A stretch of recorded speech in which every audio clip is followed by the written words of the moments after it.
Hello,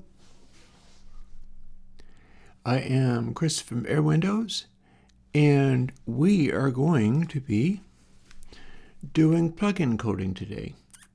I know I've been doing a lot of Godot, and the Godot is all well and good. That's very interesting.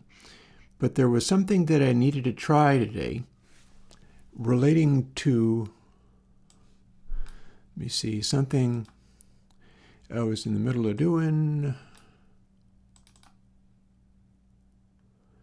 Actually, it's not going to be there, is it? Something I was in the middle of doing with these things.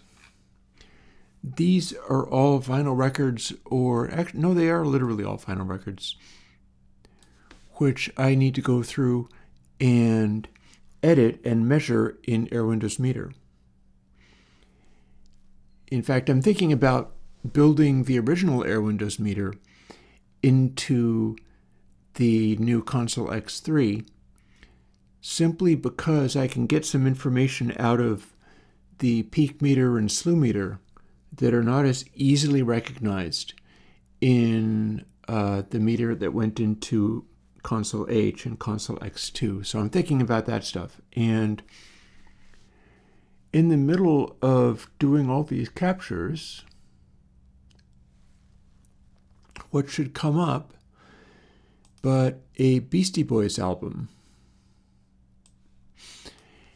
And so I was editing the Beastie capture that I had down to individual songs going, I kind of like this. This is kind of cool. But there was something I noticed about it that's not going to be relevant to playing it and hearing it necessarily.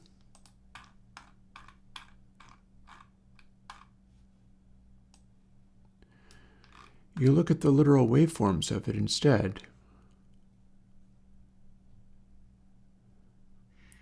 And for some of the songs, there's a particular look to them. Maybe not this one. Maybe this one.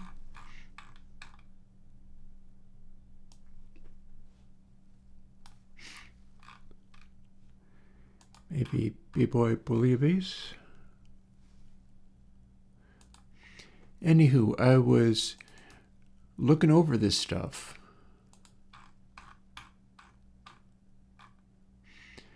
And going, this is interesting. Why do the waveforms look like they're slightly softened and constructed from like line segments? What's up with this? And there's a peculiar fractal quality about it.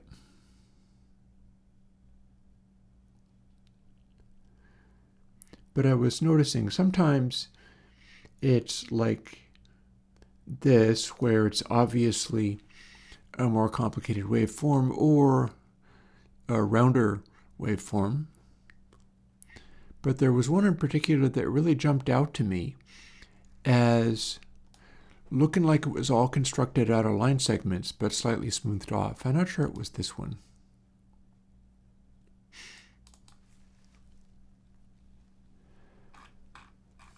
And that interested me. Yeah, it wouldn't be this one either, I think. That looks more like a sine-looking rounded thing.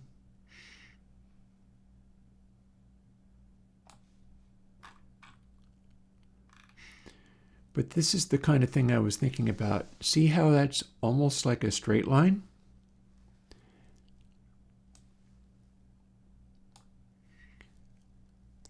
See how it looks like there's straight line segments in there? It's not all that rounded off. And there's a previous plugin that I did once that was specifically for the purpose of trying to emphasize line segments out of the output.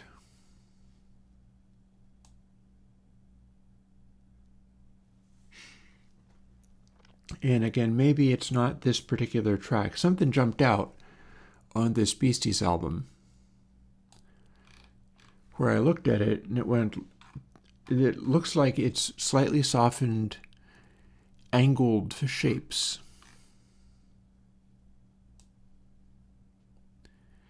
And again, it might not be this.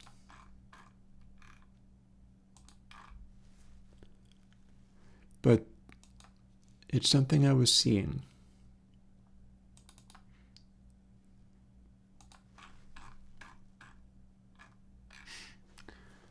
See, that's more rounded. There's a sine quality to that one.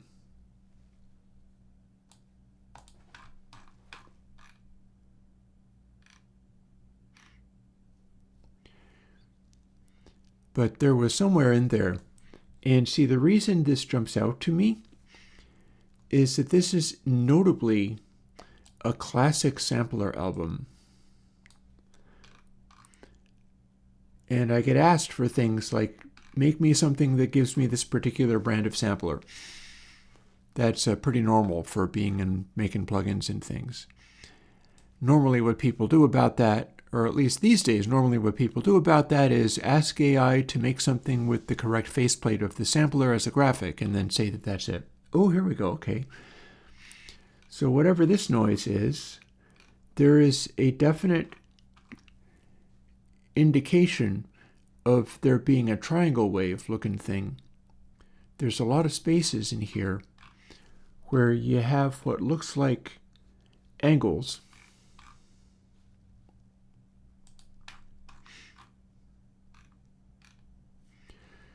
There was one of these tracks that really jumped out in this way. Don't know which one it was, but I had a look at it.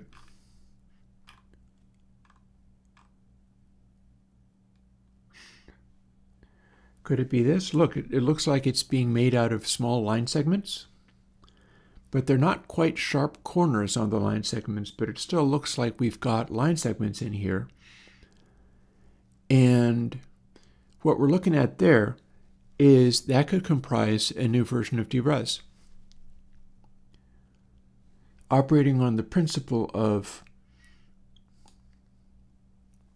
making sounds out of line segments and then perhaps using a Bezier cutoff both to round off higher frequencies so you don't get too much aliasing, but also to round the corners. And then you'd be using the line segments to construct everything inside there. See that it looks like it's about the same length between those points? And in so doing, it might be possible to construct something that acts like a DRes, which will sound like a vintage sampler, because this is the vintagest of vintage samplers. This is Paul's Boutique right here. But not as an imitation, but as a original effect. And that's definitely what I'm looking to do. Also, hello Grens, hello Chad.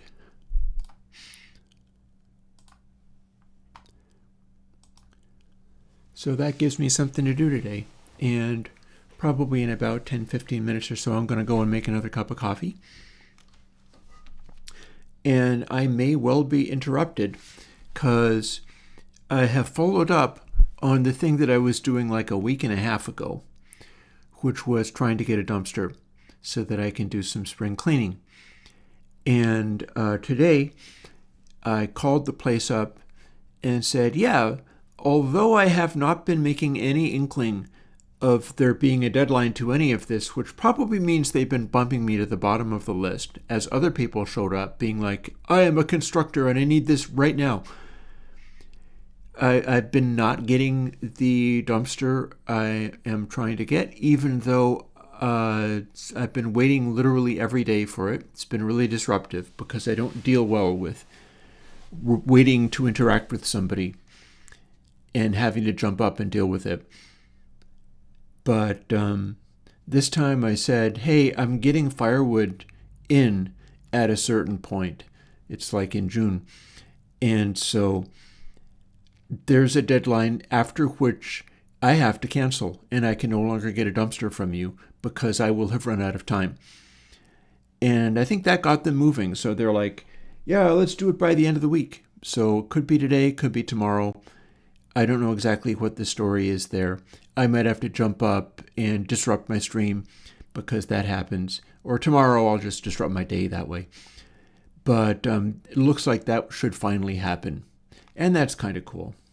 Also, I'm wondering, what are we looking at here? Okay, that is still the AU versions of these. I did a little experiment off stream the other day, which might be worth revisiting. But really, the thing I'm looking to do today is the experiment with the new version of DRes. Like I said, I'd like to run two separate instances of a Bezier filter, but then also run a linear interpolation filter and have that be where the Bezier filters are going to be stepped, so they're going to have a smoother sound to them, like similarly to what Bezier Q3 does. In fact, I will use that to start with the work on them.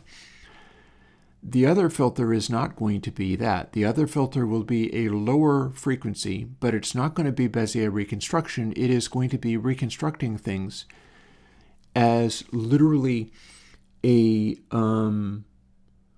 point-to-point line reconstruction. And then the second Bezier filter will round the contours of that line. If it works, it'll make a real interesting samplery style sound. Because one of the things about that Paul's Boutique there and the use of the really old samplers is there's a definite vibe out of that. And I think it is something that I can accentuate. And I think it is something that I can disentangle from having it be a concept of some particular sampler and have it be just, this is a type of sound effect that you can produce. And I'm always into that. So yeah, that's the idea for today. And we'll see what we can get happening. So firstly, let me check on the other computer, I guess, as to what is the most recent BeziQ. Or not even, what's the most recent DRes?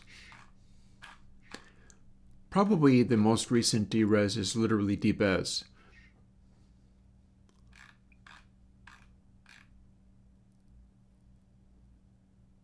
Oh, no, apparently I didn't put out a dbez. Oh, no, wait, no, I did.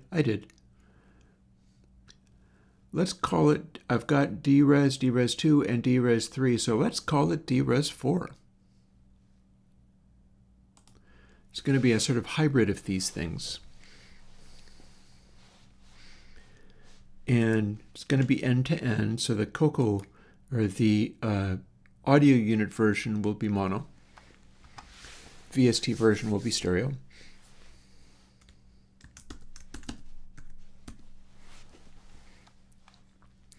And let's see what we're looking at there. So I should probably go and refer to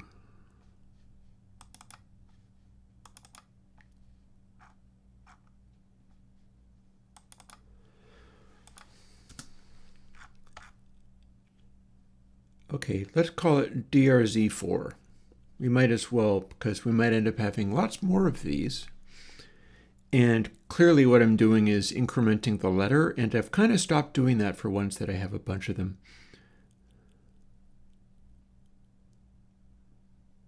Weird that it's DRZZ. What was the original one then? I don't know.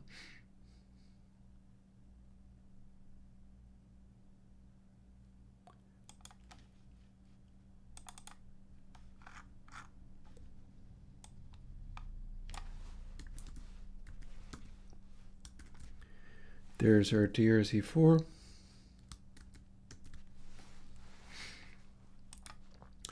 But I'm actually looking to the newest EQ.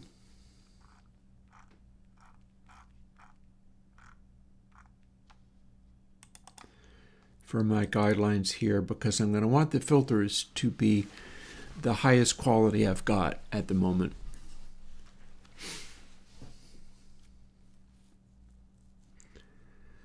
I've been also paying attention to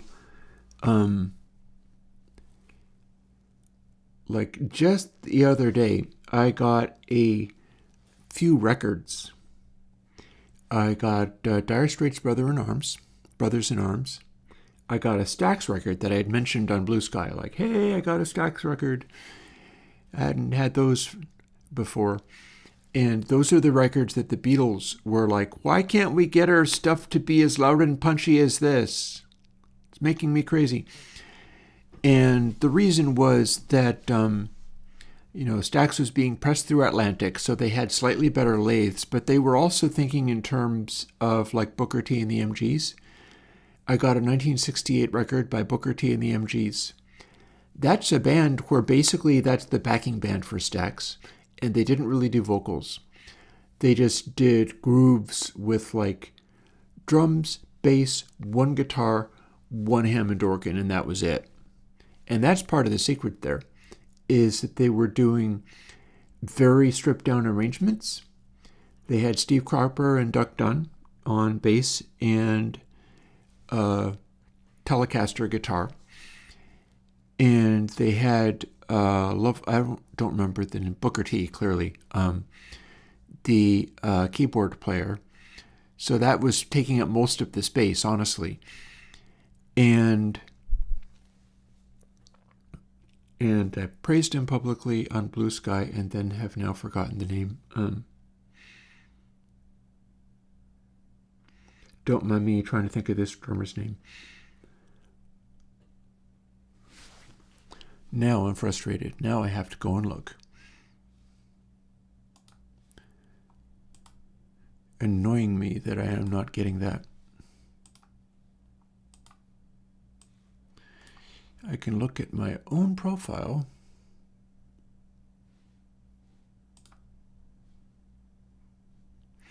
Al Jackson Jr.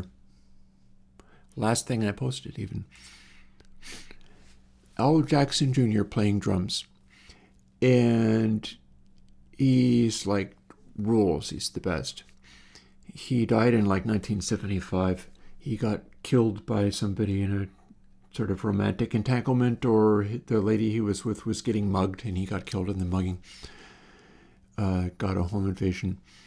But yeah, while he lived, he had the solidest time. And the neat thing about it is he's not like overplaying or anything, but he's also not necessarily playing hard. Some of the tracks he played fairly hard. Some of the tracks he played very calmly. Like it's not hitting the drums very hard, but in this very controlled way, and it was always just perfect.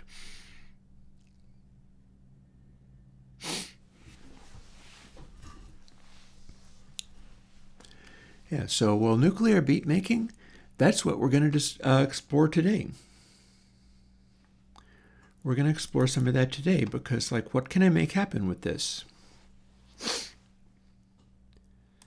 So here's going to need to do something with these.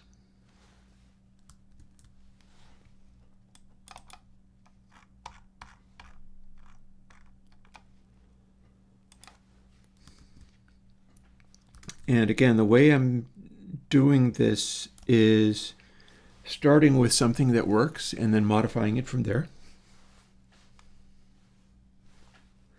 Funnily enough, this bit crushing will not be generating harmonics.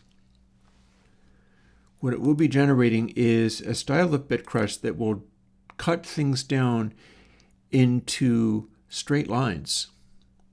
It'll be either straight lines with sharp corners or straight lines with softened corners, but it'll do a great job of making stuff revert to much more in the way of straight lines rather than anything else. That should be interesting. I might even be able to do a bit crush element that will reduce to, I can make it choose nearest straight line, and that would be a very interesting twist because I don't think that exists anywhere else.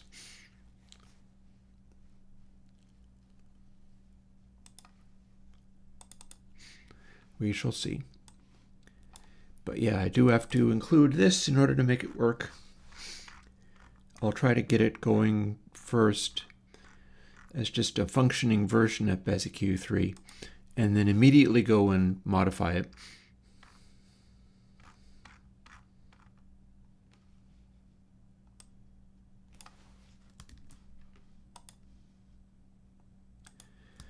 I am almost immediately going and making another cup of coffee too, because it is getting on towards noon now.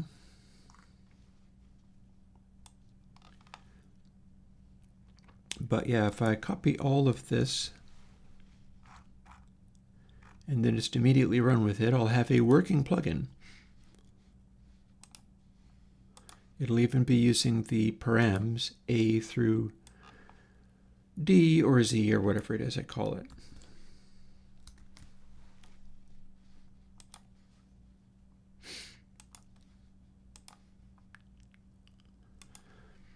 Alrighty, so if we can make this work, it's not going to build the first time, but then it will.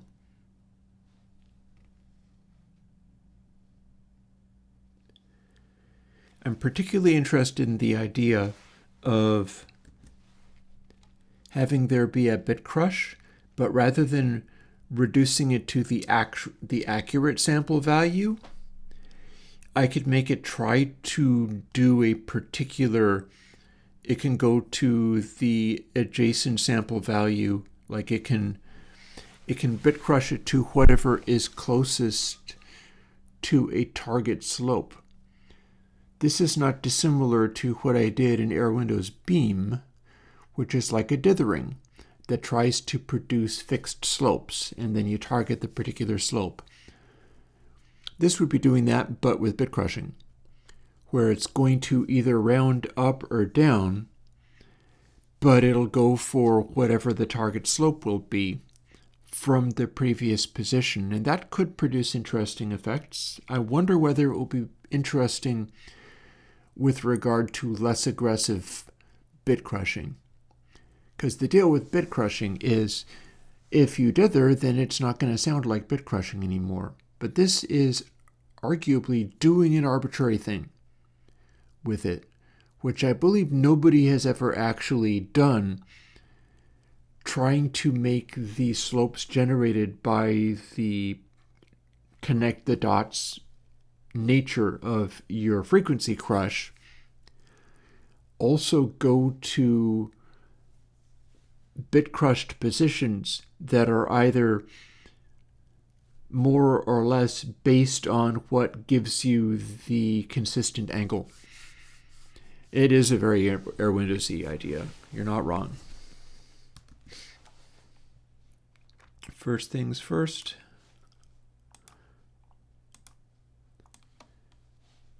Here's the thing that we just did.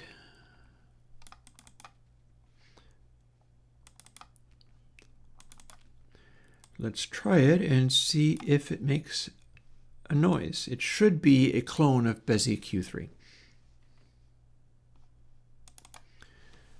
I'll go with this. Synth tones are probably a reasonable choice for investigating this, because I'll hear the noises that are changed more cleanly that way. And DRes 4, here's all of our controls.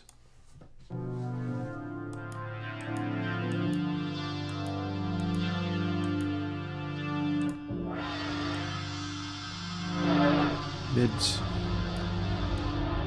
highs, lows. Do I have 4 bands?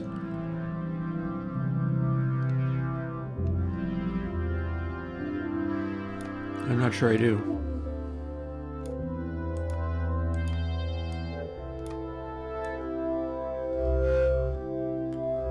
I do.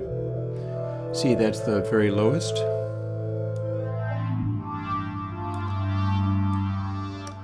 So this is a 4-band EQ. And you're not meant to get that aggressive with it. So hey, we have working code. I am now going to go and put something else on and go and make a cup of coffee, and I'll come back and we'll do this thing that I was experimenting with.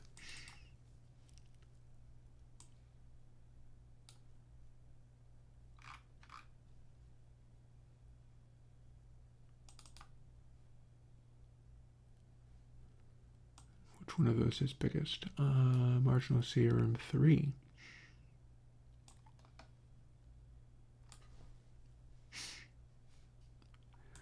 You haven't heard this one before, but it's an album that I did back in the day.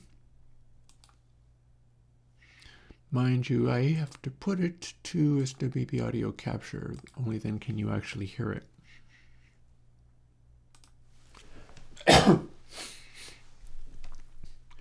And run audio hijack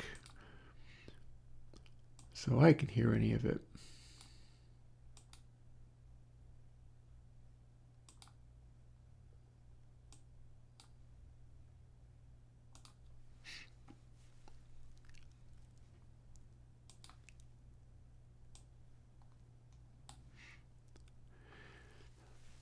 If I'm not mistaken, this is either looping or echo jam. We'll find out together. It's been a while.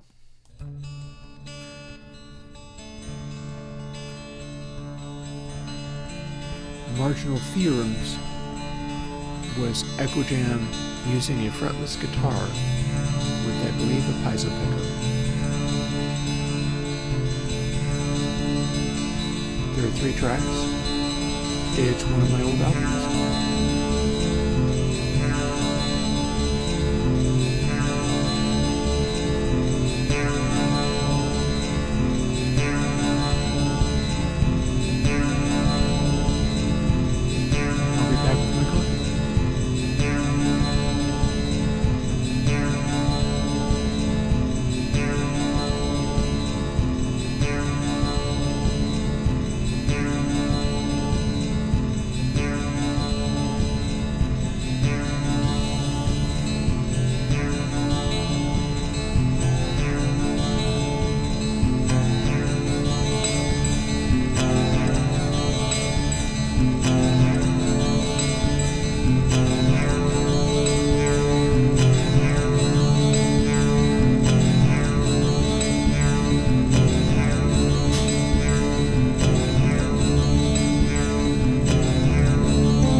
called marginal theorems.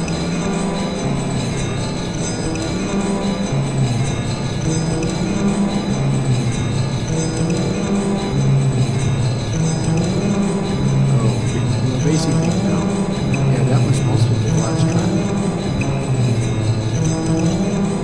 It took me 10 minutes to make coffee, but I was not in a huge hurry.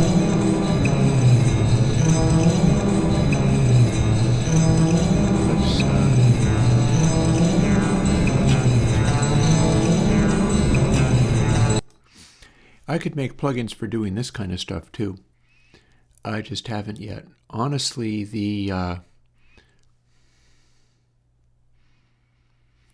it would be nice to do my Echo Jam plugin in that way. Probably it would be a good idea for me to start the Echo Jam plugin today.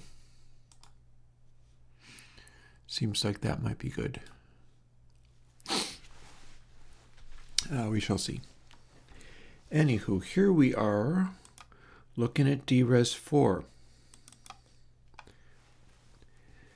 So I've decided that I'd like to have 2 Bezier filters and the additional one for making the line segments. For the marginal theorems, no, that was before I made plugins. This was like date modified like 2010, and it was actually recorded considerably before then. Yeah, no, that was before the plugins existed. That was me working on analog hardware and fairly primitive computers. I think I did that when I was living in Brattleboro, Vermont. Kind of rings a bell there.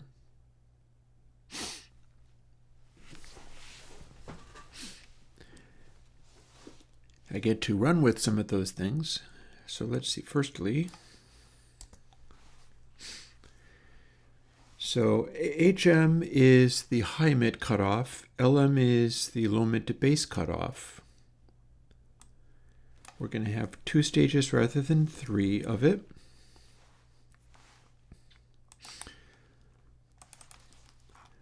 This part's not going to have to change because it is just, bits of it will actually. That had to change.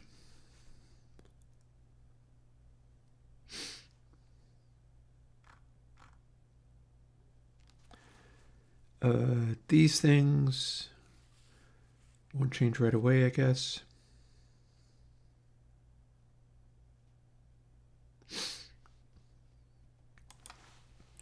That, on the other hand, will go away.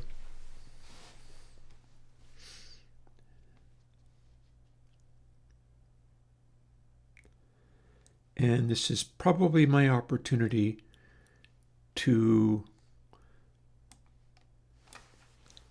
get this stuff sorted.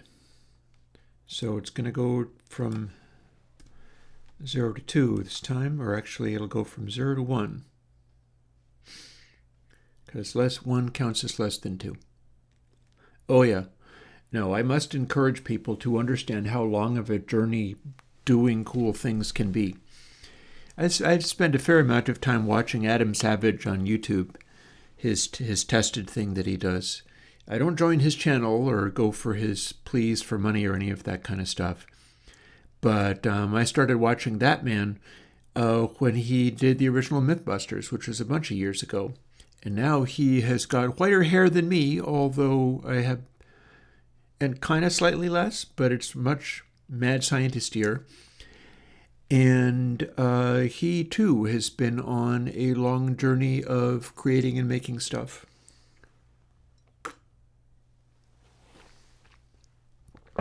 Just goes to show you.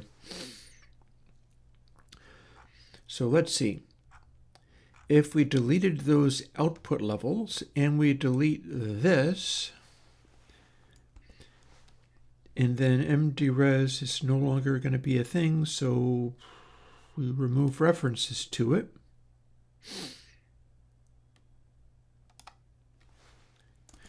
and get us down to HM trim, LM trim, which technically means I'm going to get to override this, but for now it'll still be fine.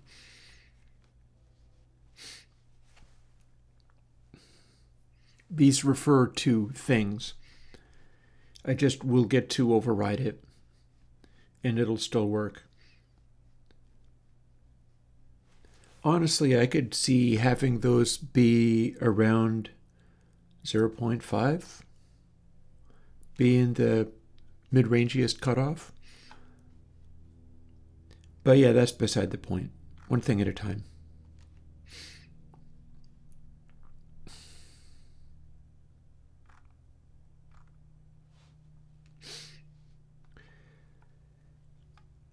This stuff, I can see where the things are that I removed.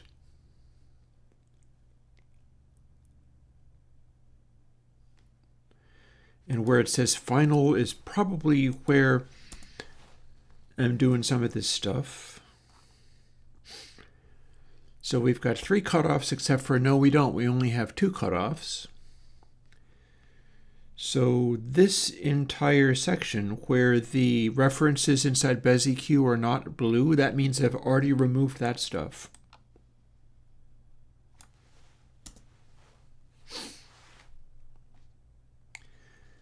This, however, should still exist. This is not going to be quite the same, but I should be able to work with it.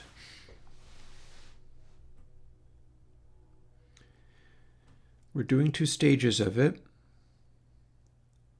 Input sample L, which just means I'm doing a mono version of it, so input sample L stands in for just input sample at this point.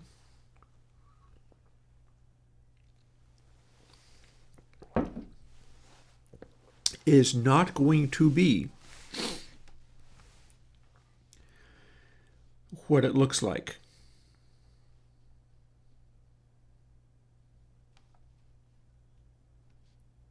In fact, we can lose high here,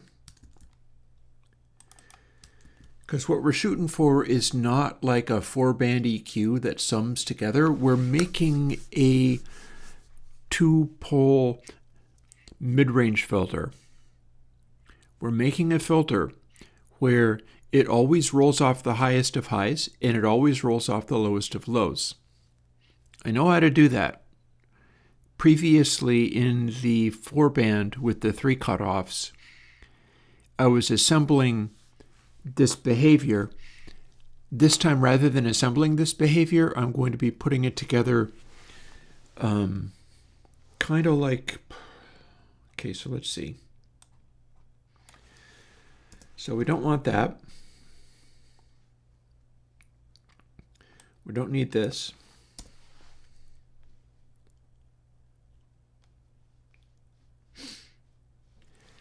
And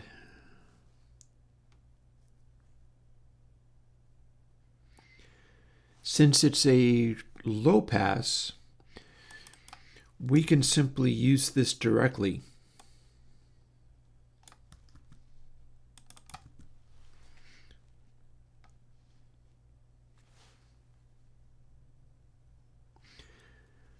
Which means if we're using that directly, we're making the high pass on the bottom here from out of this.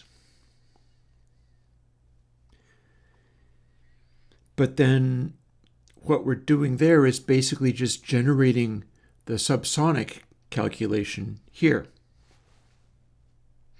So we're feeding input sample L in, but what we're going to want is input sample minus what we just did. So we will, in fact, be generating bass out of this.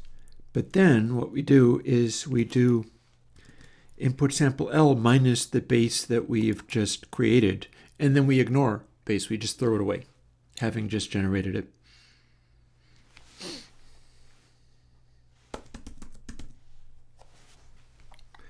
And then we don't use this final summing things together because we're not summing things together anymore.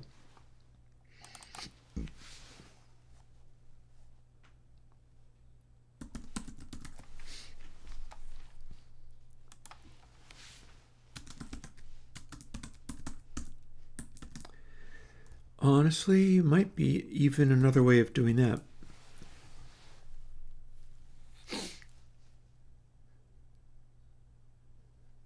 There absolutely is another way of doing that. We don't actually need base there at all. Base is being produced by this factor minus this factor. So in theory, if we have the volume levels right, which we may or may not, we can do input sample L minus equals this, and then input sample L minus equals also this. And that will produce the end result. So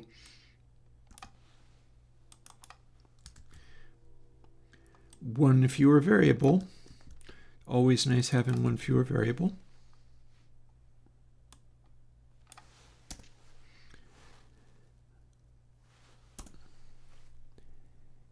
And bada boom.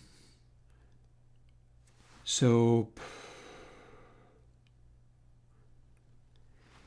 in theory, this will work. One way to find out. And if it does work, what we can do is remove this and have this be all p ends up being 0, and then a whole other pile of it with that being p equals 1. It'll do the same job, but then we get to put the intermediate values in there. This is apart from whether we, like if we make line segments to do a deres in the middle of it, and then the high frequency softening factor is going to make the angles have little rounded points. The low frequency softening factor is going to make the angles take interesting curves.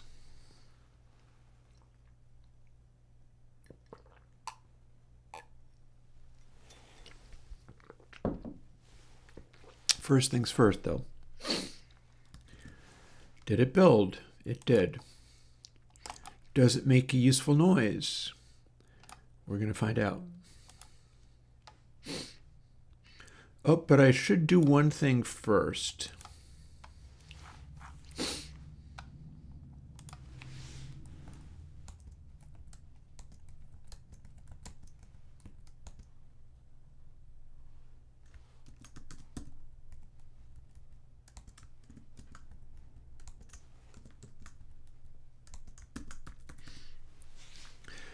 You see, we're still using the 4-band frequency controls, even though they don't make any sense here because I simply haven't removed them yet. So we'll see what it does with those controls as like the only remaining control over the sound. And again, this is not doing any deresing whatsoever.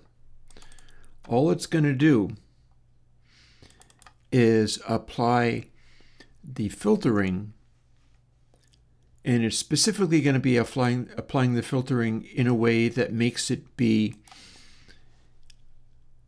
and we don't need that to be there. This is now going to become nothing but a bandpass, but it's a Bezier stop bandpass. And it is a loud one too, so we can fix that.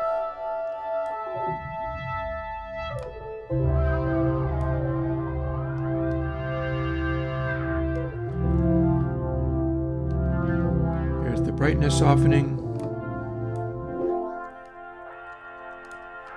Here's our high pass.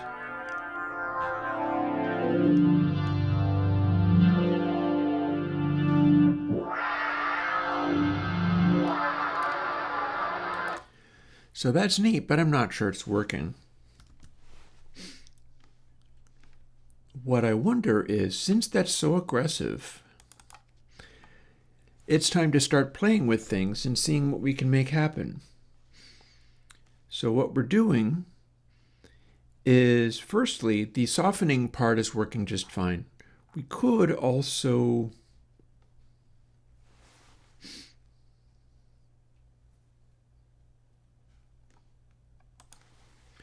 do this.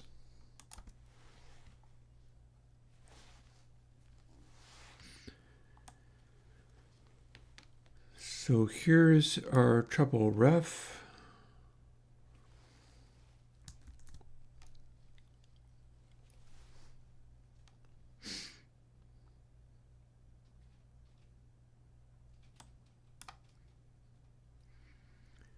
Has me questioning some of these things, but don't mind me, I'm just stalling out briefly.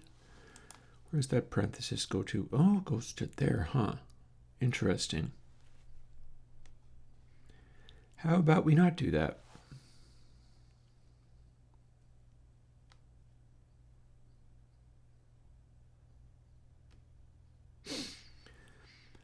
Let's simplify this matter a little bit. We'll try to turn these into single controls. They're still the same ones, but we'll try to turn them into single controls that modify this stuff. And in so doing,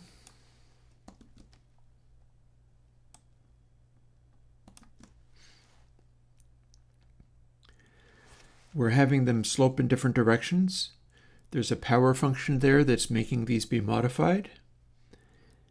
And if we have 0.5 plus whatsoever,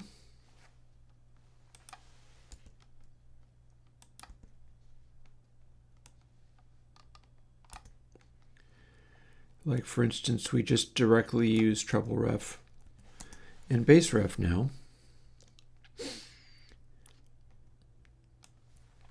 And let's not do this up here. That was originally just making them be centrally positioned for offsetting what the frequencies were, but we're going away from that now.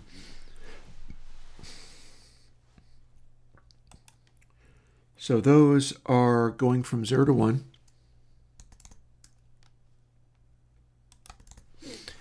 And now they're going 0.5 to 1.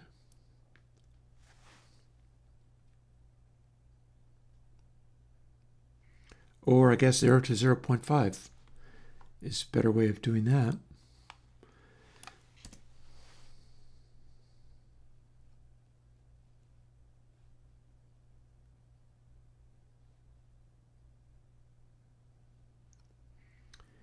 Oh, don't know what will happen if I have LMD res be literally 0. But I've got it set up so it can be literally 0. So maybe we find out.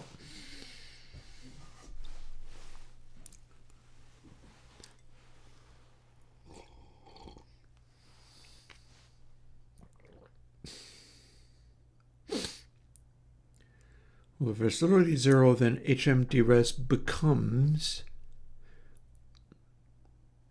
the 0.9999.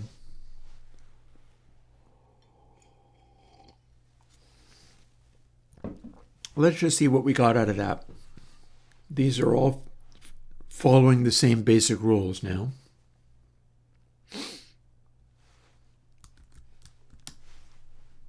Oh, problem. What happened? Do I have not enough parentheses or too many? Probably not enough or too many.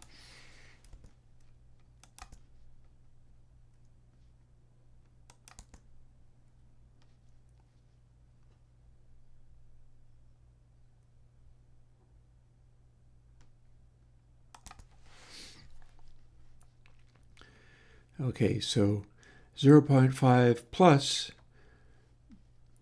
0 to 1 times 0.5 means 0.5 to 1. Or we start with 0, and the max is 0.5. And in theory, that should work because I simply had the wrong number of parentheses in there. These are dumb, simple things, but it's fine.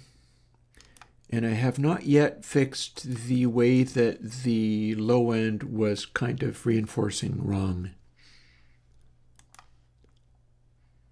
I will, but I haven't yet.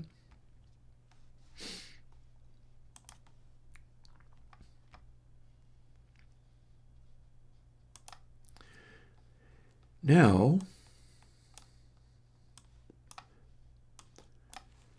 these don't do anything, and only these two controls do anything.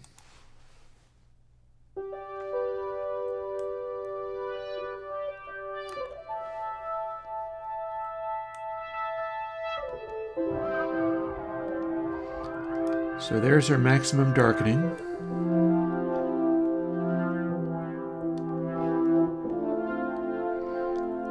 We're getting some effects out of this, and then this should get louder. That's our maximum high passing.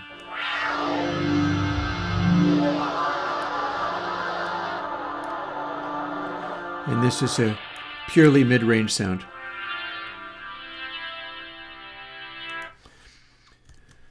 So our first order of business is our subtraction of bass is not working, and that's fairly easily dealt with. I feel like what I can do from that is we're doing this calculation. Probably the high frequency roll-off isn't doing anything to mess with the volumes of things. We're simply replacing it with the end result. That's probably fine. But my cancellation is not working as anticipated. So what I can do is cut that all back. Let's add a little more parenthesis to this all.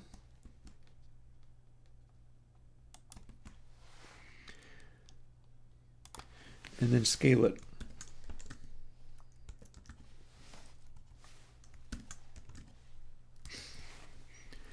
This should have it be cutting the volume back, but not as much.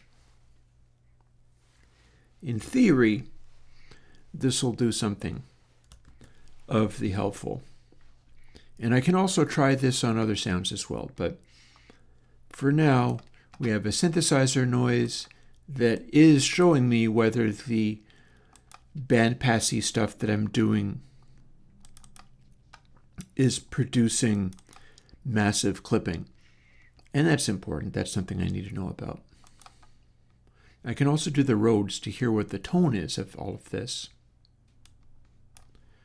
So let's see. Back to here again.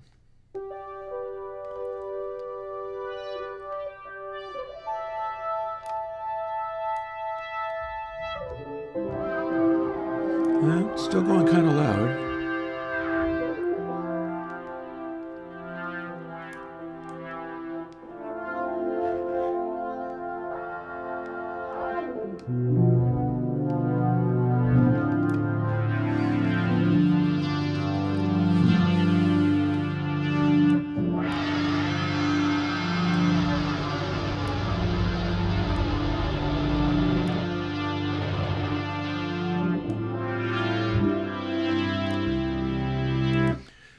Or I could simply gain stage the whole thing down. I mean, this is having big, obnoxious effects.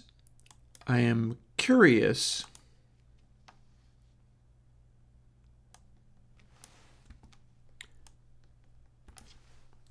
we should be able to make it do absolutely nothing this way.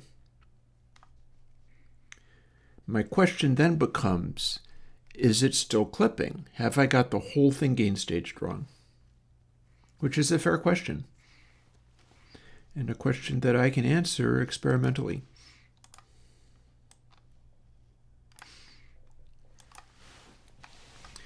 Again, the way all of this works is so often like I am trying to get a cool thing to happen. I have an idea of what I'm trying to make happen. What I don't necessarily know is, am I on the right track with this? For instance,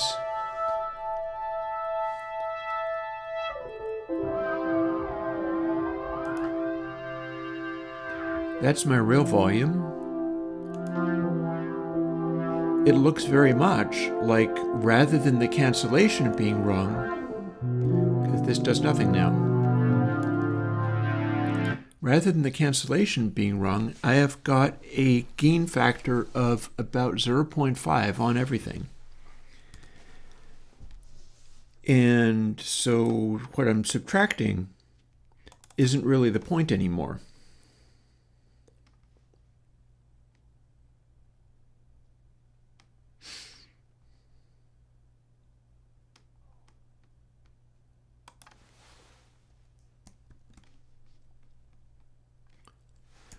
That can be done more easily.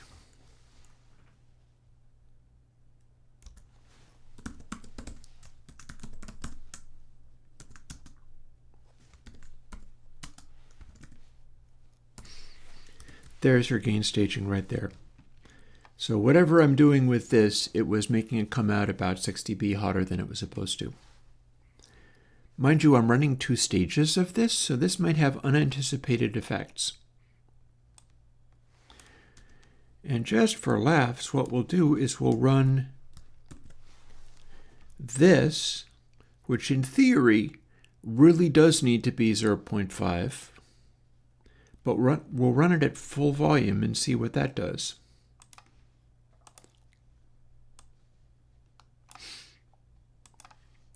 And we haven't even done the connect the dots business yet. That'll have its own interesting effects.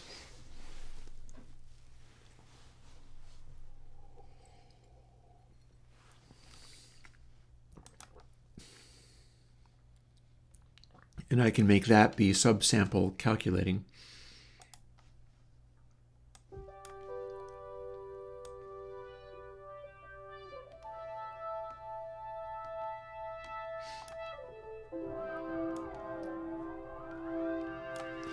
So here's our full brightness.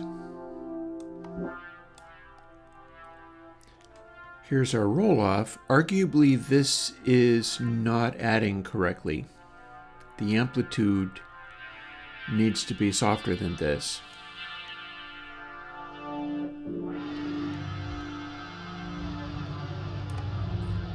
And indeed, there's a funny quality going on here.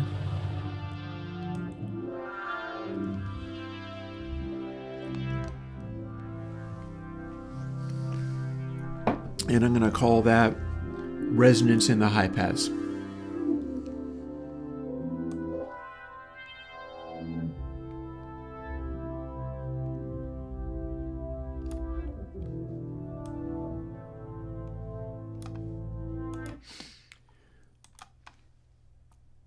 And then I'm going to try something different, such as opening a different sound.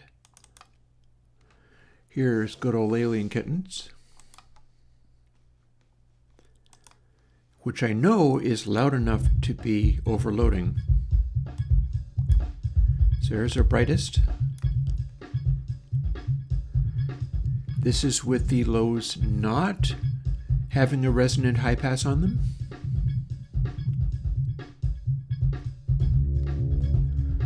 Weirdly enough, all of a sudden we don't need the pad anymore. That's interesting. It's acting like I don't need the pad. But all of a sudden, suddenly we do.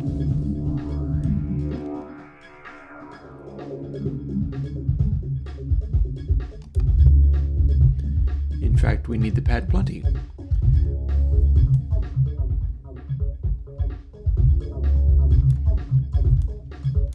So the idea, this is my band pass, and here's how we start sorting this out. There's also implications that come from it needing this pad, although, so that's a real question, whether it needs that pad built in. Because we're going to find out how the cutoff works now.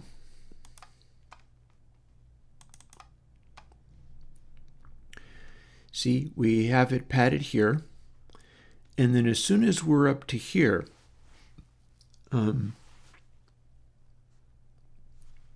we've got a resonant low pass. But if each of these are in fact 0.5, then we're subtracting an attenuated version of the Bezier filtered thing. And how much of an effect is that going to have? I don't know yet, which is why we're about to find out. Also, we're doing 2 poles of this. And we could also fool with throwing that on a control.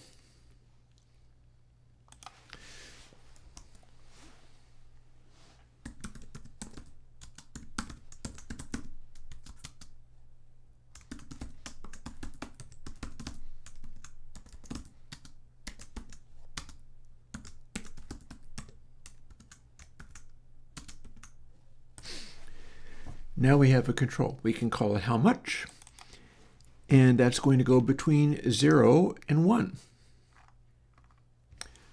So we're going to find out what that does.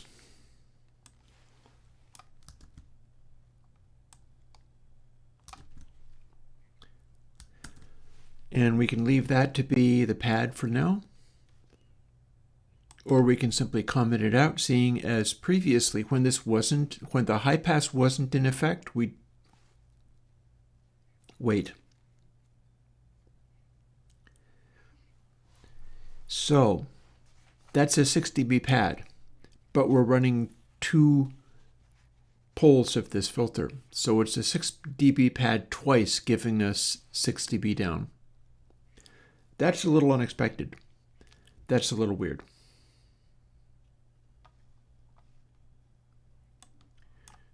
On the other hand, we could just put it here, at which point it is only happening once. And then we have this other pad over here. And let's see what we got. A series of changes.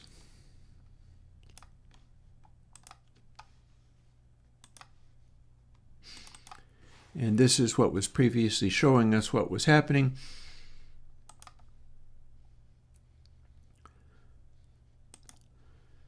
So these do nothing, but this does something. This is the volume of the attenuation to the extreme lows. So if we play this now,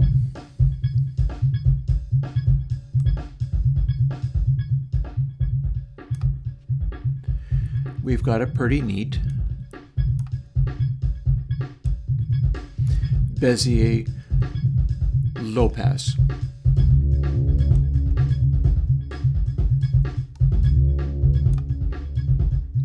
Softening things nicely, not really doing all that much.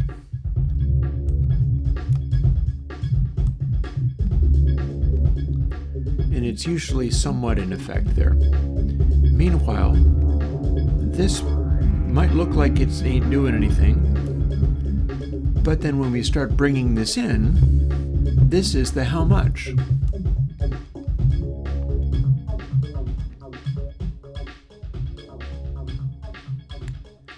And at about 0.5, we have attenuation. And at 1, we also have attenuation, but it's interacting.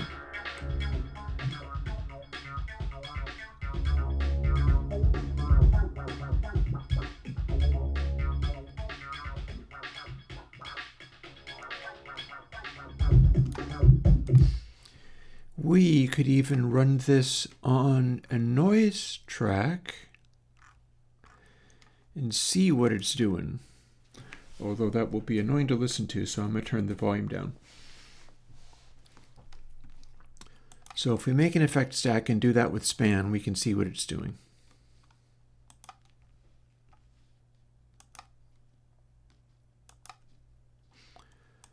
There is that, and then here is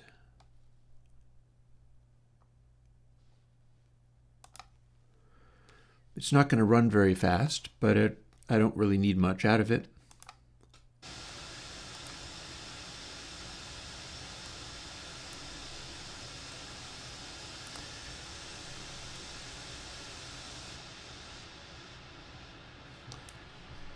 So that's what our low pass looks like.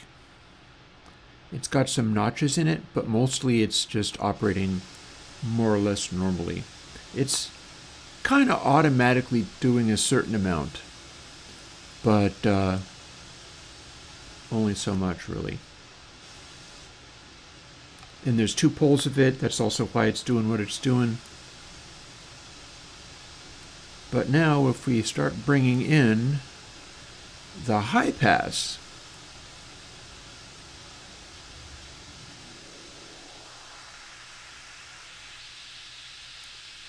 now we have a high pass.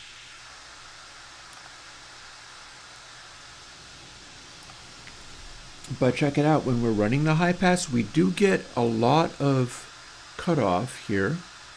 Oh, a lot is putting it strongly. It's about 24 dB down or so. And then notice what happens above this 1K. We start getting that little interaction, which is also represented in Bezier Q3. Bezier Q3 being the thing that I'm going to build into Console X. This has me wondering about some of my choices around this stuff. I've got it working like this, where you've got your maximum amount of attenuation here, but then it's also going to interact up here. If instead I used half the attenuation,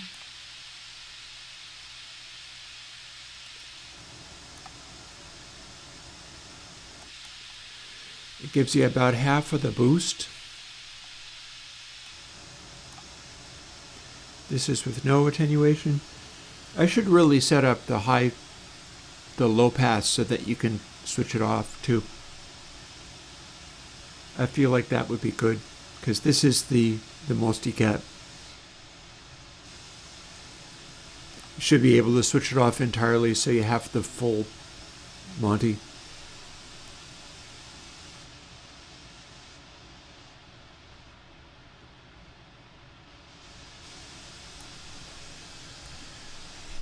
So that's a couple of things to do. And hello, Warwick. I guess you mean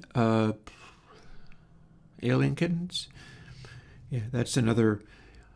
One of the things I need to do is pursue all of these things and then take advantage of the fact that I've been practicing drums on a practice pad, and I've been practicing bass, and track some new music.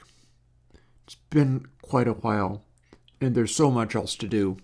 There always is, but I really should lay down some more tracking, because I'd like to explore some of these techniques that people don't really do anymore and see what I can get happening out of them.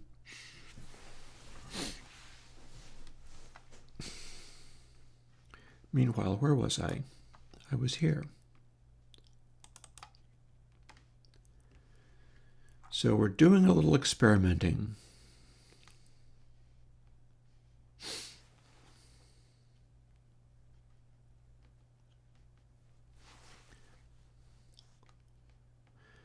We don't need this power factor, probably for either of these, but certainly for this. And honestly, I'm not sure I need to use overall scale here. All it's doing is it's forcing. So here's what sometimes happens. I could make this be a power factor of overall scale.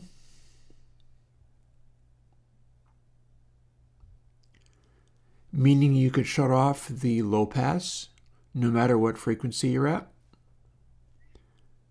But the taper will be different each time.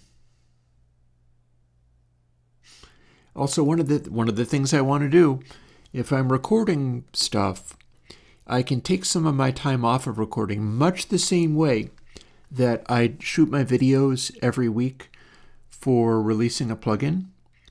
And then I take a little extra time, seeing as I'm set up for that, to do a video for $10 and up patrons for some of my selected favorite tracks and things that I can demonstrate in Airwindows Meter. And then I also do one which is forbidden music, where I can't actually play it, but I can measure it in meter.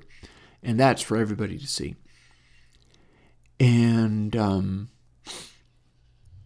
if I'm tracking music, I can also spend time recording individual drum hits, and I can go to the trouble of making more sampler instruments for people who are playing drums on the keyboard.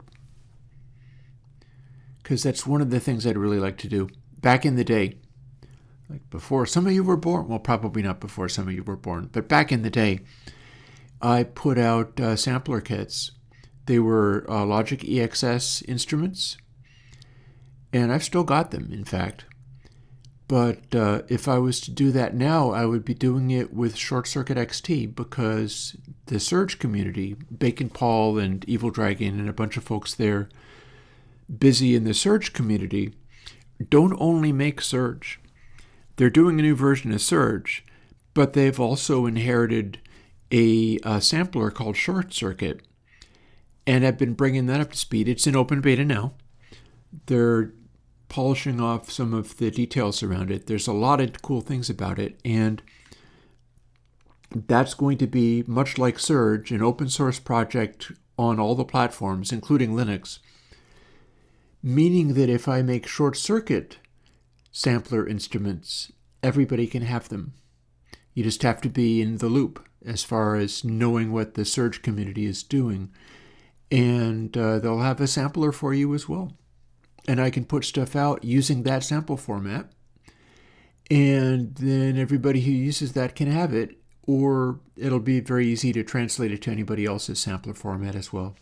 Contact or whatever. I'm not honestly sure whether the Short Circuit format exports to things like Contact or whatever, but I would be down for making stuff in specifically Short Circuit format, just because I like supporting their work.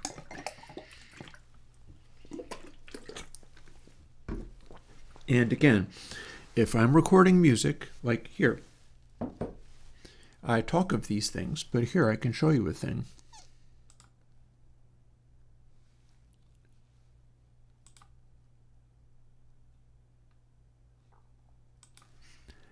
I've made a track quite recently.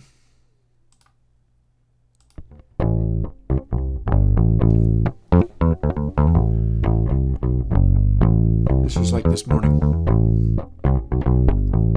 So this is a bass reference track.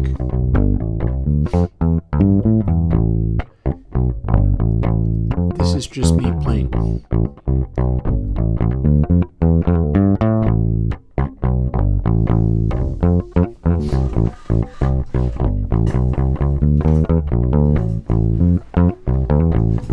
This bass. So the deal with this is there's a clipper on the bridge pickup. There's a clipper on the roll-off for the bass pickup's tone control. And the bass pickup's tone control and the amplitude for the bridge pickup are tied together. And I use this to practice on. Like, I play on it, plugged into an amp. But I didn't change anything. I just ran it straight into the computer and recorded this morning.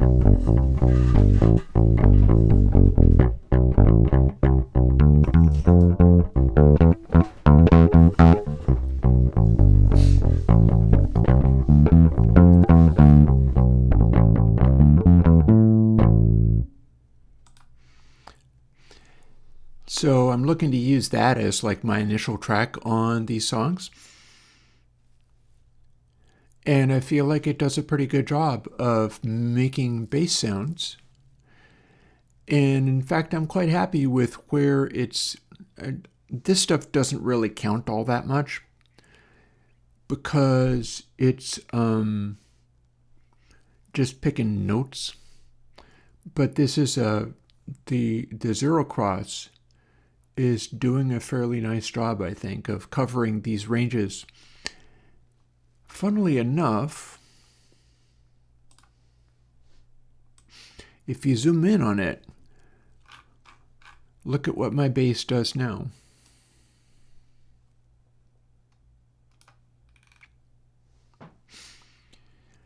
I've got something. Possibly it's a factor of the API. Possibly it's because of what I did with this instrument. But we got pretty consistent, like there's no compression or anything on this. But my bass now does this. This is the waveform it makes. Now remember what I was talking about, how I thought it would be good to make things where it was like line segments connecting the dots with a rounded.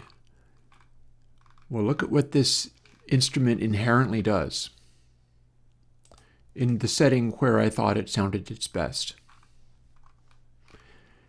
It's like it's drawing straight lines between points. It's trying to do triangle waves and things.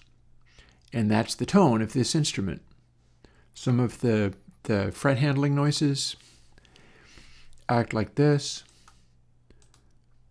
Or if you have a really loud note,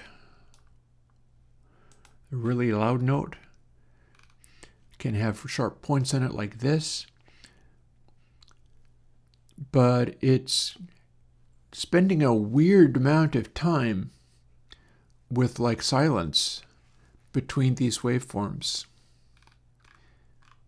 It's doing a funny sort of shark tooth wave or some kind of bizarre, it's doing a funny thing. And that's no further work has been done to this instrument. See, there is a sort of clippy kind of sound to it.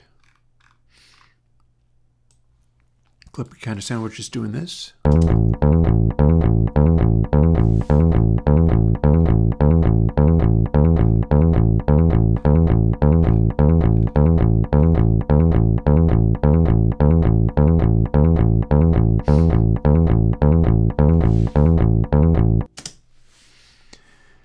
And that's the sound of this instrument. I just plugged it in. I plugged it into the input of the API and set it so that it wasn't actually driving the API very hard. We have a bunch of peaks in here. Like for instance,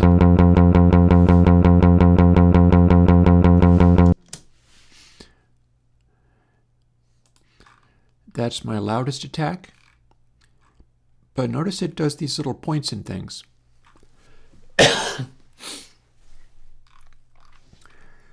It's really resisting subsonic noises this way.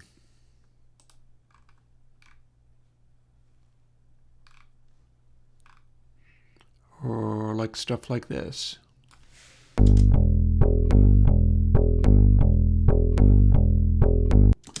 You get some sounds there, but it's fairly filtered.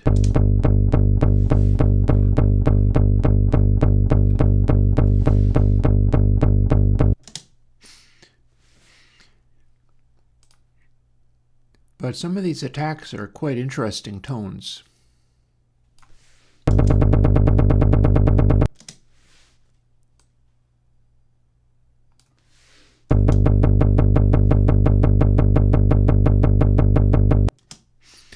This is also the kind of thing where I could record these and make a sampler instrument of this. Ooh, Granz is doing classic Queen songs. No, it's fine. I recognize what that was. So anyway, I've been busy doing that too. And I would like to have it set up where I can get recording again. And then once I'm recording, you don't have to simply resort to Analog Me 75, which of course is the secret website, where all of my tracks, all of the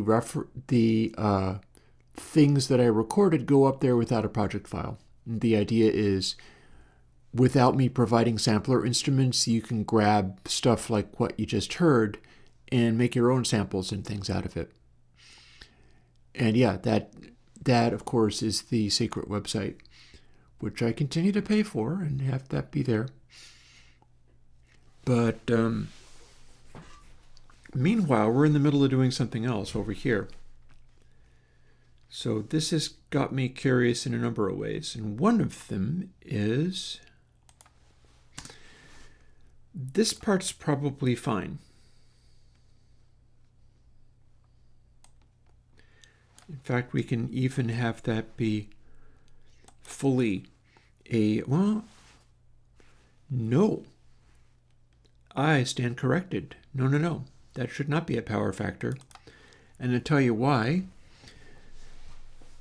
Because I feel there should be more adjustment range of it.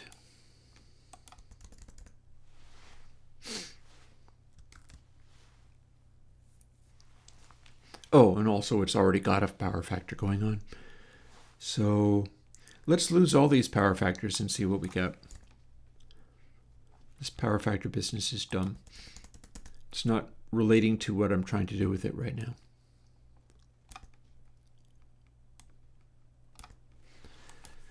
So those both now go from 0 to 1. So this still goes from 0 to 1, but rather than this, we do this. So that'll go from 0.5 to 1. But when you end up being at higher sample rates, it's going to apply more of a power factor to it, so it'll get it to roughly the same place. Now, if it's literally 1, let's find out first of all if it does the thing I think it might, or if I need to give it some help.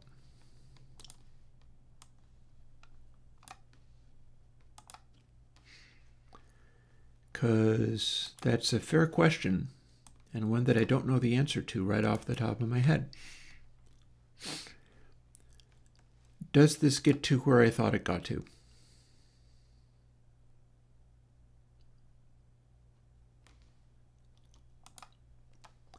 There's our noise reference.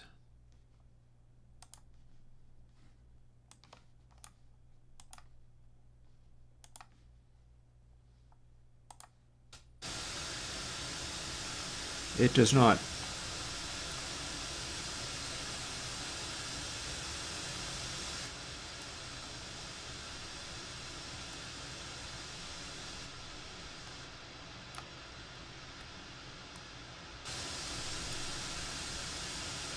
So we can do this, but we can't completely lose the roll-off.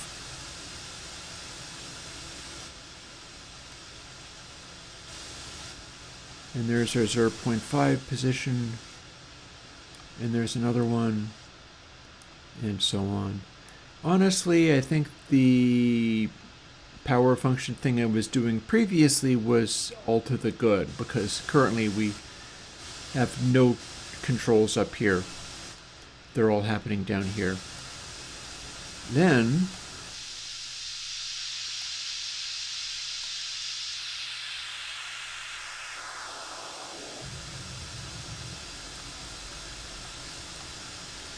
subsonics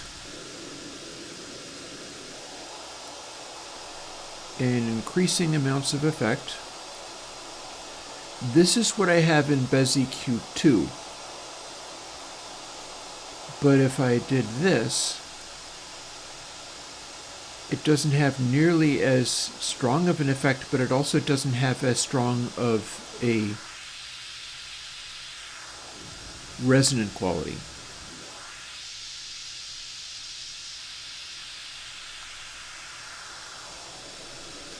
Still got some.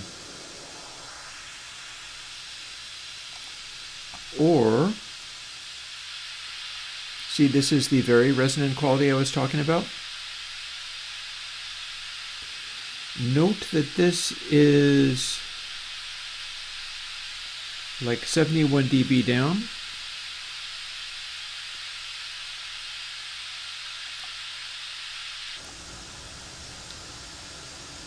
Supposed to be 36 dB.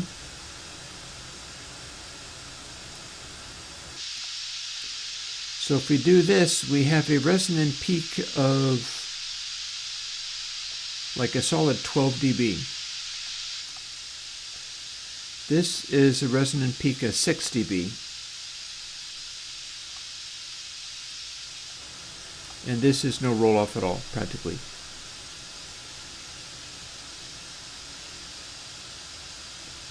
But if we're applying less of this, like watch what happens down in the lows. This might be relevant for my purposes on console X and so on.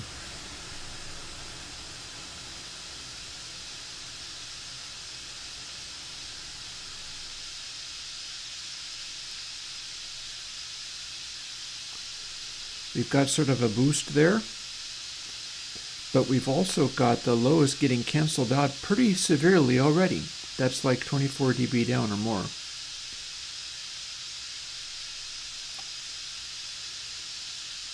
Yeah, so we're still getting some stuff happening down here. But this is like a solid 30 dB attenuation, but we don't have a massive boost at the resonant frequency. Although now we seem to have a boost here. That's weird, but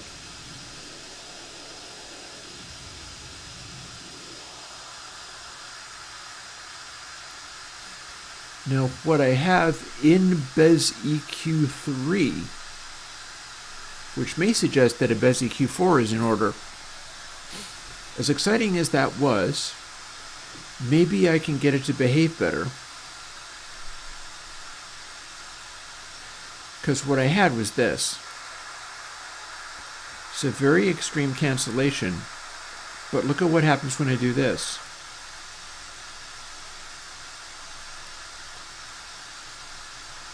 It's nowhere near as much total cancellation down here, but it's also nowhere near as much of a resonant boost there.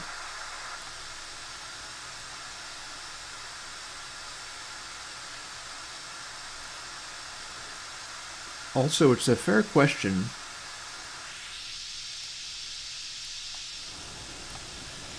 whether maybe there's another like magic number in there that'll do a good job of canceling out. Because the way all this is working, it doesn't matter much of a damn what I do with the degree of intensity there. I could always add more poles to the filter to get it to achieve the same end result. And the way it's being done in Bez EQ3 means that the end results will sum back up again to being unaltered audio. This is just about how steep of a slope there is and which thing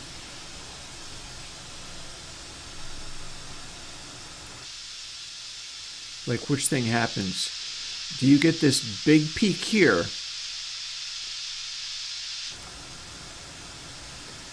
Or do you have not as much of a peak, meaning they become kind of less interactive, they kind of less steep? And this might be in the right direction, but that doesn't mean even that is the correct setting. Because if we did like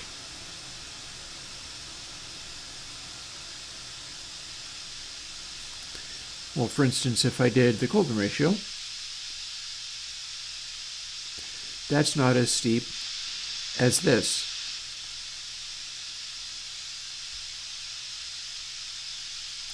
And as always, there's no special reason it would have to be the golden ratio.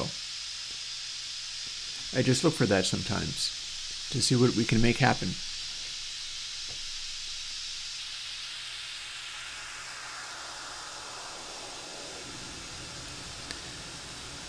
And honestly, that ain't half bad.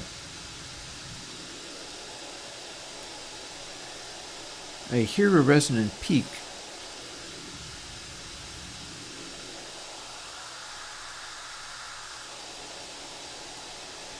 But that's about as steep as I can get it without the super obvious resonant peak.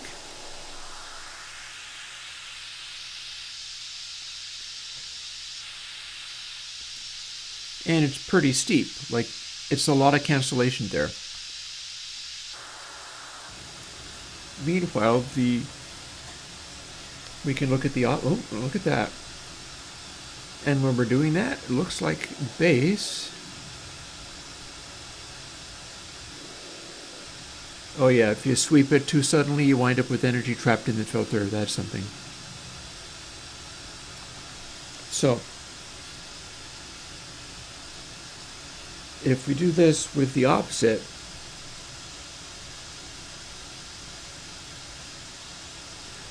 that's 382.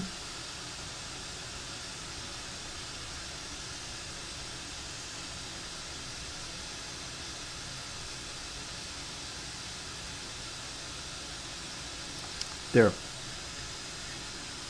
That's the opposite of the golden ratio. That's going to mean that the cutoff will be less steep.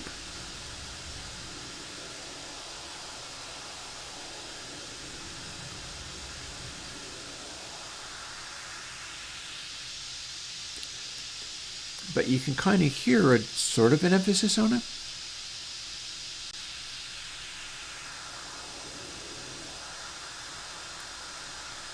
And we do get some cancellation out of that. So then the next question is it worth exploring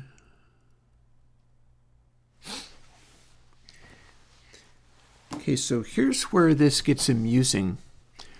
We've already got a technique for managing the way these bands manage their steepnesses in an older version of SmoothEQ.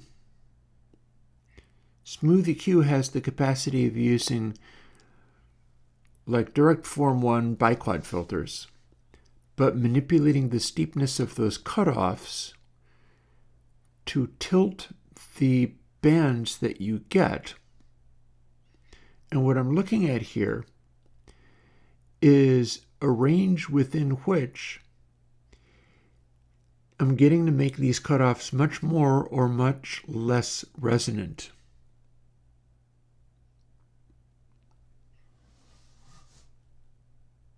Hey Jess, I'm not sure about Formula VST and have not heard of that.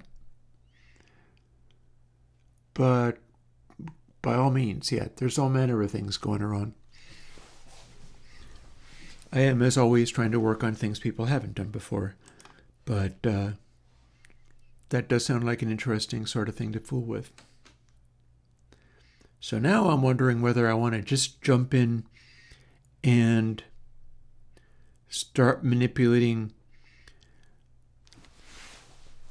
BESEQ3. So what that would be is literally starting over, maybe dropping this for the time being, although there's a thing that I'd like to get in here before I drop it.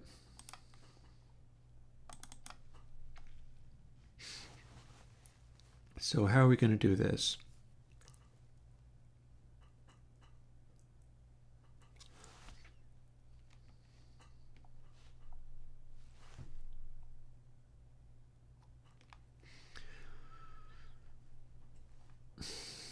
Well, maybe one thing we do is this.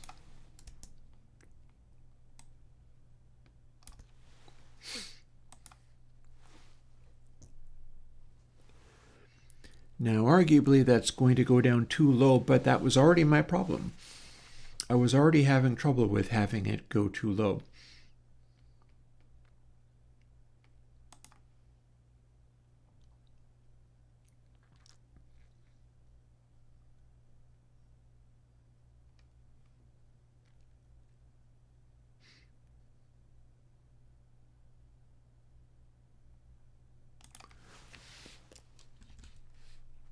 Oops, what on earth did I just do? Okay, didn't mean to do that.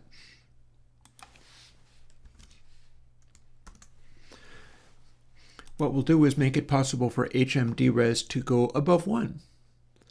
If we do that, then that should honestly still work just fine. I don't think int1 divided by 1.1 or however much it is will pose a problem. We do have to make damn sure it's larger than 0, but we can brute force that.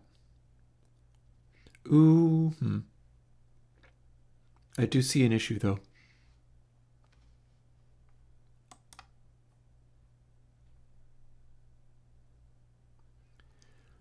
Well, don't mind me.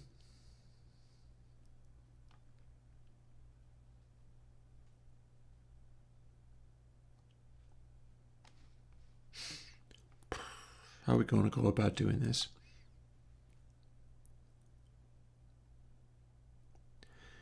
So the thing I'm thinking about is if I've got it set up so that full crank goes above 1, then we've got stepped equals int 1 divided by something above 1. If that makes stepped be 0, we immediately have a problem. That can't happen yet until this is going on. So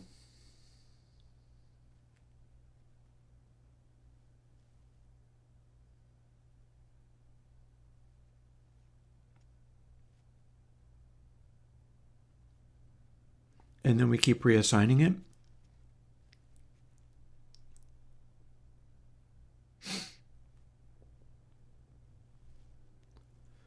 So that's an issue.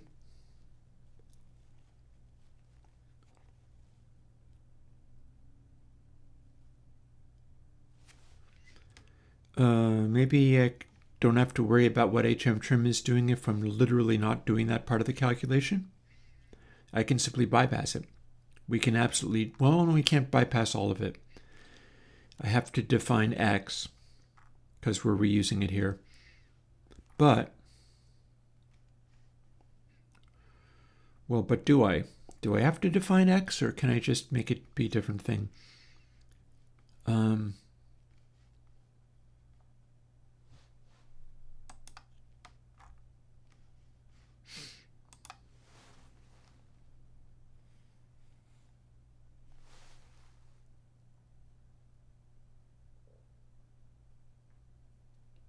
Okay.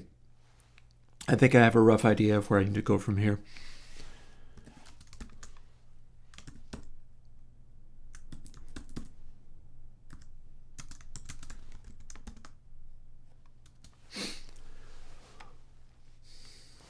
Then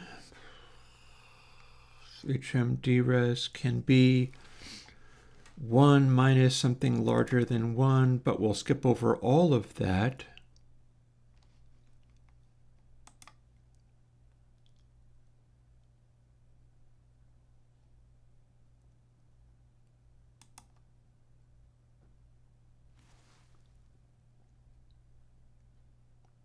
And see where we get. What the crap did it just happened? I think something wrong just happened. Let's undo that.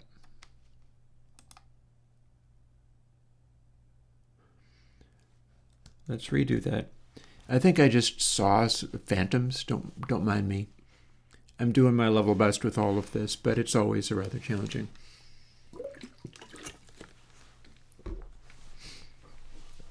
One thing about it, though, I know that some of this, if we can have HMDRes,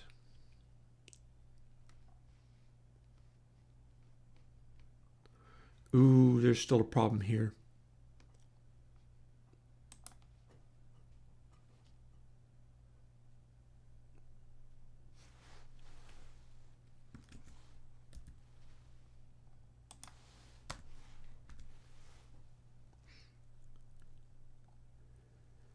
Right, so 1 divided by HM, well, hang on, wait, what the actual...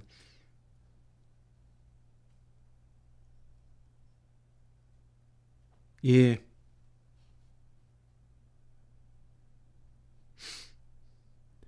Yeah, we don't want 0, so that's still correct.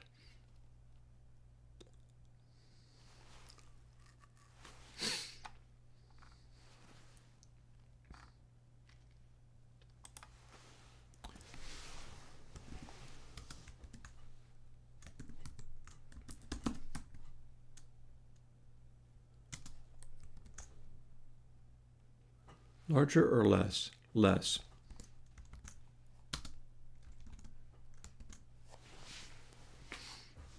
Yeah.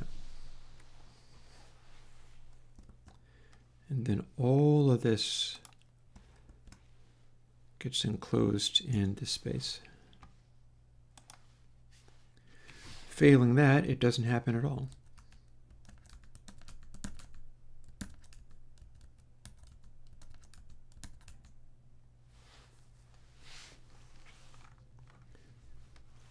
Technically, we could also do the same thing here.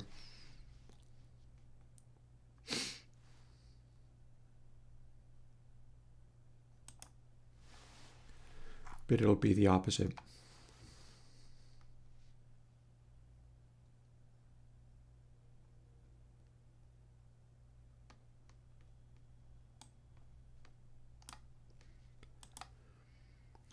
So that can go to 0. But we're reassigning it, so then it can't.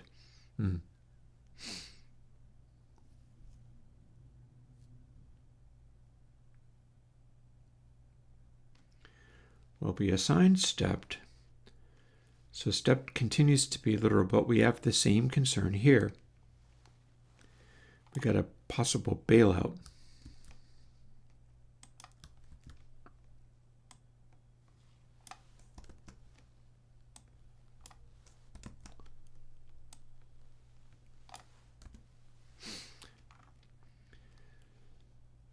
So same deal, we get to bypass it completely.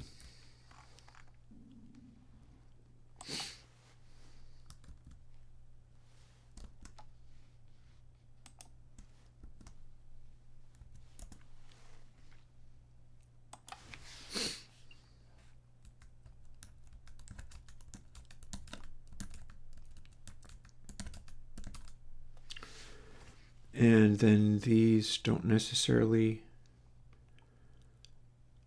it's all within an if statement, so I think I can simply redefine that. Because they're within these brackets, you see.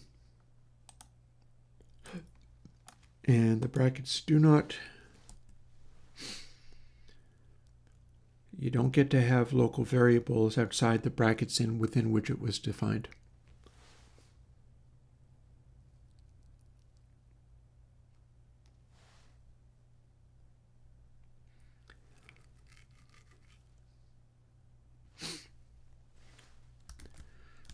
Well, let's see whether we, oh, problem.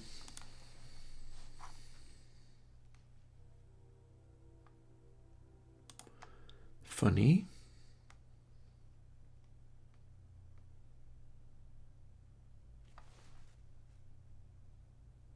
I thought I was able to do those. Okay, can you do a floating point number then?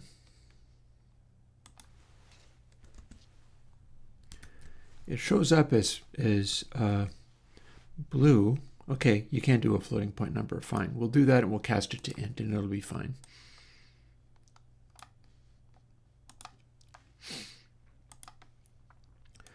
Now back into here.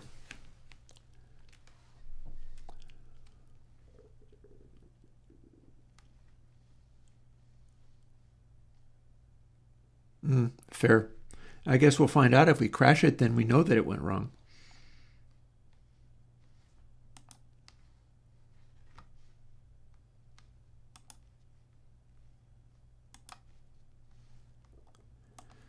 This is showing up in the wrong place, but there's nothing much to be done about that.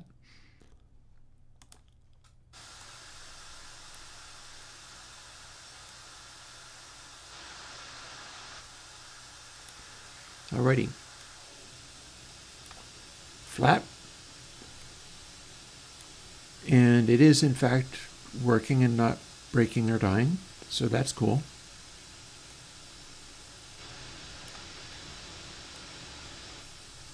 Ooh, we've got a change in level though.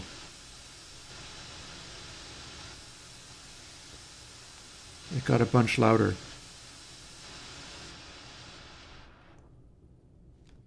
But then a bunch quieter.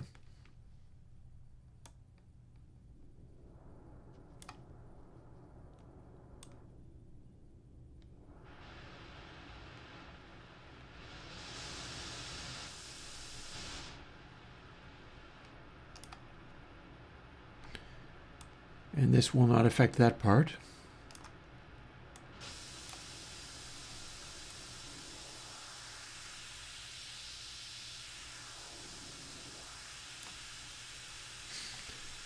But as it happens,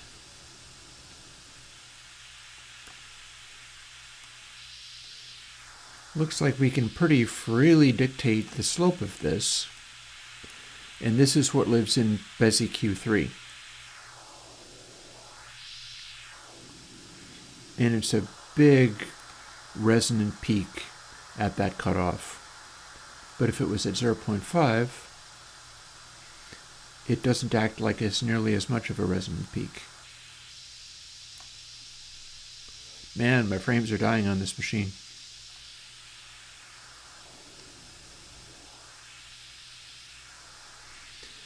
And if we have a variable resonant peak,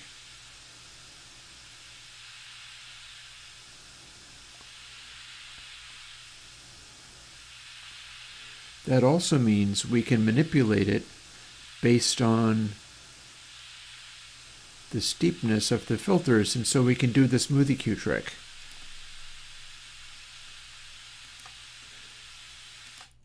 So if you're not familiar with the smoothie Q trick,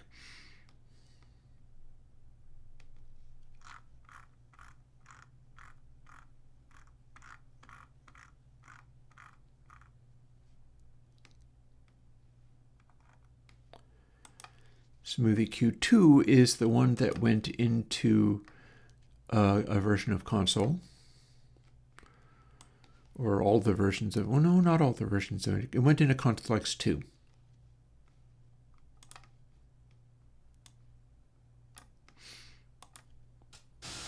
So you can do this.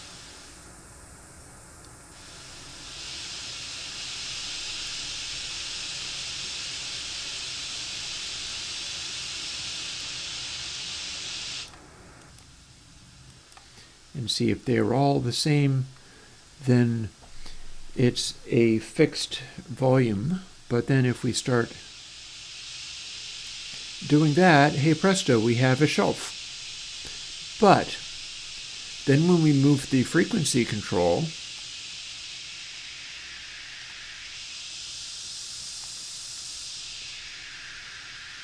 the shelf tilts as it goes. What I've just exposed is that I can do that with the Bezier filters too. This is being done by having this be a slow roll-off and this being a steep roll-off. It causes a bump there. And it lets it act like it's a parametric filter. Here's the low mid.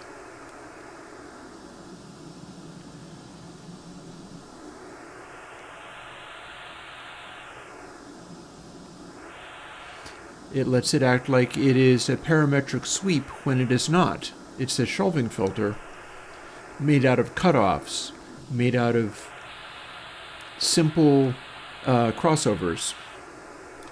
And because they're simple crossovers, they can cancel out perfectly.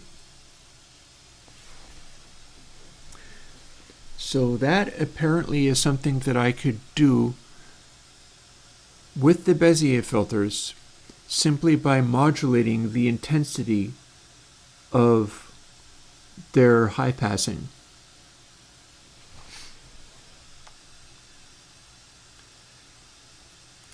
And I'll also mention that if I do pull out, oh, not that,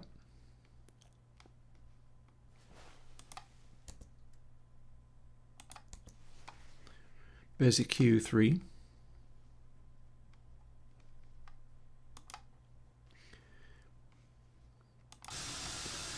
we technically don't have that. Also, it has to be before span to see what it does. There we are.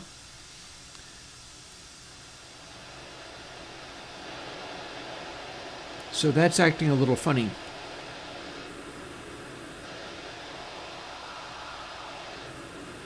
And it is very fixed in its settings.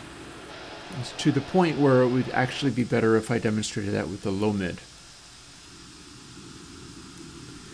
See, we've got funny notches and things.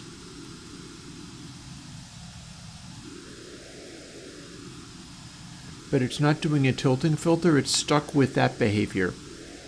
Whereas if I add what I had in the other one, what's going to happen is as you drop it, this will steepen, this will shallow. If I boost it, this will steepen and this will shallow. And it looks like that's how that will work.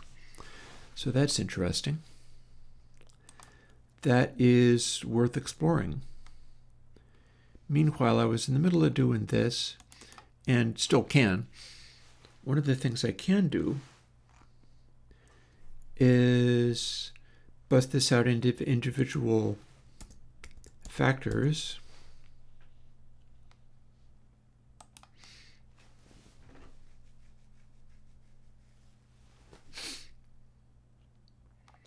Don't mind. Oh, also, I apparently am cutting by 0.5, which I probably don't need to do. Maybe I do, maybe I don't.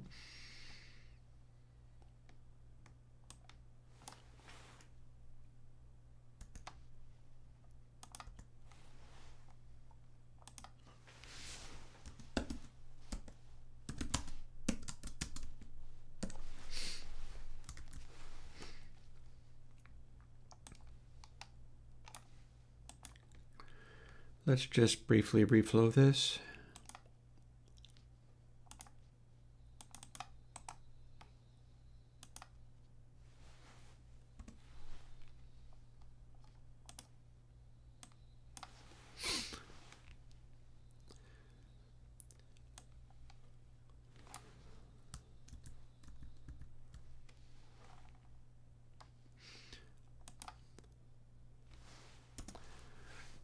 I could have done that slightly more efficiently, to be perfectly honest. But, you know, we can get by. Sometimes it's good for me just to do things the long way around.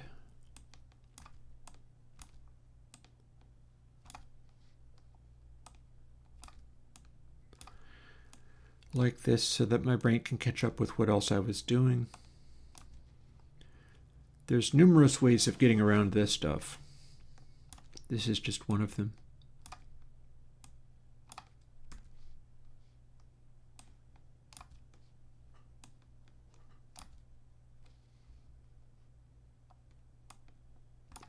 And the result of this will be exactly what I had before.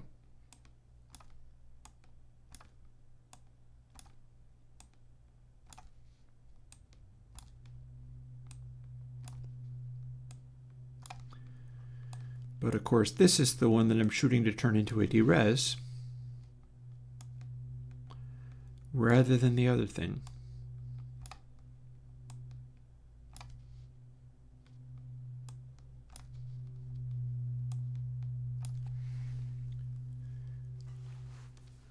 So that should work.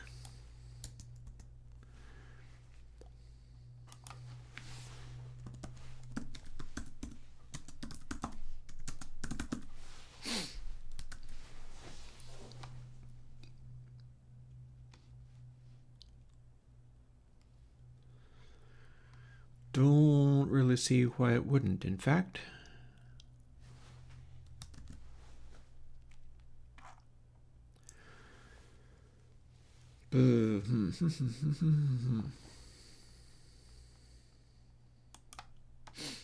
Okay, so two things to do here. Let's get back into our power factors.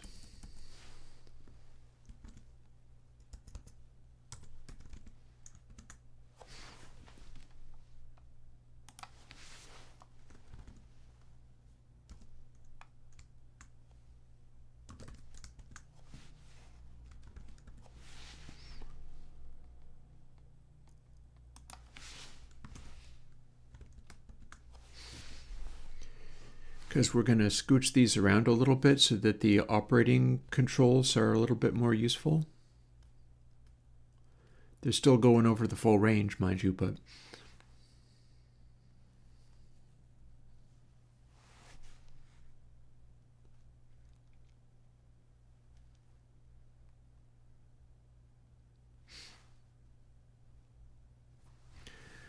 And you know, I can get around that divide by zero bug too. Actually, no, we're already getting around that. You mentioned 1 divided by that, right? So we are already testing to make sure that we're not doing stepped that way unless it's already larger than 0, so we're good. That's why it didn't crash.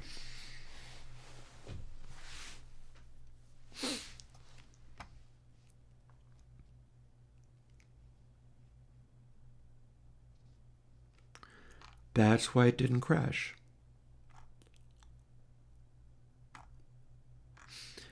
And we've still got how much in here interfering with the high pass.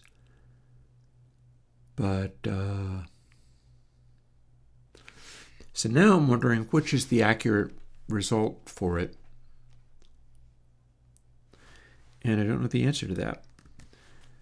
But I can set it up so that it runs and hear what it does.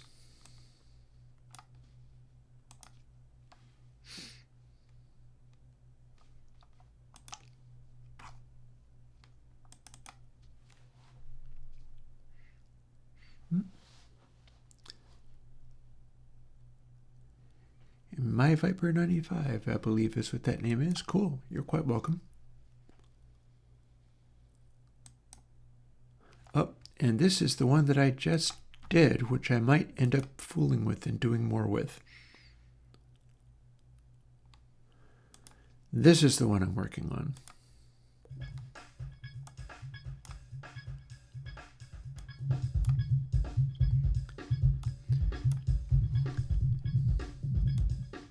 So what we've got here, this is basically flat. Except for when it's not. Okay, so we do get a resonant peak out of this. That's interesting. At full crank, nothing happens.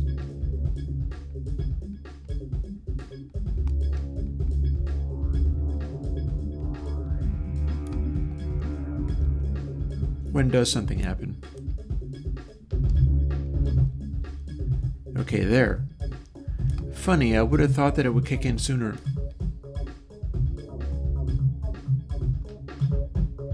Oh yeah. So we've got a roughly 6 dB issue there. But this is the slightly darkened version. And then they just keep going.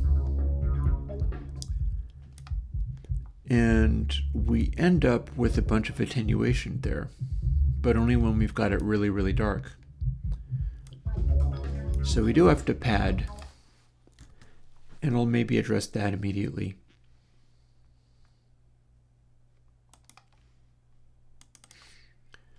No sense having the first appearance of it. Also, this irritates me because we are supposed to be getting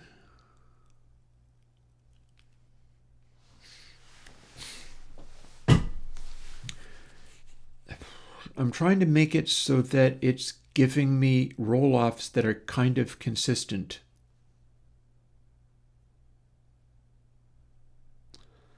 I feel like it's not giving me that, and that's irritating.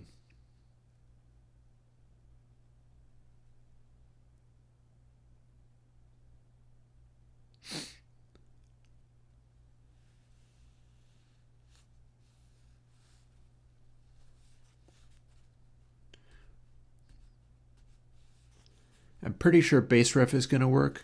I'm irritated as to how this is not working.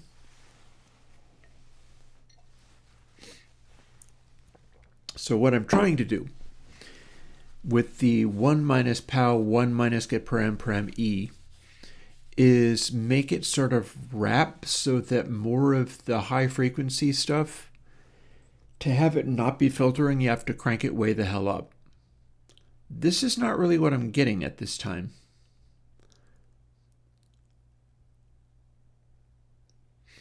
In theory, as I continue to increase the power factor here, like to times 3 or times 4, it will start bringing in that first notch where it's engaged a little bit.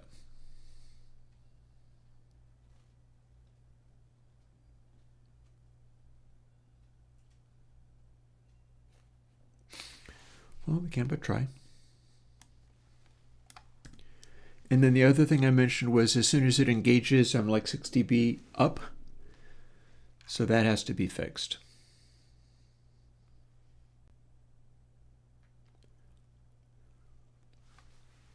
Here's one way I could do that. This is where it kicks in, right? So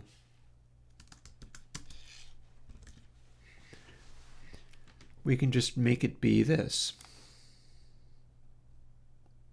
Let's see what I get out of that.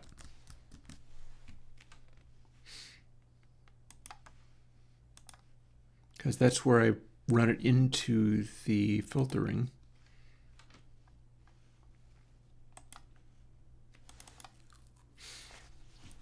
Again, what I'm shooting for is as you engage that high pass, it shouldn't make a volume change. It should just start applying what is actually 2 levels of filtering. So here we go.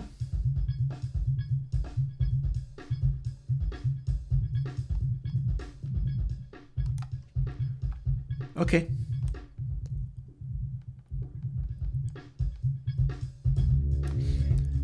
So there we've got highs.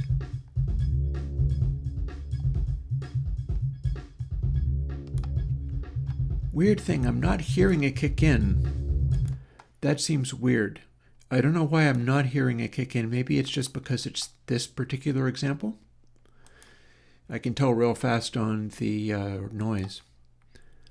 Let's listen to the noise with that even running span and see whether it's obvious on the noise.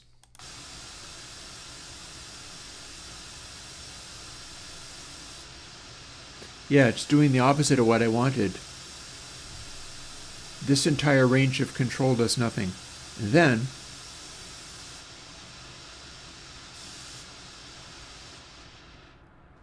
we start getting all of this. It's happening only here. What I wanted was for about like at about 0.9 you get your first notch, and then you keep getting more in a kind of linear way as you continue to roll off. I'm fairly happy with how it's behaving other than that, but the way this is working is completely out to lunch and has to be fixed immediately. So let's see if I can go about fixing it immediately. This is all for the purposes of coming up. One thing I could do is abandon the idea of having it be relative to overall scale.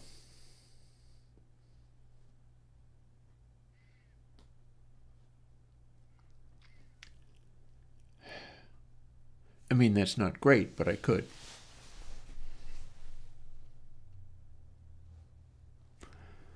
There is no 1 fs times get sample rate, because that's not fs.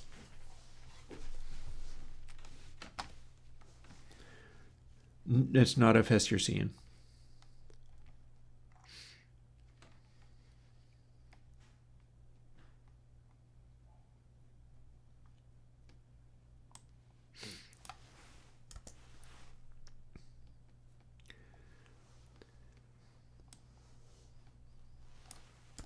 Okay, so let's start by this.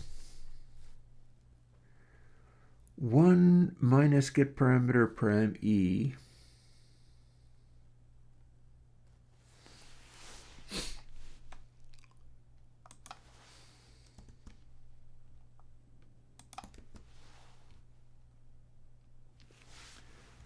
times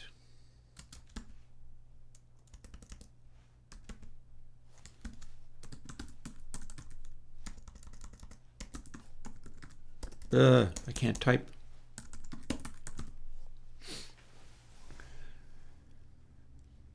So technically that has just given me HMDRes, or no, I suppose it did, didn't it? But then we have to get around it a different way.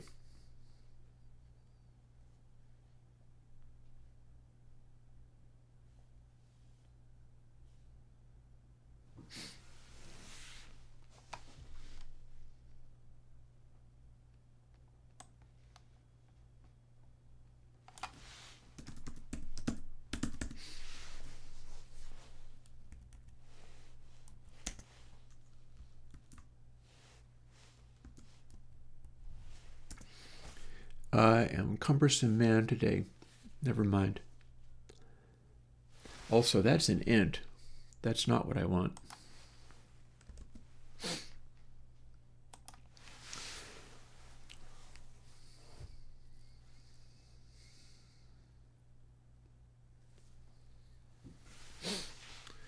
And we don't actually refer to truffle ref anywhere, so we can simply plunk this in where that was and ditch this entirely.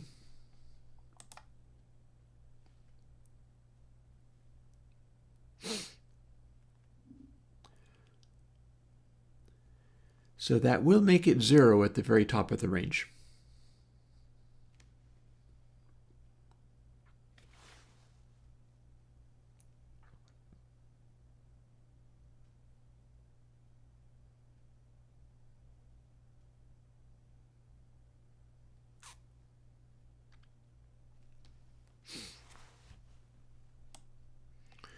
And that's also going to make all of this very different.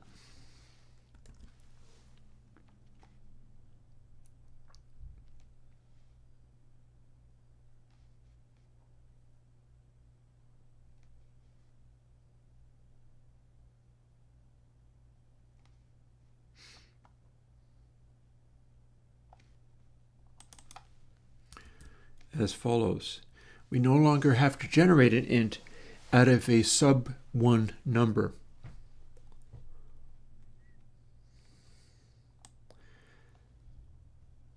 Instead, we have the sub-1 number directly.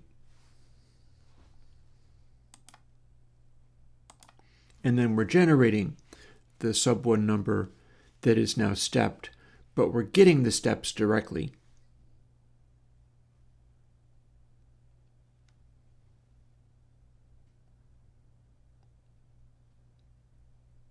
Let's see what this did. Also, we can probably move this down to there and have these kind of set like that.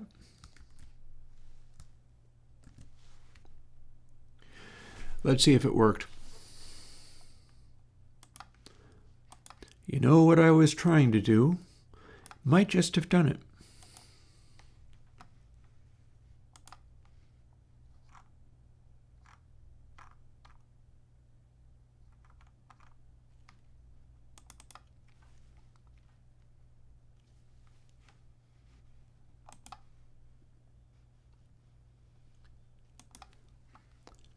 So here's the idea. If I sweep treble down, I immediately get some action as soon as I pass like 0.9. But then there's an additional step for each like tenth or so.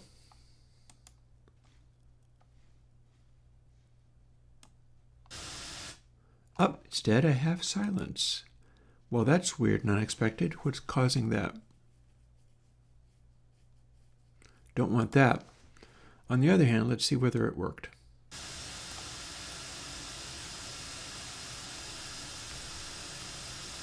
It super didn't work.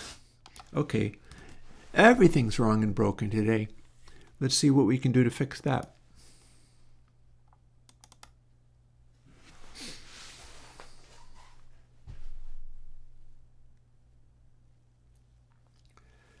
That's supposed to go, it's supposed to be roughly the integer number of steps we're using.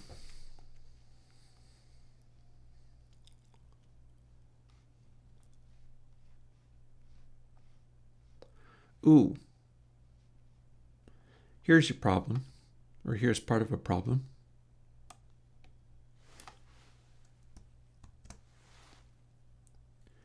If it's larger than 1, then stepped equals that, and then we put it back. So there was your problem.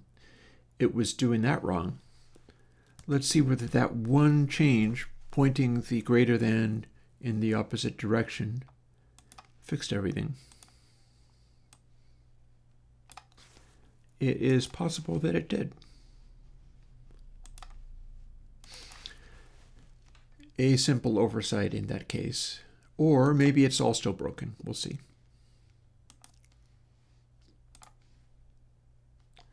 No sound. Ooh.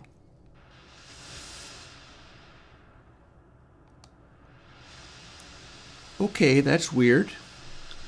Check this out.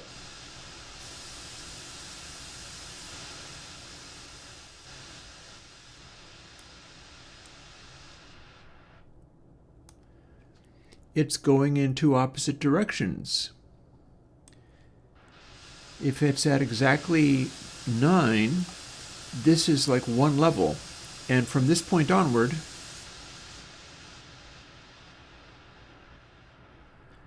it's a little aggressive about it, but that's what I wanted it to do. It's get brighter as it goes. Here's your problem. As we go above this point, actually probably this is probably our brightest point. As we go above this point, it starts applying the filtering again.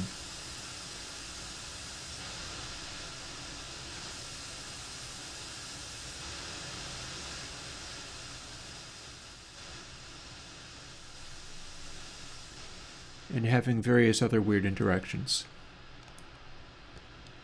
So it's doing that. And it needs to be letting through the sound full blast at this state, rather than going to silence at this state. But this part's fine. So there's an experiment that I can do with the state of it. Let's say 10 is more than we need. If we are at a sample rate of 44.1K, we can bring in as much as 4 levels of it. At 96K, we get more intensity of it, so that will bring us up. It was giving us like more than 20, and I didn't want that.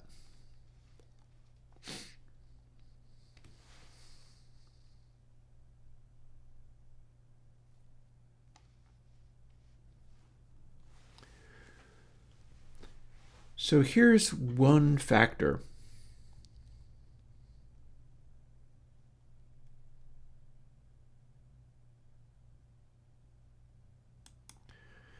This only works if HMDRes is larger than these. Kind of like that.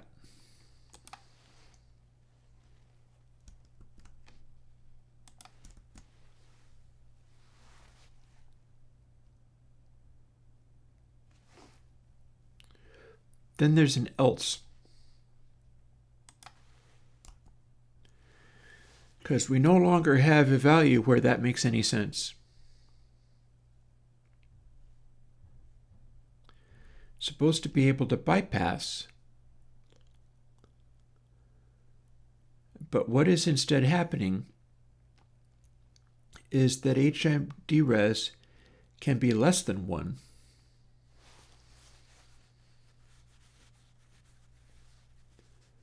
And then it's getting reapplied.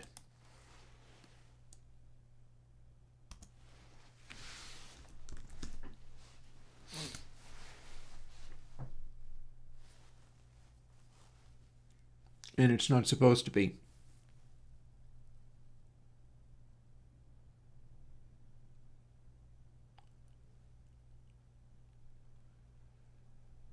So we are going to translate it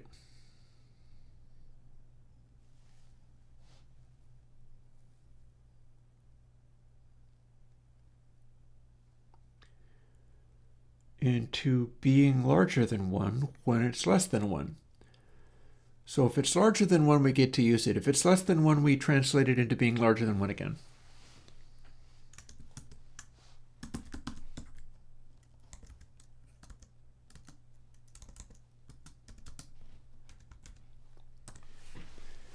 And that will force it to not engage, because this is the check that we do in the actual code where it's checking to see if it's less than 1.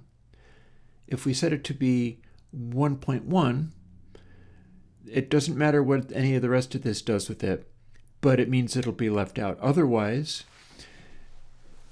rather than reassign, it'll work. Trust me on this, it'll work.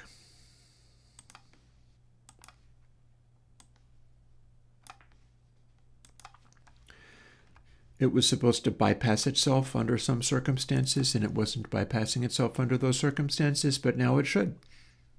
And that's what caused that. Except for the reason it was acting funny was because we weren't doing all the calculations correct.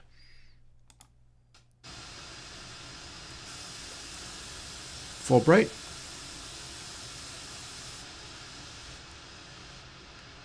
Increasingly dark.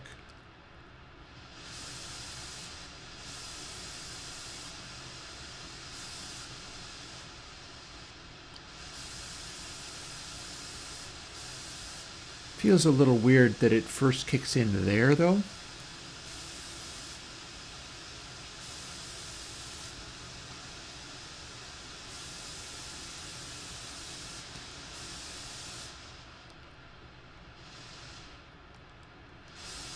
But that's what it was supposed to do.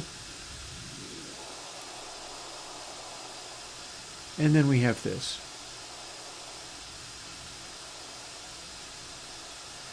Honestly, I can kind of hear in the noise a way that this is working. We might honestly have that inverse of golden ratio thing in there. Believe it or not. Because listen, I hear a bunch of extraneous noise. I hear the low frequency noise.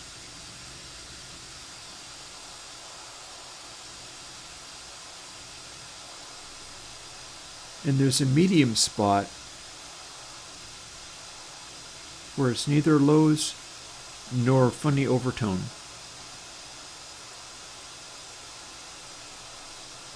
Here's your overtone.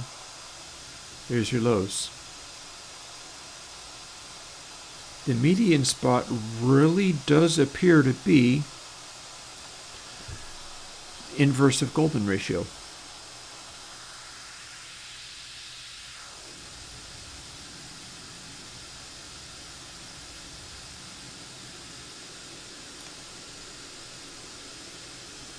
See, because we can let more lows in, or have more of that overtone. Interesting. Also, I'm curious as to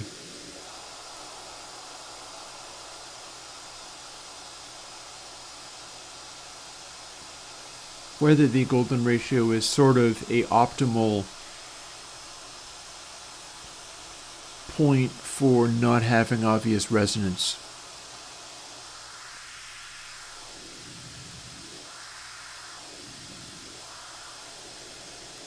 Suggesting that 0.5 is about halfway between the two.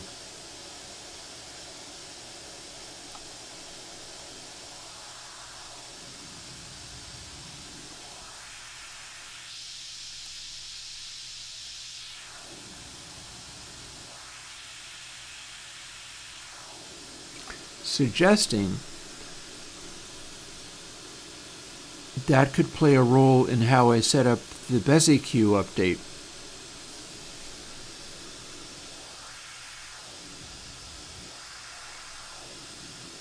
Assuming I even need one, because maybe I don't.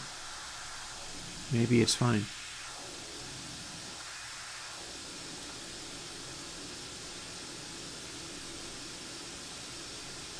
But yeah, that feels like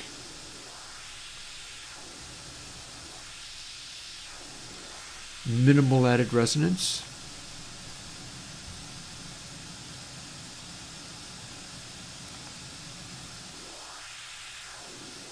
And a tonally appropriate added resonance. Whereas what I've got in BESIQ is this.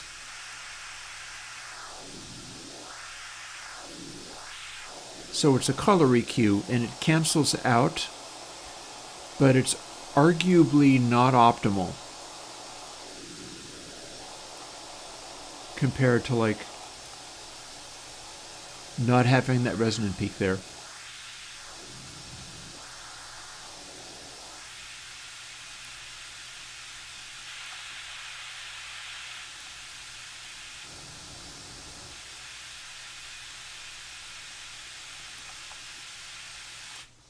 It does feel kind of like 0.5 is a happy medium. Yeah, to the extent that any of this is happy, it's just grinding away at plugins all day long. But all the same, that suggests certain things. One of them is that 0.5 is kind of like a happy medium.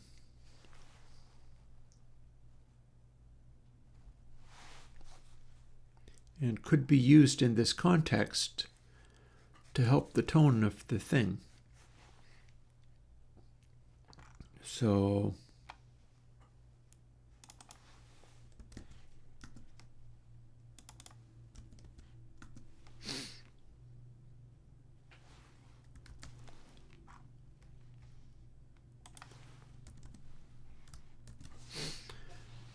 oh, I'm apparently still using, oh, I see where I'm using it. I know where I'm using that. I have it down here. I needed to remember to do both of them.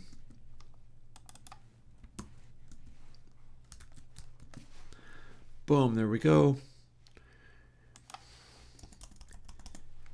We need our derez. And various and sundry other things.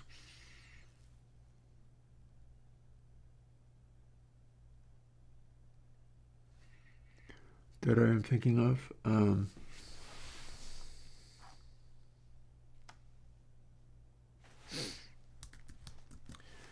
For now, though, I'm going to leave that.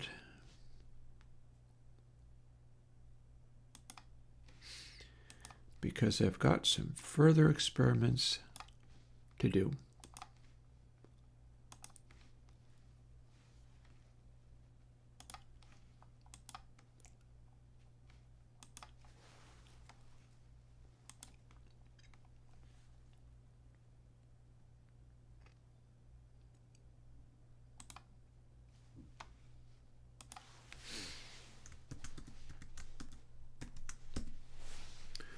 This could see me updating literally all of the Console X3 things I'm working on, but that could be well worth it, so here we are. It had a pretty strong effect anyhow. I can dial that stuff back a little bit, right?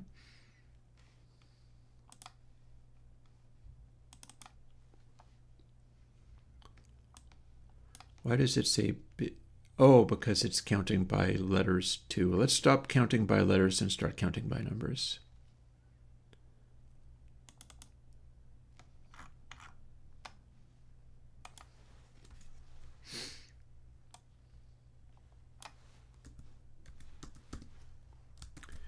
Clearly, I keep making new versions of these, so I got to count it by numbers. Otherwise, I'll accidentally overlap some of these, and that would never do.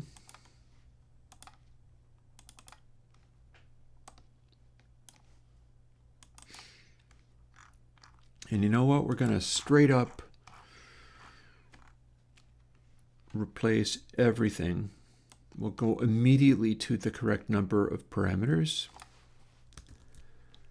We'll leave everything the same because the whole purpose of this is to replace this with one where the shelves, which aren't shelves, act like shelves and also tilt the way that SmoothieQ2 does.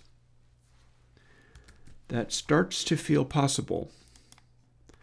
And that could be a nice little bump in performance. I'd like that. Some bits of it won't have to change at all. Oh no, actually all the bits of it will have to change. Don't mind me. I am clearly mistaken. All of the things must change.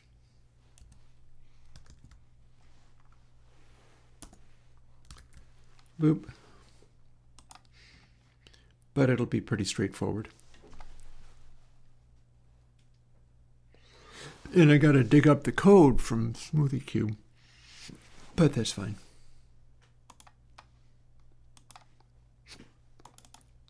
I know how to do that. Ready. This at least straightforward.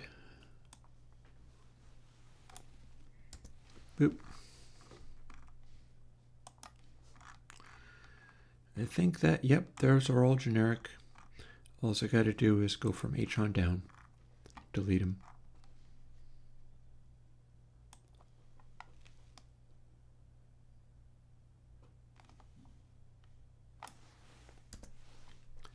Just like that.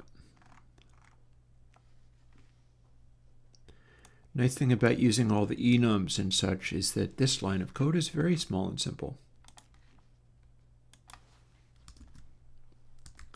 That's all it is. And then I can go from overall scale on down.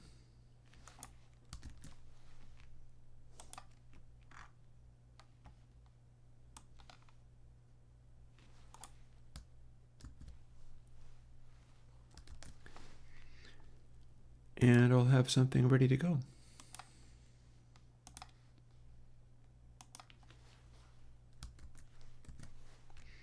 Won't build the first time, but it'll build the second.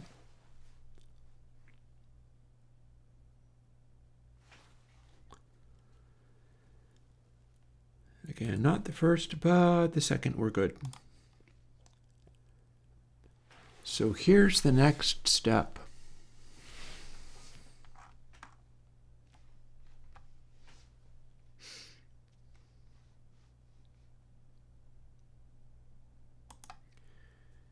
I got to work out what the difference is between these things.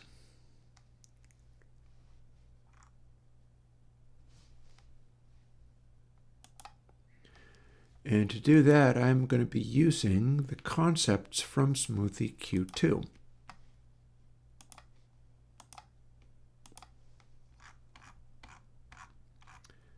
Because that's what was doing it before. And I know the targets I'm looking for here.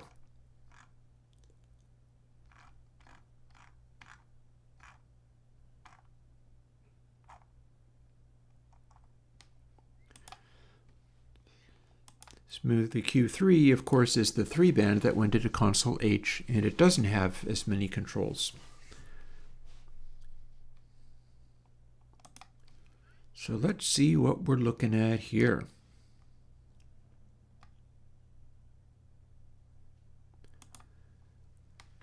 The gains are a little fussier.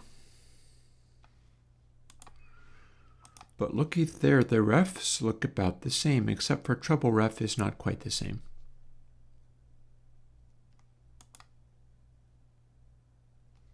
Treble ref is skewed, but not in such a way they're all basically going from negative 0.5 to positive 0.5. That's the amount of interaction they have. So what we're looking for is, again, we're doing a This is also a 4-band, so this should be working. Yeah, see? Ref, it's also skewed, but it's still doing about the same thing. Or we're doing dereses rather than F, but the formulas look about the same. So we're going to want this.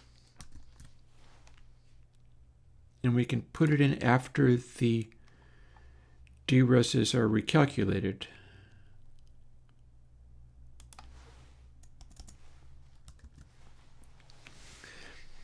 And we're going to want that.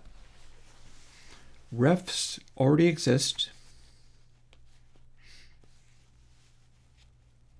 So what that's doing is that is adjusting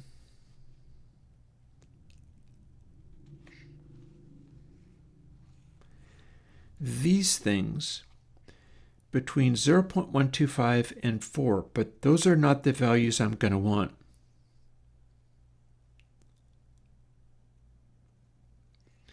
But this is still the general concept I'm going to want. To the point even where I can close this, because we're getting just about there. What I'm going to want is something where rather than going between 0.125 and 4, it goes between 0.38 and 0.618.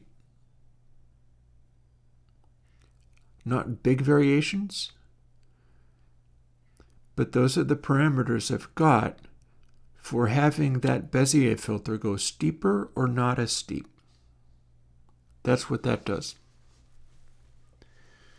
So essentially, I'm going to have perfectly useful filter cues here, and I'm even going to know where to apply them.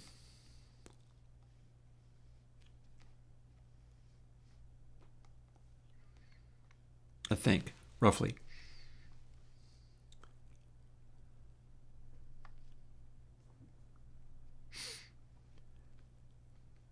Yeah.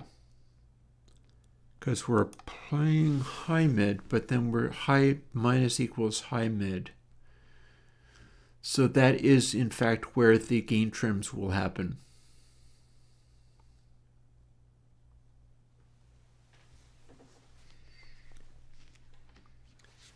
Because, yeah, if you split it into two sections, and then that one section becomes quieter, and the other section is this minus the first section, change the volume of that, and then they'll still add up to be the same. We'll see whether this sums correctly still. But we're going to want H mid to be times equals high Q. And likewise for all the following ones. And then I have to just set up the levels correctly.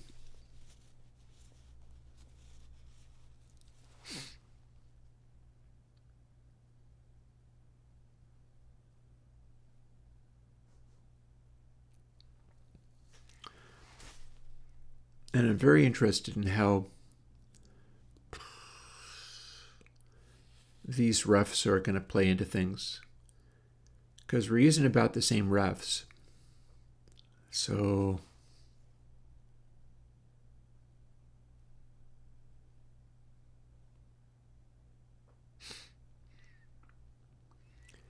maybe it just all needs to be scaled in a certain kind of way.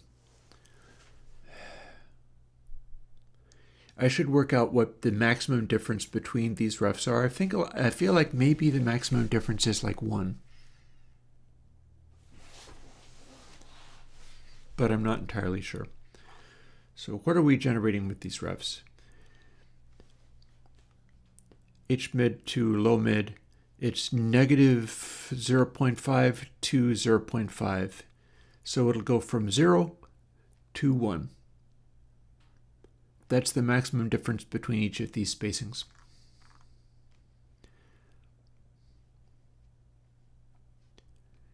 I do not know why the max would be 4 when these are already restricted to 1. But maybe I'm simply missing something somewhere.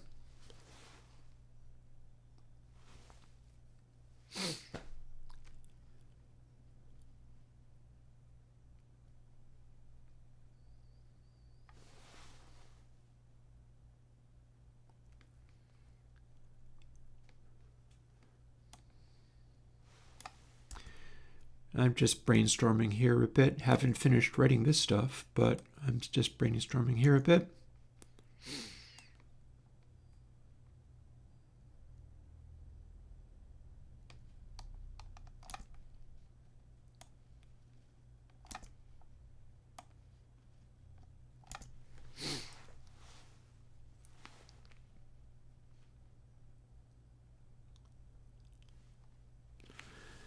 If I can come up with the right numbers for all this.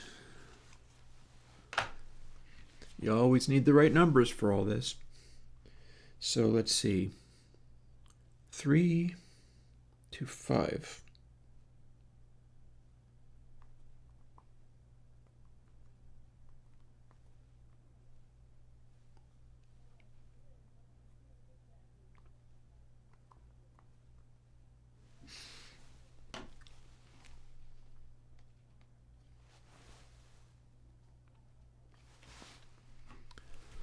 Three, 2, 5.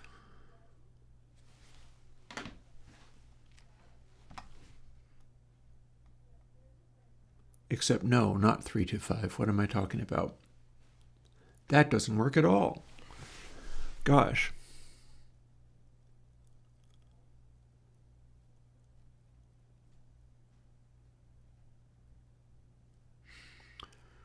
Well, what I'm looking at there is 0 to 1. No, wait, hang on. That's 0 to 2, isn't it?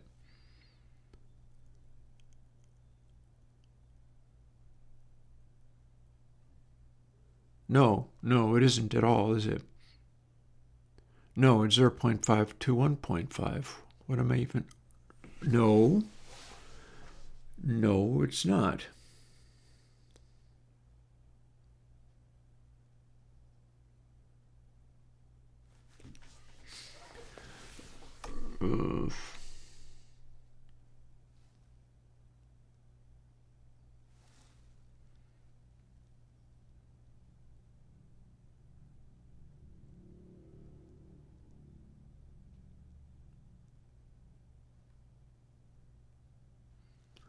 These go from -1 to 1.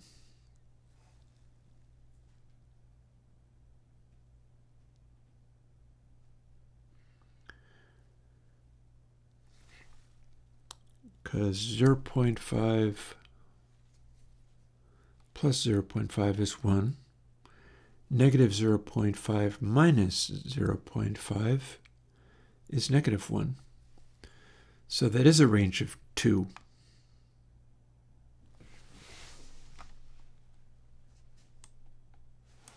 So 3 to 5.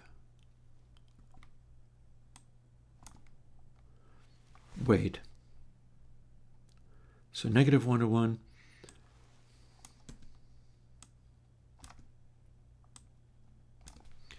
Means there is my 3 to 5.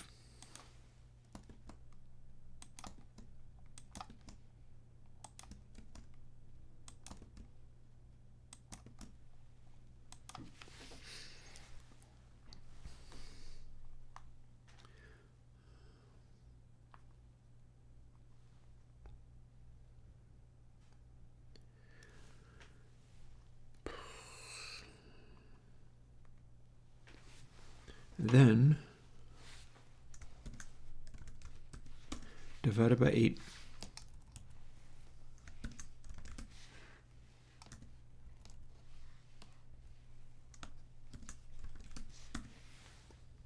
That counts as divided by 8. So we've got 3 to 5, because the range is -1 to 1.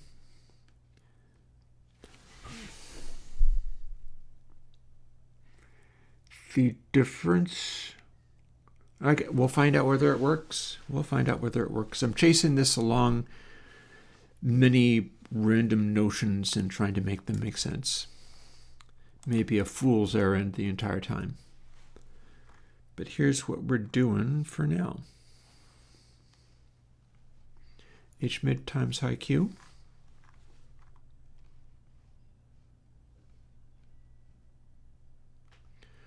And there's L mid. So after we finish summing the L mid times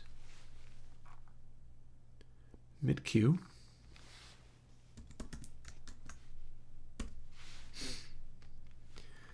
and none of these are going to be as steep as it originally was, but since they are constructive solid geometry, they should still add up to neutral. And then base is low Q.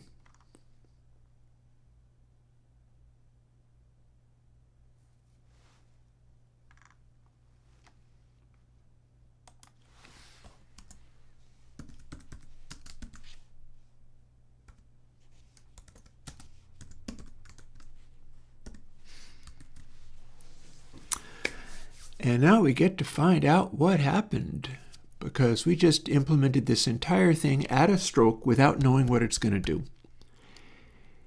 I brought in the smooth EQ things. I dialed all of the steepnesses of the filters down from the rather intense and resonant things that they originally had, where you could apply a lot of intensity to this filter, but it always had a really strong color to it. It always brought in a real resonant quality everywhere you applied it. And we've just removed that.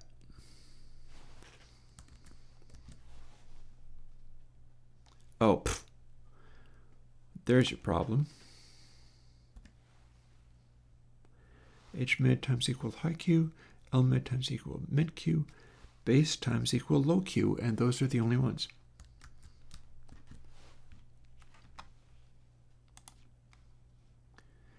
If this works, this gets included in console X3 and comes out as an update. I've got other stuff to put out, mind you, but this is that much better. You were definitely getting it. Okay.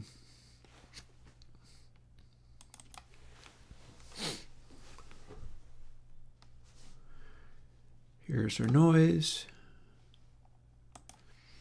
We'll make an effect stack just to properly see it.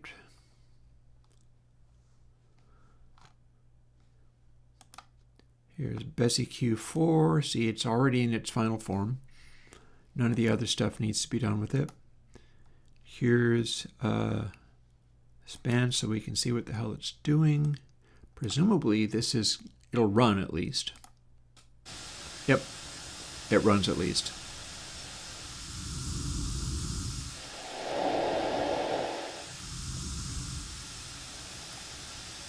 Okay. We've got some fussing to do. We're not ready yet.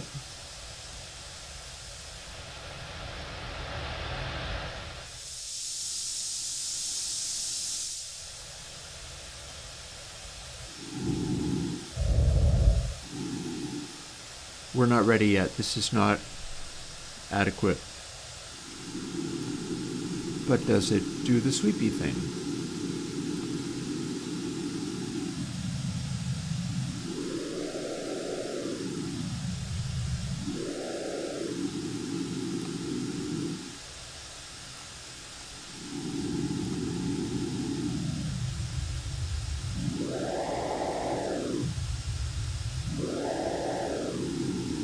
Okay. Feels like some of this is doing its job. It's just hypersensitive. That's rather amusing. Didn't expect to make it hypersensitive.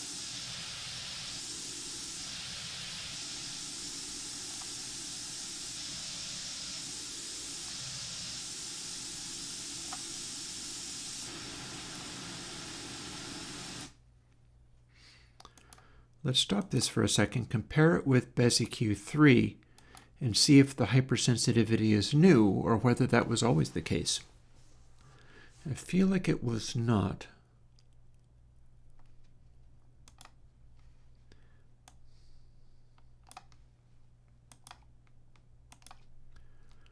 So reset U.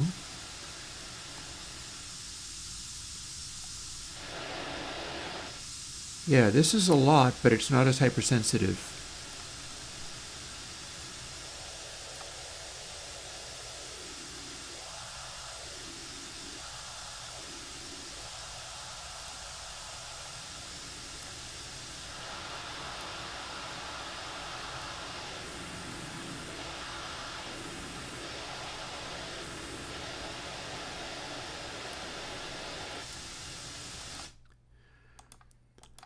So what we've done with this is make the control elements crazy hypersensitive.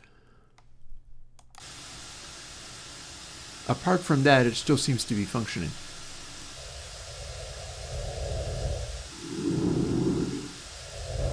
We're just throwing the amounts off wildly.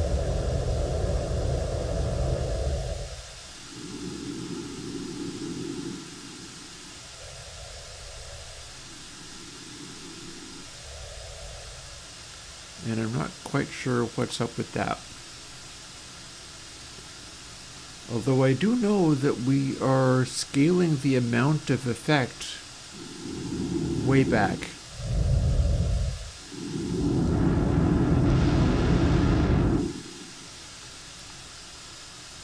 So if we have cutting base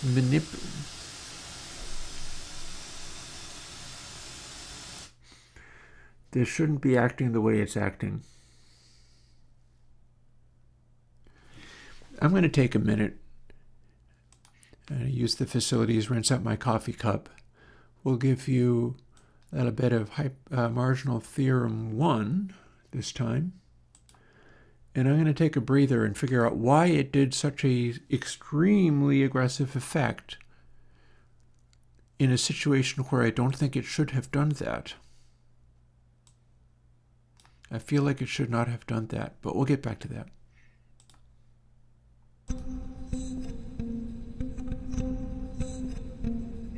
Here's marginal theorem 1.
Back to the grind.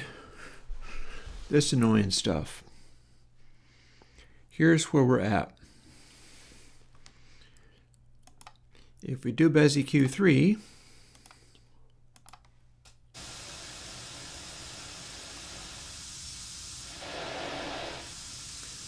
we might have kind of steep filtery results, but they're not going insane.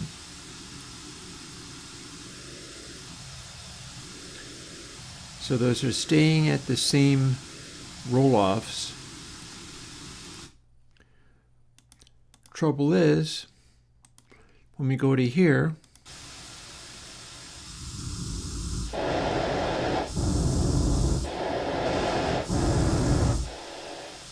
so that's not acting the same at all. Although,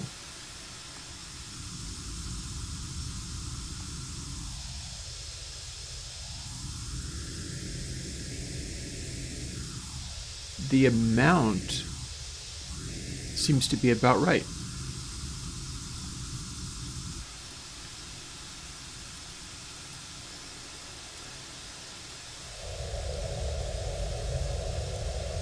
So like if we move this around,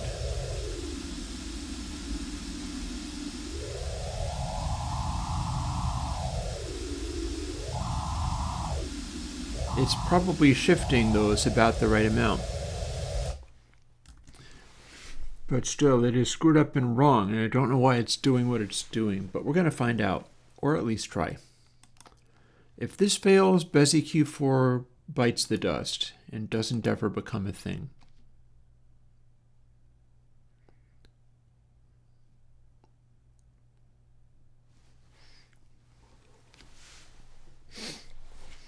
And everything does sum up correctly. There is at least that. So one side issue with this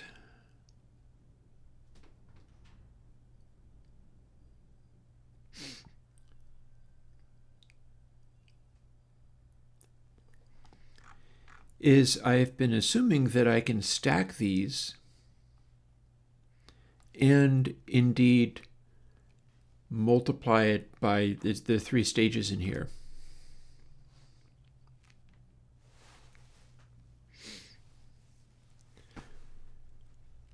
And in so doing, see, the only thing I'm doing is adding this mid-Q business. If it's literally 1,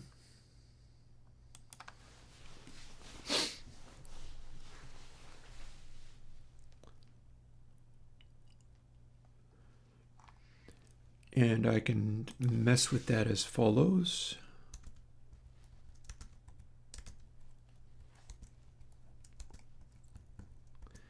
See, if we assume 1 is the median,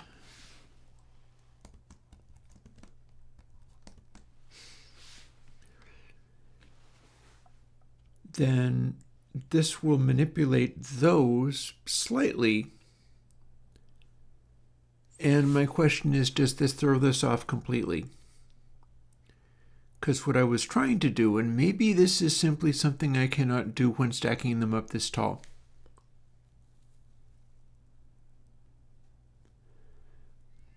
is fiddle with the subtraction factor of it.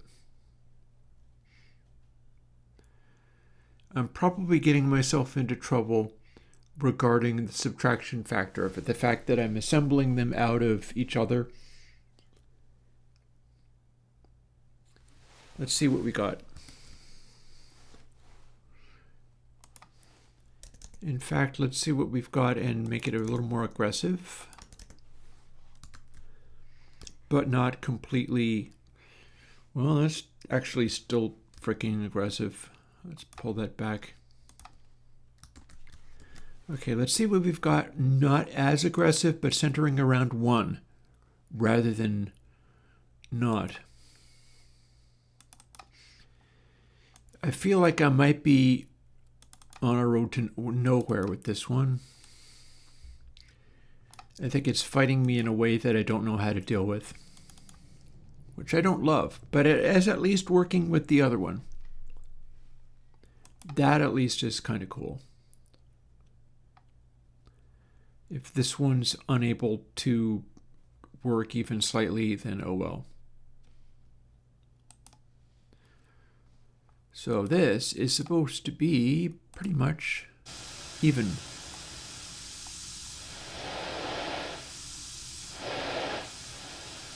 Okay.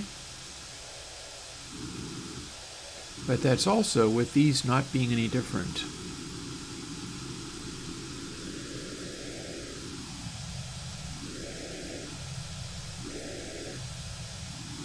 Okay. We're not completely out to lunch yet.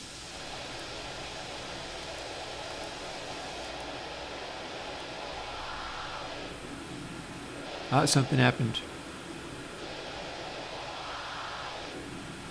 Mind you, that's using the highs.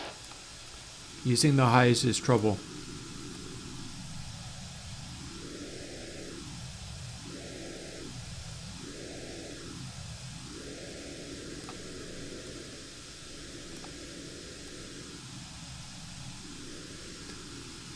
This is the rough estimate of what it's supposed to be able to do.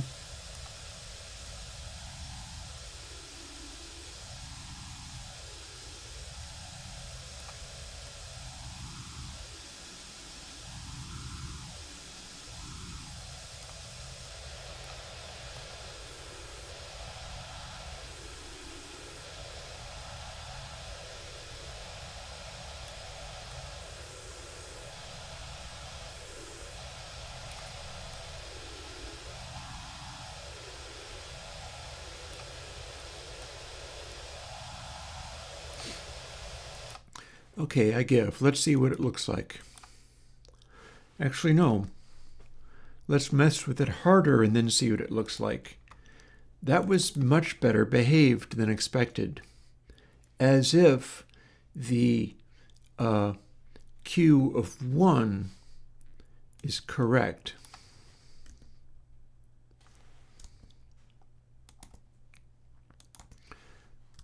But we can make it a lot more aggressive than that. So we're doubling the amount of messing with it that this is able to do.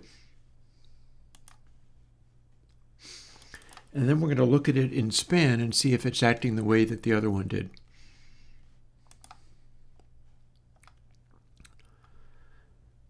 And if it doesn't do anything crazy, then we'll compare it to the original. Because we might be onto something, or we might not.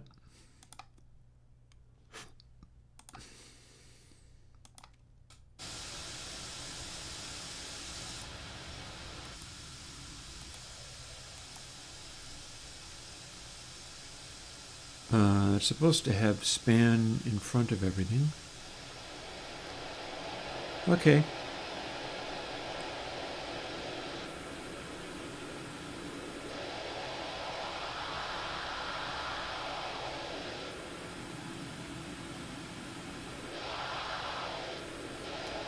Remember, it's stepped with this one.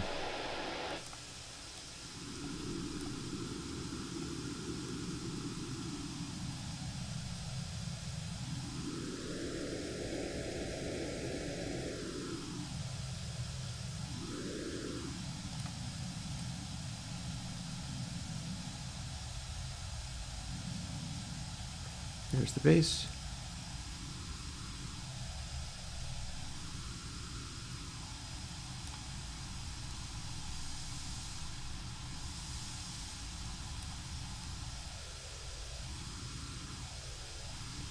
As usual, everything kind of interacts with everything else, but that's normal for Smoothie Q2.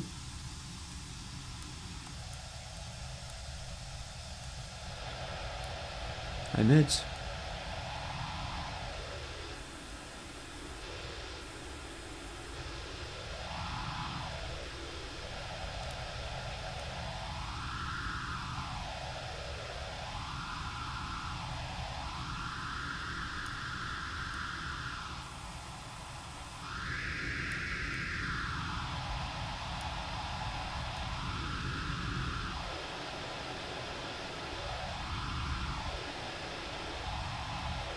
Okay, so what we're supposed to be able to see happening as if it was like Smoothie Q.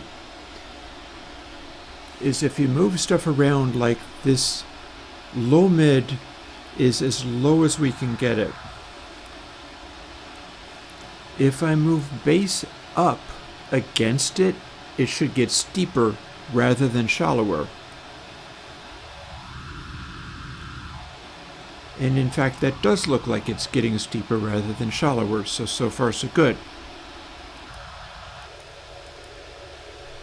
Similarly,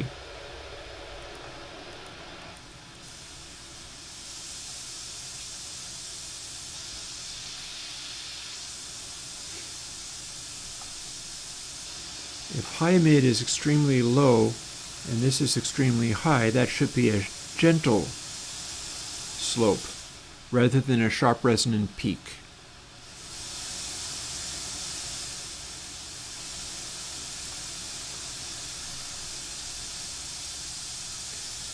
And that looks more like a gentle slope than it was before. So far so good. But as I increase H mid F, that should make that point become spikier. And as I drop high, it's stepped, but that should continue to make it more spikier. Or less spiky.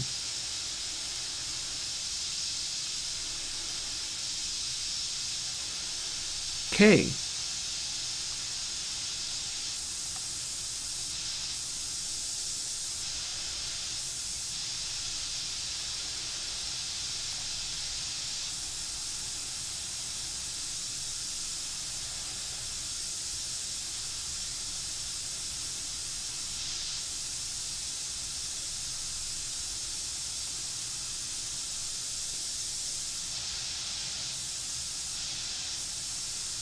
Arguably, I don't want to move that high one when I move this.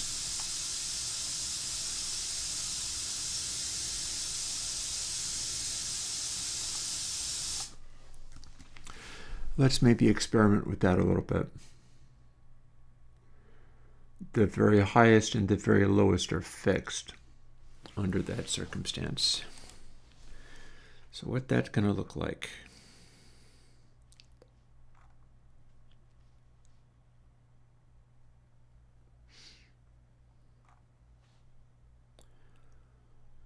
Well, HMD res would end up being straight up treble ref at that state.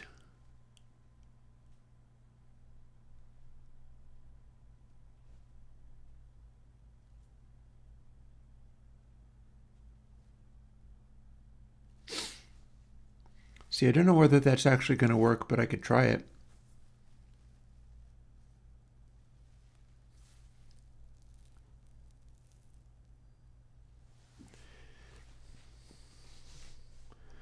MD res ends up being the combination of the both.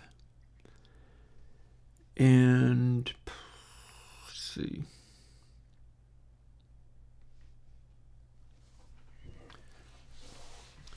So rather than 4,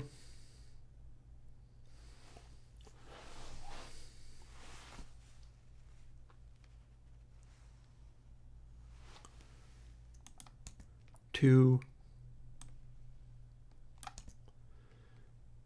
1.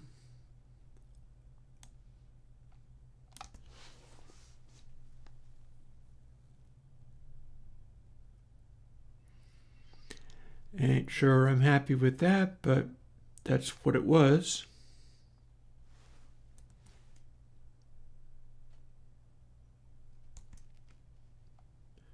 And I guess we'll find out whether that's horribly wrong.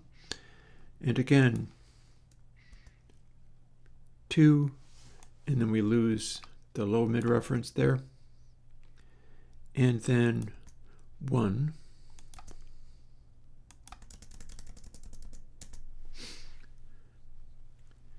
So in theory, that's what you want.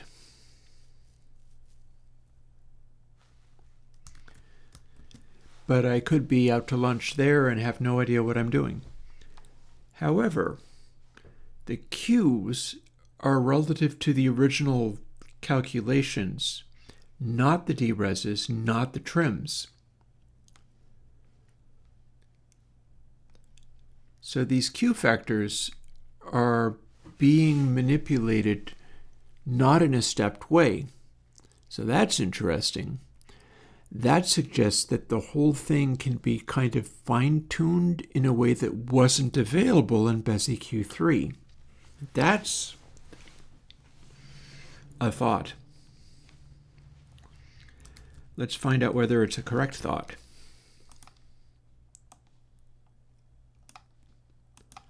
It'd be nice to get this working more effectively. I had thought that this was going to behave better, but I could be mistaken.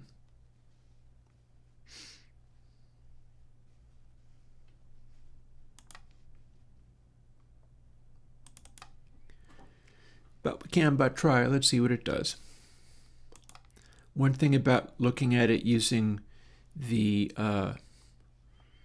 noise is that it makes it extremely obvious whenever it's getting up to a complete mess.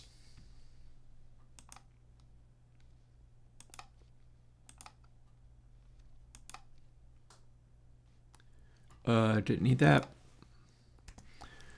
That was a silly mistake. Next thing. Let's see what it does. Okay.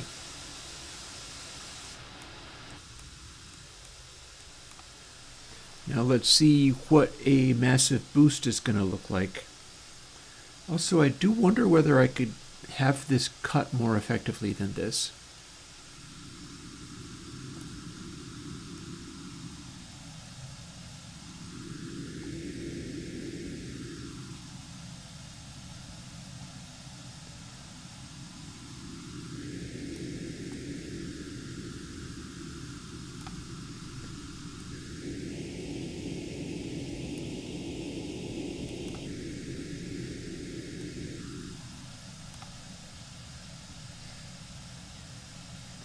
Okay.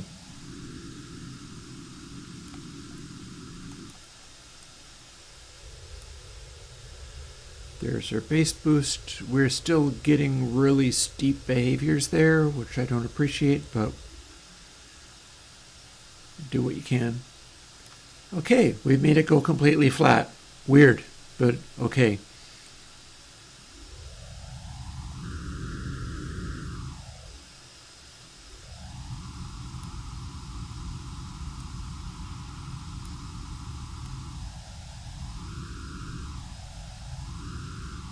That's affecting bass frequency.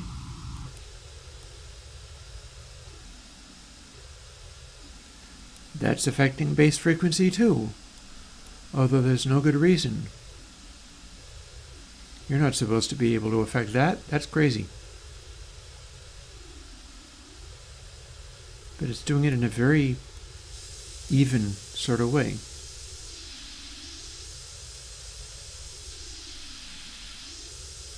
What have we got here? This is acting kind of crazy.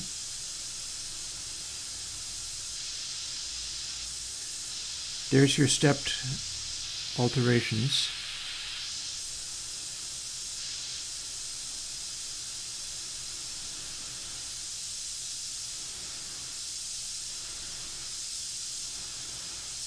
As you move the high-mid frequency up, it steepens the cutoff as you get to high. If you make them match, it should steepen the cutoff as we get to low-mid.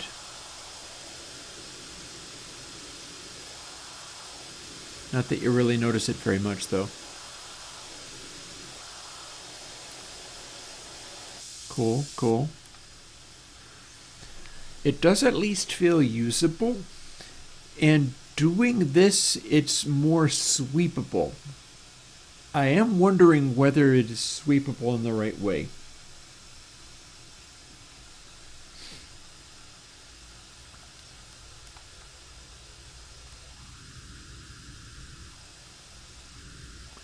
One thing about it, everything is a lot more manageable, I guess.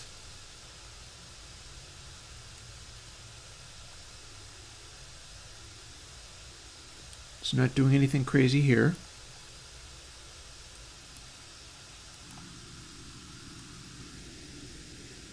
Shallower. Presumably that's steeper, although I would not swear to it.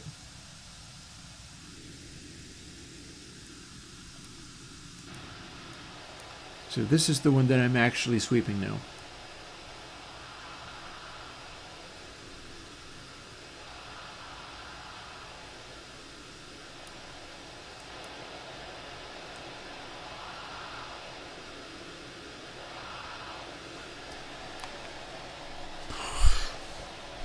Feels a little bit like it's doing what I wanted.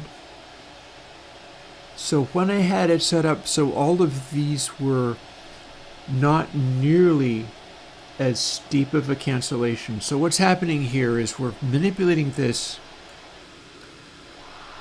around the concept of how steep this goes.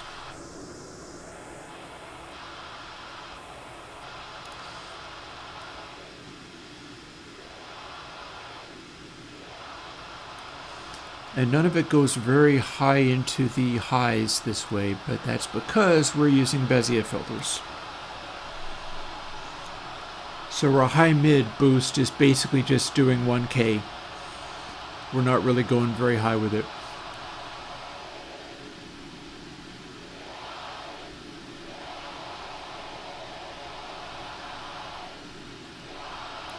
But what's happening is it's producing a bigger change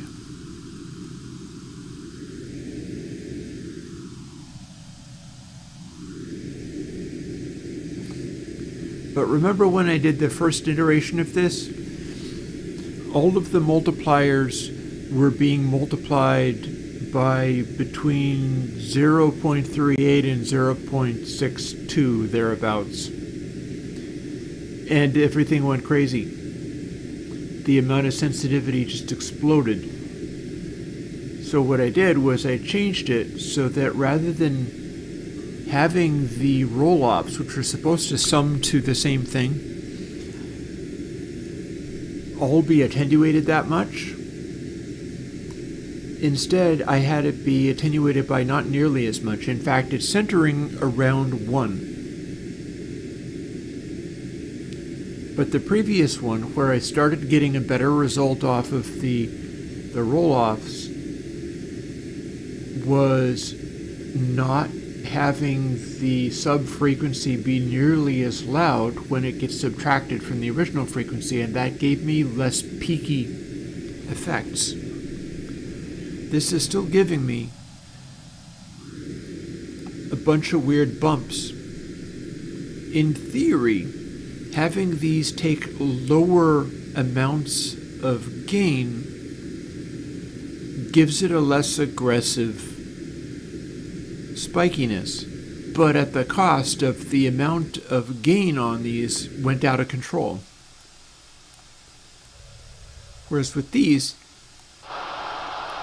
it's mostly much more in control.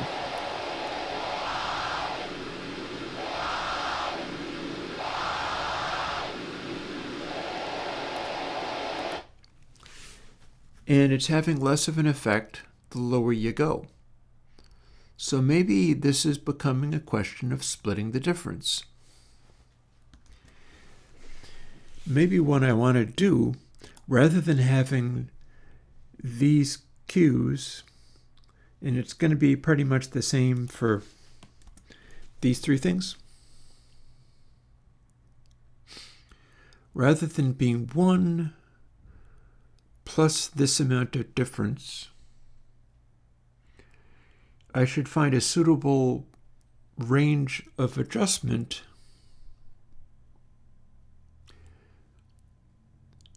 where it gives me, hey Chad, back from lunch. Yeah, I'm 2 hours I get to have tacos. I need to tell you about what happened on Tuesday. Tuesday was hilarious in that way that is not very fun, but was kind of amusing. I did all of my thawing out my cheese for my tacos, and I was all ready for that. And then I realized I had not thawed out the ground chuck, which I mixed with taco seasoning, and I've got some taco seasoning for that, and the seasoning I also combine with dried pinto beans, so like pinto bean mush, and so I make a very decent little like combination meat and bean base layer for the tacos. I hadn't thawed that at all. It was completely and totally frozen. So what I had to do was run around defrosting that in warm water enough that I could then cook it and then continue onwards. And it took me about an extra 45 minutes. So that was completely dumb. I think it's because I have so much going on. Like I have the dumpster scenario has had me burning out completely.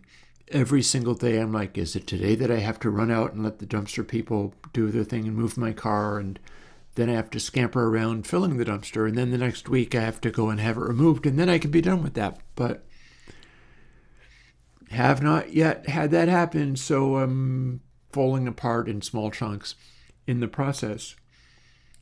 But this time I remembered to defrost all of my, well, no, it's going to be in about an hour that I defrost the cheese. But I have remembered to defrost the ground chuck for it.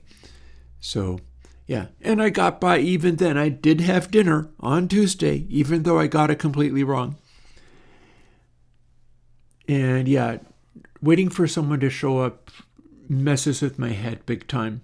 I have that autism thing where if the thing is going to be happening and I'm responsible for helping it to happen, it's the only thing I can think about. So that's been the last 2 weeks for me. Hopefully stuff will get better. Mostly it's just costing me my ability to work. But then here is another thing which I should think about. Let's find out what happens if we make these Q's start to become less than this. Let's skip ahead to 0.75. After all, it's all very well behaved so far. And in theory, we can scale this any way we want, but that's not actually true. Practically, we don't get to scale this any way we want.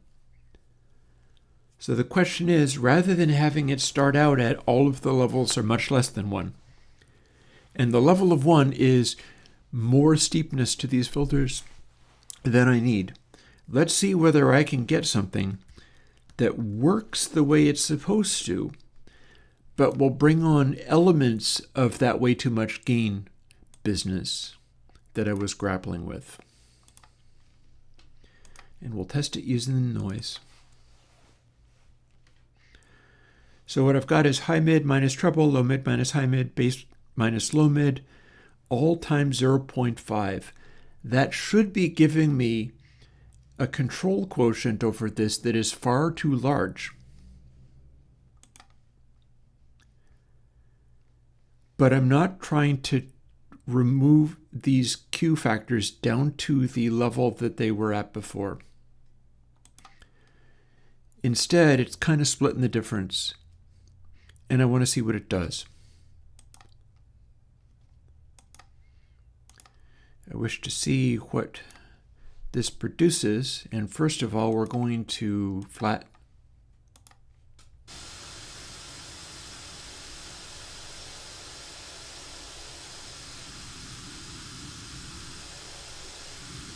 Okay, this ain't doing squat. Interesting.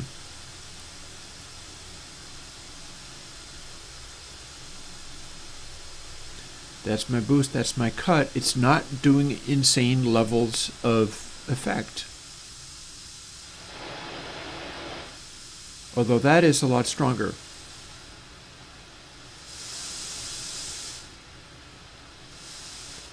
And that feels like it's affecting everything. Okay.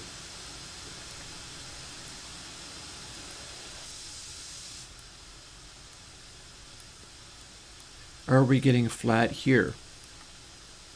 Yeah, that looks basically flat. So now if we bump up low mids and sweep it, then what happens?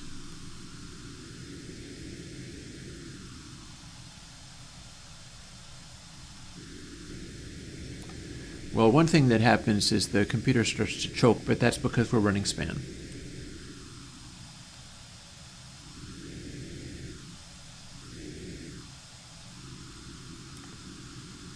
All right, let's try the high mid. That was aggressive before.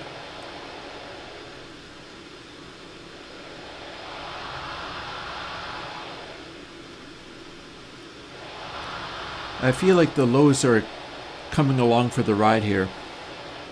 But you know, there's a reason for that. So if we're doing this, what's happening is we've got the highs cut very aggressively.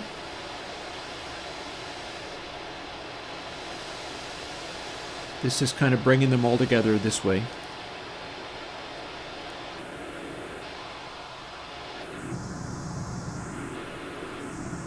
That's having a very big effect on all these.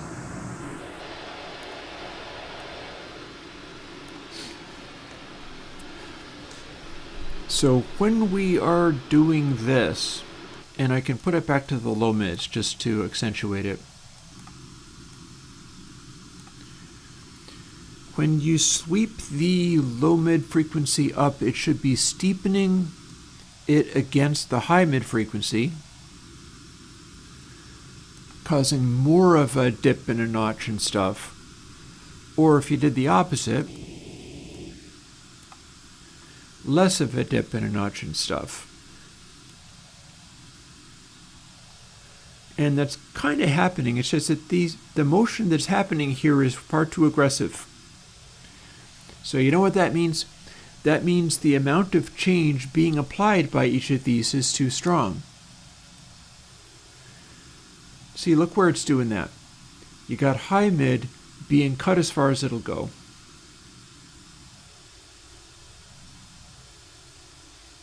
And if I sweep that frequency, low mid is the only thing that's actually being boosted.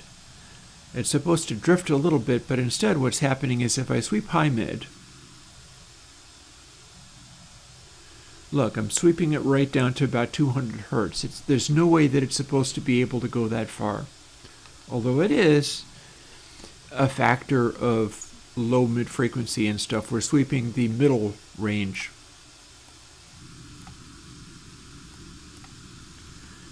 We should have a steep notch there, or not as steep of a notch there. But it feels like they're doing... See, base frequency shouldn't be able to manipulate all of this as much as that. So something up with this. Something up with messing with the base frequency is sweeping all of the other frequencies, including we're seeing only low mid, but look how I'm pushing low mid up to 1K. And since these are all stepped, it's just overshooting. That stuff is all overshooting very aggressively. There's no way that it should be able to sweep that far. Since it's only doing it by the H mid minus treble times 0.5, the times 0.5 there is the problem.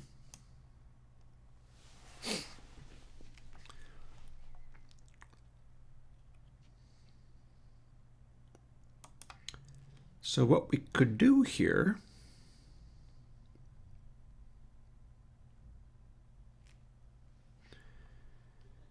is, first of all, okay, so these are all going from negative 0.5 to positive 0.5. That type of range also times 0.5 means it's going from 75 to 1.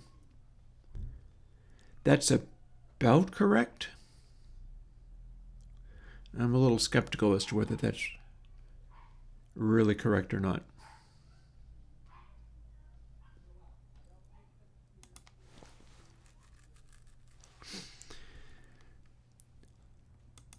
Let's take all of these trim factors and, oh wait, no, hang on, that won't work at all, will it?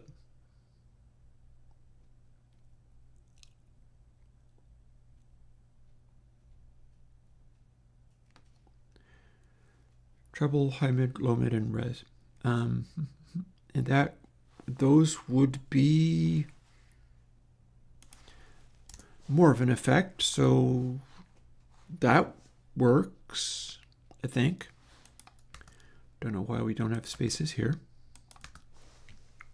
It is what it is. So that's correct. And then if these just do less here, but we leave it at 0.75 because things did not go as insane with this as they did when I was going between a factor of 0.3 and 0.6. It did not want to have the steepness like that. The gains went crazy. That said,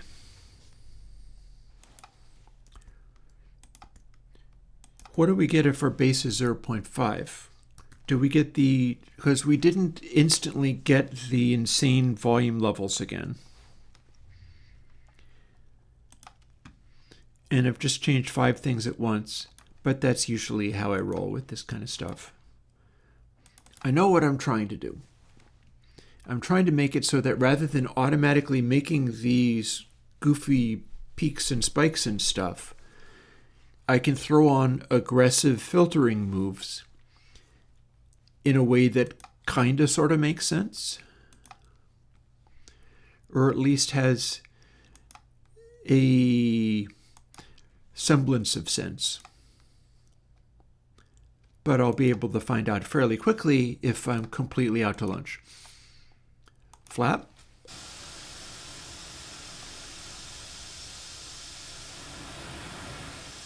Okay, that's not completely crazy. That is even less completely crazy. In fact, it ain't doing anything at all.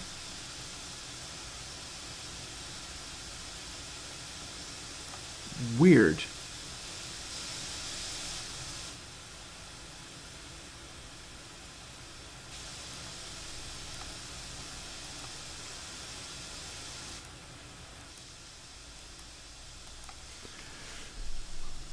It's making it less responsive to going crazy rather than more.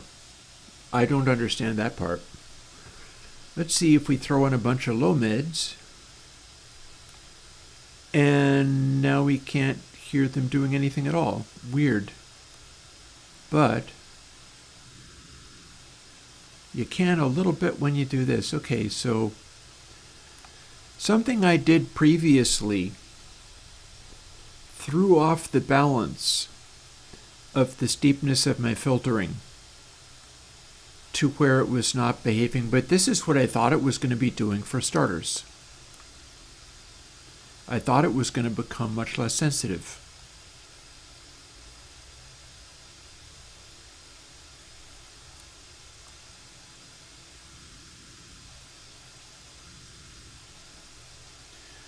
This has become much gentler. Highs are still very sensitive, though.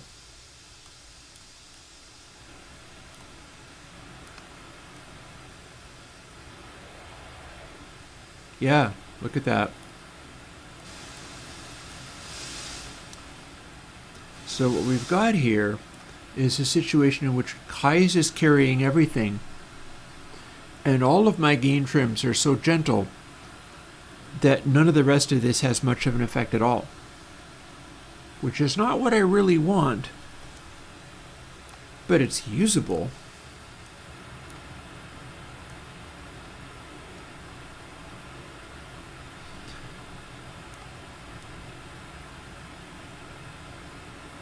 Yeah, you can't hardly hear it at all.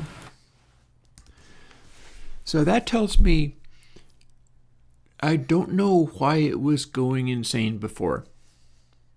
This is the same direction of adjustment that I was doing when I thought I had a lock on it. But then when I was fiddling with it, the slightest adjustment would cause it to blow up and go crazy. I thought I was going to get more of this and then fix it from there.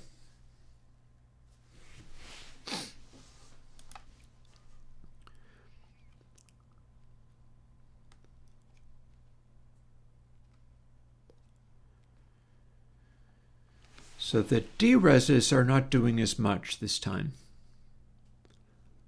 Of course, I got it set up so they're not really meant to, but still.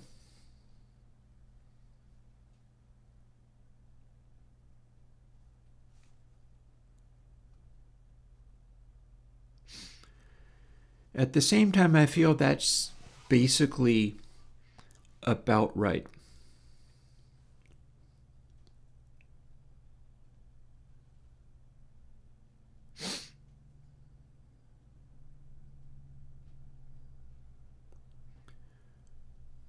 They're all kind of sloped in a certain sort of way.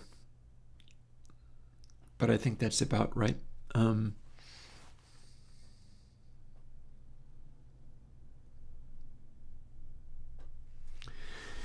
I think it's the Q factors. When I had the Q factors much higher, that's when we got the steep results. This is the Q factors being so very much lower that it's unhelpful. Maybe here's where we start bringing in our favorite Airwindows meme. We always like throwing golden ratios around, right? So what if, since this is so insensitive, right? Because this being small means it doesn't do much with this change. This being small means the slopes are so completely gentle that nothing happens much at all. If this is 1, then we have that steepness, but then the steepness is causing weird peaks and valleys and such, like Bezier Q3 does. And it's fine because you can control that. But I wanted to dial it back so it wasn't doing it. And after the very first time I tried it, it went crazy. But this is what I thought I was doing, and this is behaving perfectly. For values of behaving perfectly that equal, it is ineffective. So let's whip that meme out then.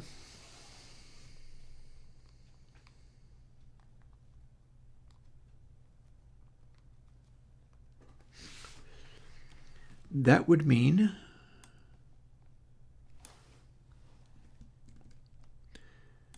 these become the inverse, and then this can go from 0.5 to 0.618.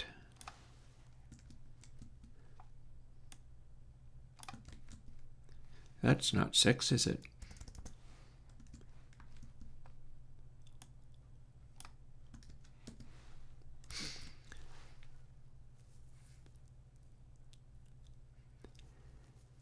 And that should get the steepness up enough that it becomes more responsive. Also, I feel like I could do more with these gains.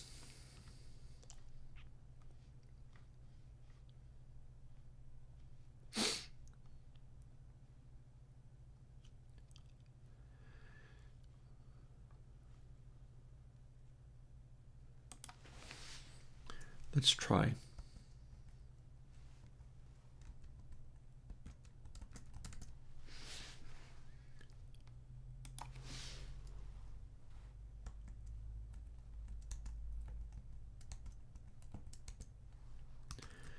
So that should have a substantially more aggressive effect on it. Seeing as we just made it much less aggressive. And now we've got the meme factor in there, which should be steepening up some of these cutoffs. And the thing that I like about this whole process is fiddling with those things is causing the sweeps to act like they're not stepped anymore. And they are. They are stepped. But I'm wondering if this is going to get it behaving in such a way that it is controllable in a way that Bezier Q3 simply wasn't. One way to find out.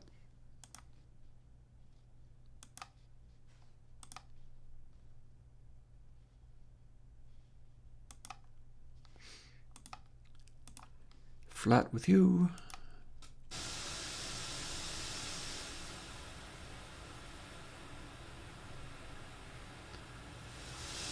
It feels like I just rolled off everything.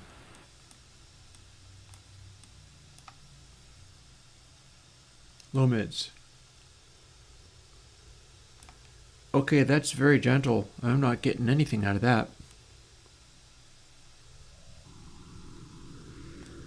But that is steeper. That is steeper than it was. And it's sweeping over an enormously wide range. So there's no way it should be sweeping that far. The frequency should be covering the range that the frequency is supposed to, which I don't think it is. My ability to boost doesn't seem very strong.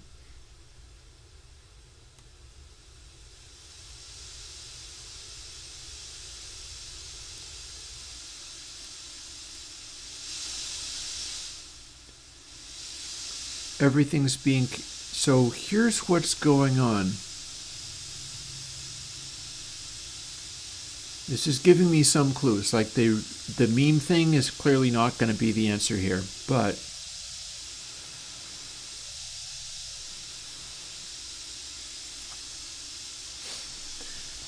we've got a situation where the fundamental calculations for these frequencies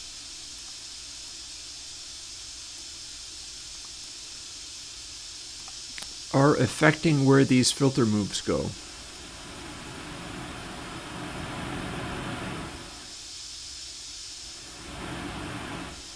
But all the filters are kind of still too shallow. When they are too shallow, what they're doing is bringing in the stuff that's supposed to cancel out entirely. And the way I dialed that in was at a multiplication of exactly 1. Doing that without any time adjustments, doing that without any phase adjustments, means you get a cut but then also a boost. And I'm trying to dial back the amount of boost around the cuts or cuts around the boosts in a way that is not entirely successful, I might add.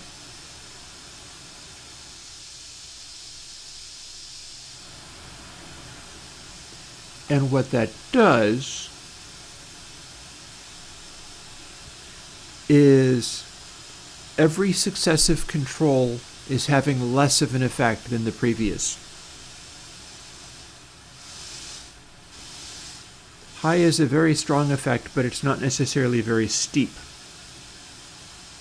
On the other hand, if I set it up like this,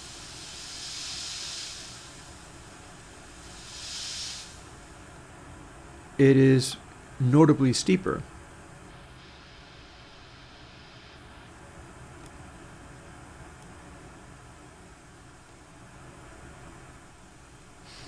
But it's still not all that steep.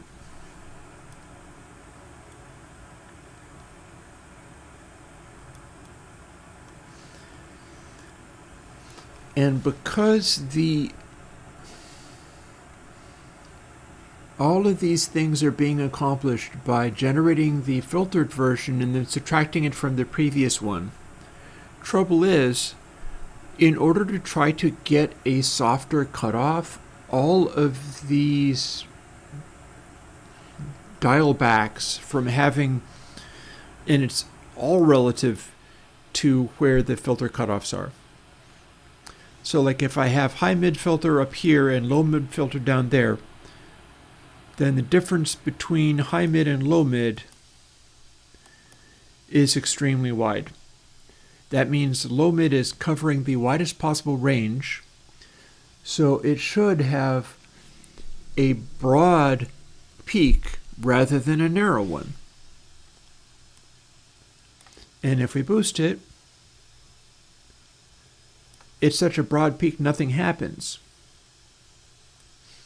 On the other hand, if we have the high mid super low and the low mid super high, then there's going to be a sharp peak in there somewhere. And you kind of see it, but it's happening at a rather low frequency.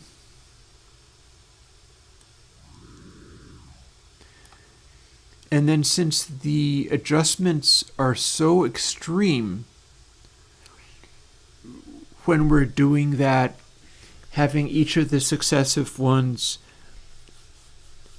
multiplied by this reducing factor to slow down the steepness of the cutoff.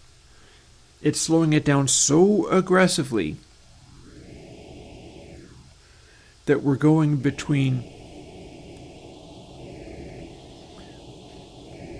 a really, really steep one here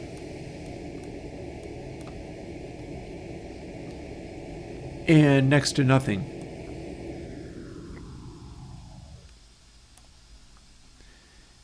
It's not supposed to drop the frequency that far, but it totally has. And that is a factor of the way that the lower band is being produced by filtering the higher band and then subtracting what you get from the higher band. See, the steepness of the filter is made like this. So if we have the steepness of the filter as high as possible, well, this amount of change is a big change. But it's also producing that weird cut, this irregularity here, all this kind of stuff. I'm supposed to be able to dial back the amount of steepness. And what it should be doing is also moving the pitch that we're dealing with. And it's doing that, but it's moving the pitch so aggressively,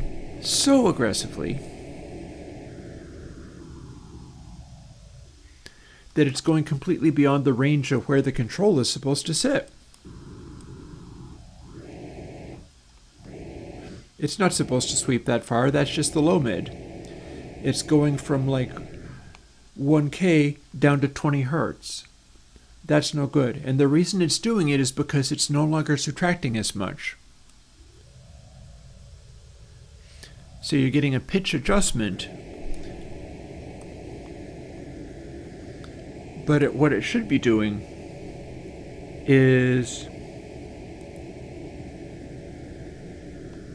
high mid frequency should go down to about this far max.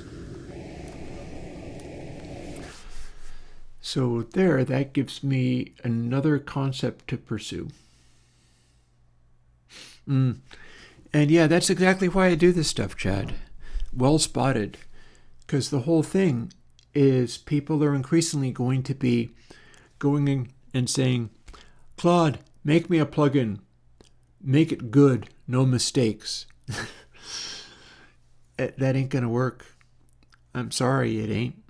That's not going to get anywhere useful. Whereas with a bit of luck, this is. So, our foolishness with this is not actually helping, but we've started to get into a zone where it's doing something useful. So let's go back to a steeper amount. Remember that 1 is my maximum steepness. And then these are the changes that are becoming too aggressive. The differences between these things are what's making it become too aggressive. So what we do is we dial that back a lot. And let's try 0.25. Might still be too much. In fact, that might be so much that I can pull it back to 125. And maybe, seeing as we're hovering around, when these are steep, they can have an effect. The more we pull this back from 1, unity gain, the less of an effect our low frequency stuff has. So I'm thinking maybe 0.75 as a baseline, still not enough.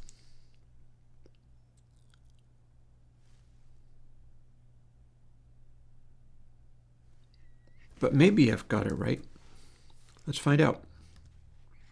If I'm guessing correctly, the difference between high mid ref and treble ref and so on and so forth is making it go roughly around -1 to +1.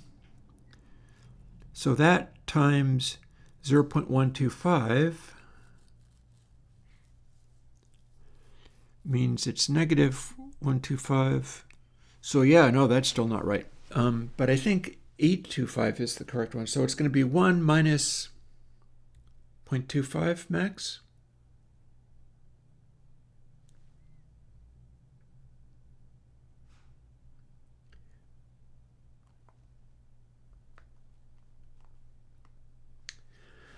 .875 may be what I pursue here.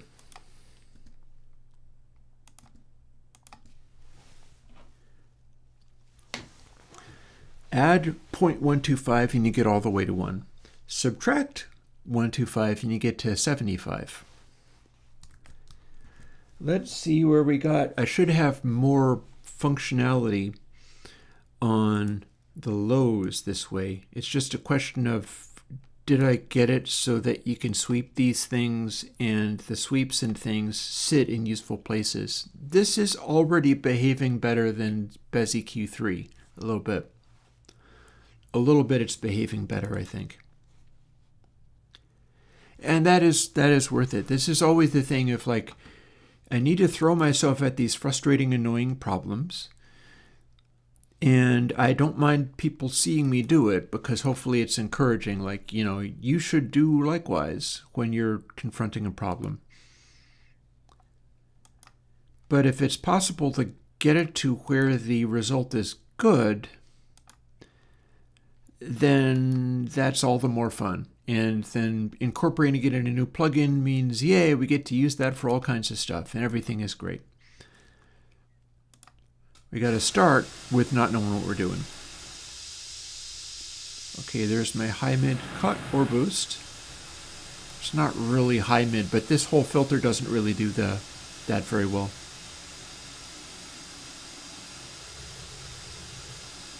I'm not seeing much of an effect there, but you can at least kind of hear it. That, on the other hand, is a pretty substantial bass boost. So when we sweep this around, what do we get?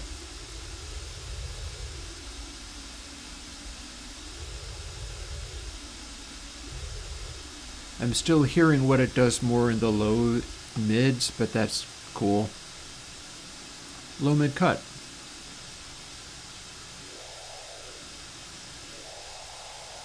Oh, it made that appear very suddenly. Low mid cut threw that up, and then if we boost the high mid frequencies, it should shallow that out again. Yeah.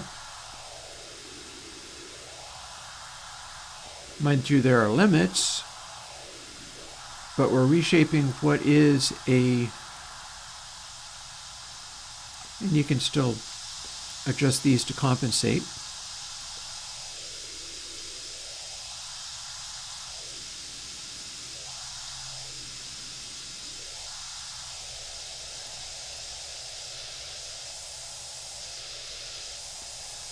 It's still stepped.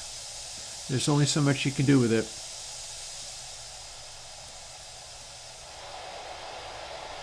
Here's a proper high mid boost with some lows still in there and a massive low mid cut. That's like 50 dB of difference there, so that's impressive.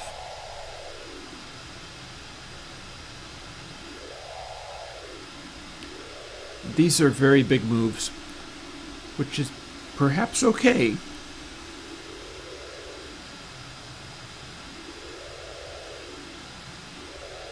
But the range of these things isn't supposed to be going quite that hard.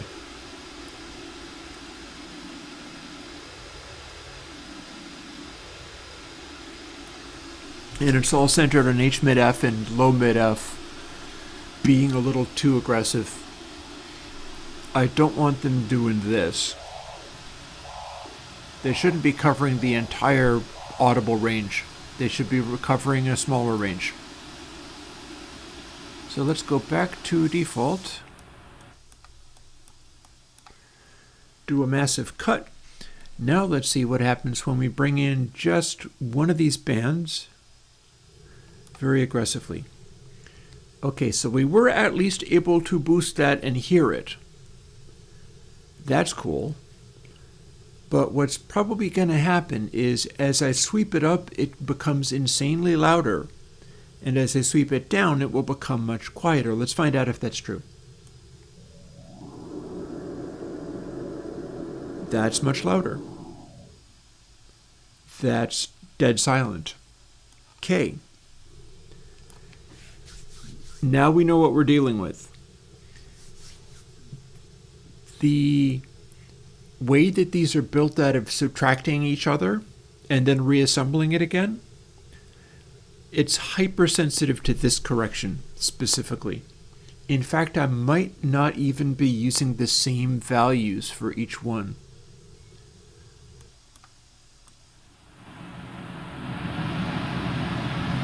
Like H-mid,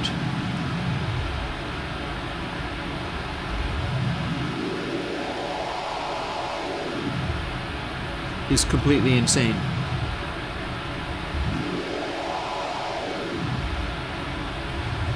There's no way that moving the H-mid should be causing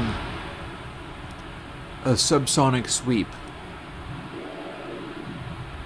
There's no way that H-mid is supposed to be down here. And the reason it's doing it is because the way these filters add and subtract, it's having that interaction. If we had the subtraction just be generally closer to 1, we have these big peaks and spikes and things,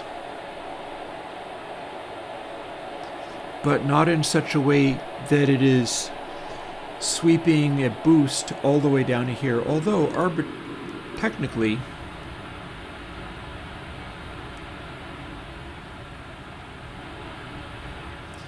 if you're not cutting the adjacent bands, that no longer is happening. In fact, we do this and we can no longer hear a difference at all. But we're sweeping high mids and changing the way the bass is being cut. Oh, and I'm moving high frequency now.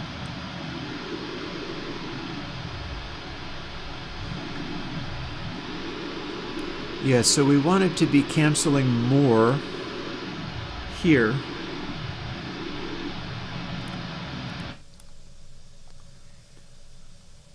But then here's the one where, again, sweep it up this high, and it's doing kind of a lot. Sweep it down, and what's happening is the amplitude of that particular calculation is going from calculate the base frequency and subtract it to calculate the base frequency, multiply it by less than 1, and subtract that. And what's ending up happening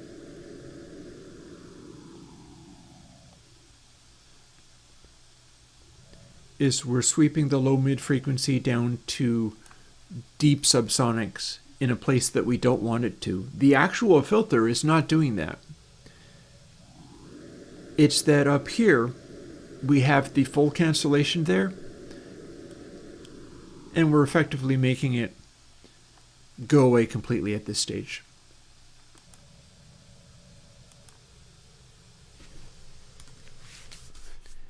So yeah, what we've got here is it's basically, I wonder whether I can,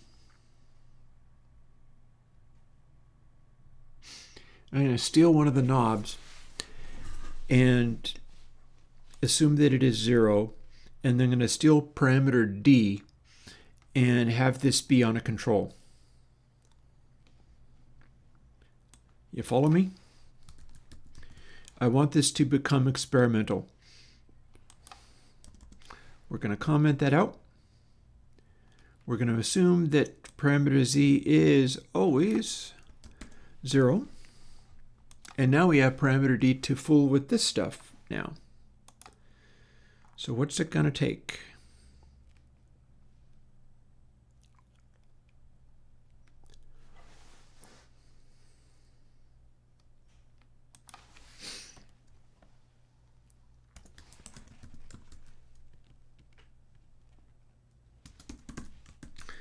Parameter D, we're calling it the D, just because it's been a long day and it's funny.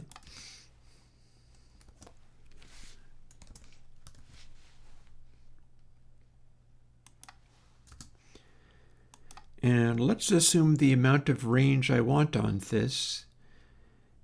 Since we're already very close to 0.9, let's go even farther.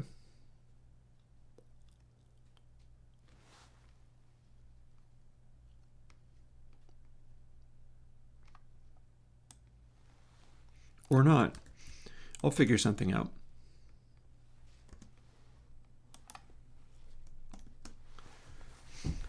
So this is going to be too much.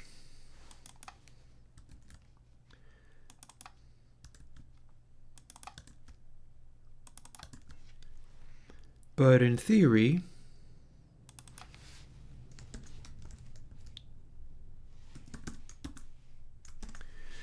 this will be not enough.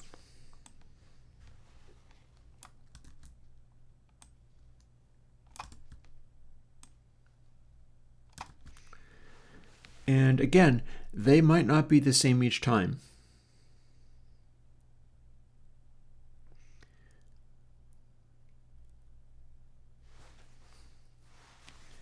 But we don't know until we try. So, little quick build. And then let's see whether we can dial it in using a knob and find the exact right value through experimentation. Because I know what I want it to do. I just feel like I'm not very close to getting it to do the thing. And we'd better do it with the effect stack and everything so we can see what's going on. There's a Q4. Back to default. Except for this is actually set to 0. So we'll set these all to 0, and it should show us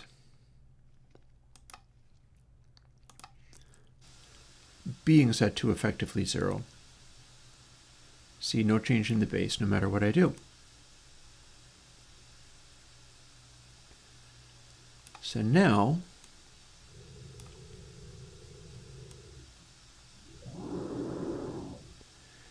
again, like I said, that's too much of an effect, but we can dial it back.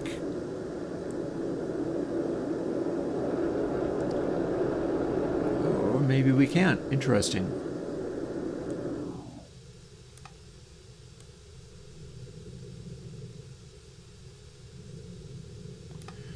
So if we're not applying that alteration at all,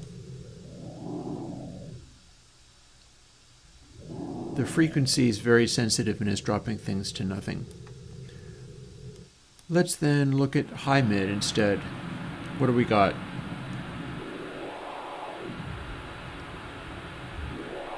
We got a real tendency of the frequencies dropping to nothing, and I'd still like to know why. What's its little problem that it's doing this? But this is allowing that effect to drop.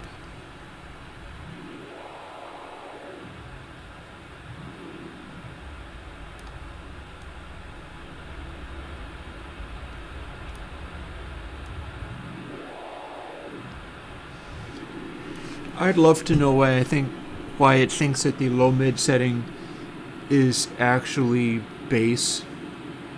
That's not how this is supposed to work at all.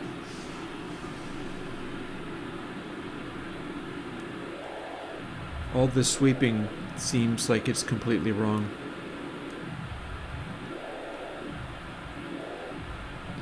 Like all of my boosted bands are just boosting down into the subs, that would be a separate area.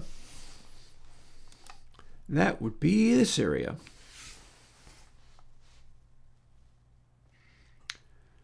So my references,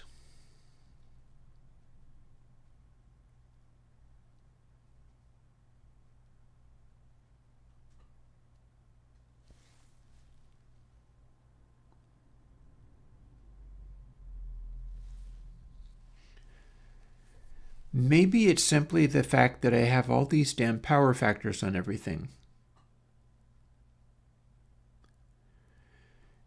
It feels like that can't possibly be correct. Let's lose all of those and see what we get. Because I am having other things happen, which might help. One thing about applying these power factors, which are supposed to do a certain thing of letting it sweep down into the lows, I keep applying more and more of them. And they're supposed to make it cover a larger range. But what's really happening, and I do think I need that to be what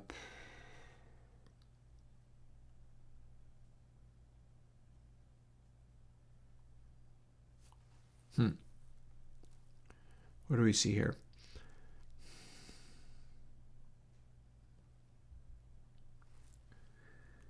All of this is times 0.25 at the moment. That more than suggests that we can make it do this.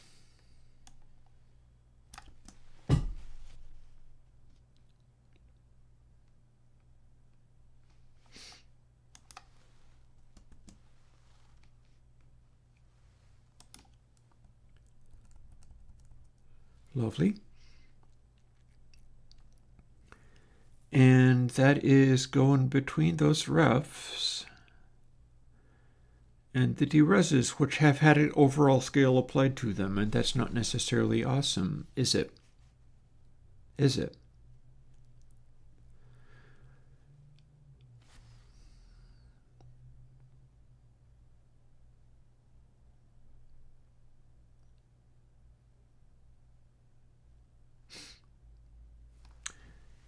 Yeah, here's what has to happen. These all have to get overall scaled separately. Here's your problem. But I should do it after doing all the rest of this. So we'll have a whole separate step for that stuff.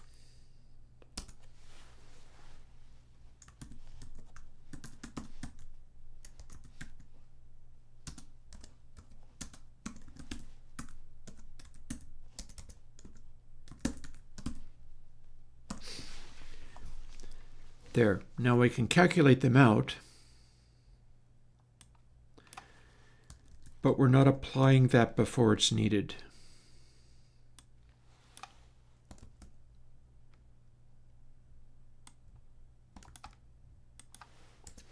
There. Highs, mids, lows. In fact, we could even set these on one line, because we're doing the same thing to each of them. People don't like it when I do things like this, but sometimes I do things like this anyway, so hey. And those were all basically a factor of 0.25, so we apply that, and then that should make it sit between those two things. I don't know whether this is going to work, but we're going to find out real quick. And we're still not applying base gain. We're still using VD as our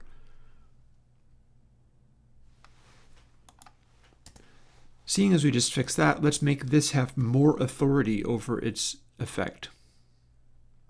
Because maybe that fixed some of our problems. You can but try.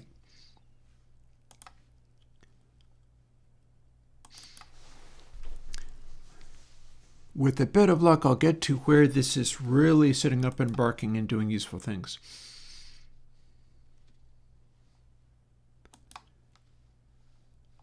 It's all a matter of these various experiments and attempts and having various notions on it needs to do this, it needs to do that, it needs to do the other.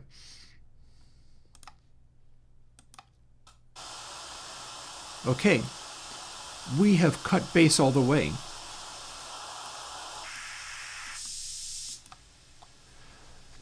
That immediately acted like it was more what I wanted. I wonder whether I'm going to have to put some of those overall scales back. Is this low mids? I don't know, but what happens when we include more of that?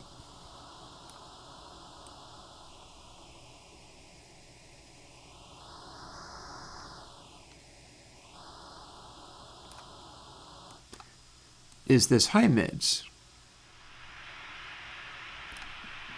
Bloody well is, isn't it?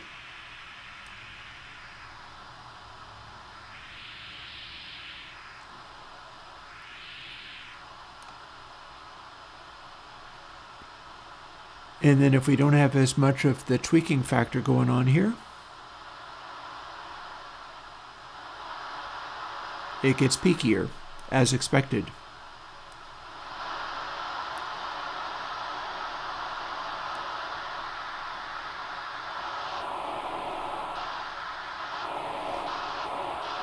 There is the stepped factor that gets involved there.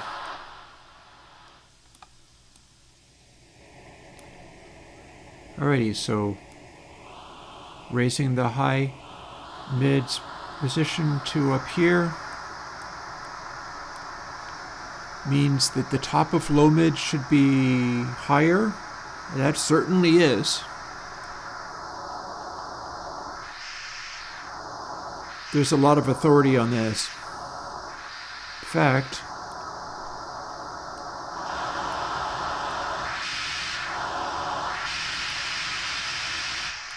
okay, it likes having that much authority on it.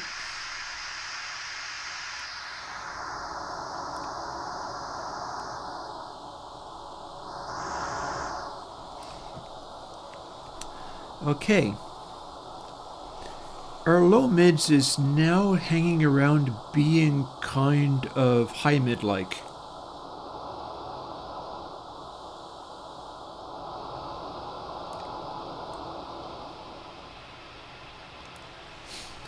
And everything is being a little bit manipulated by the fact that we're set up to cut base completely.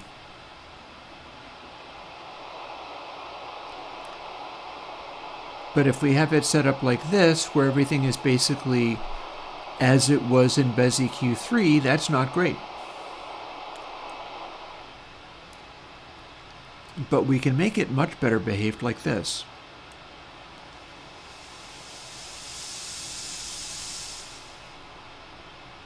In fact, this has our highs acting very appropriately now. Cut high mids. I believe that is cutting high mids, yes.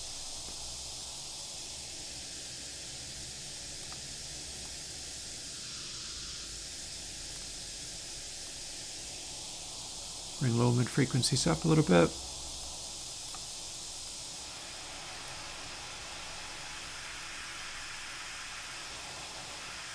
Cut those low mids. That is, in fact, low mids. It's a little high, but everything's a bit interactive, and at least the high mids are sitting where they're supposed to now. That's going to be helpful. And then base frequency is not doing much, which is understandable and correct.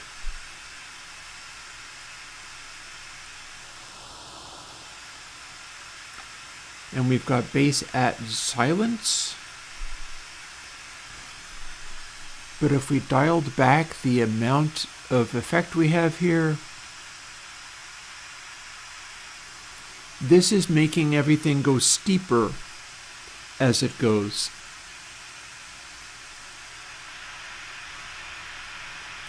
So we're supposed to have this be a fairly slow slope between the high mid peak, which is up high in the high frequencies. Push it this far, it goes crazy though.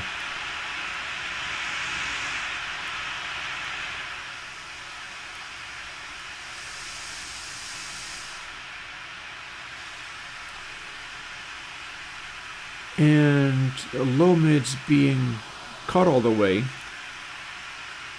which tends to emphasize those high mids. And then if we pull this back, we should make this slope get steeper, and the question is how much.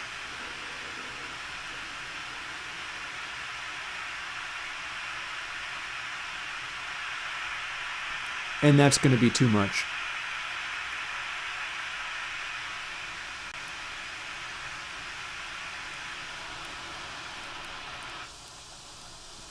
And then as soon as we set this flat again.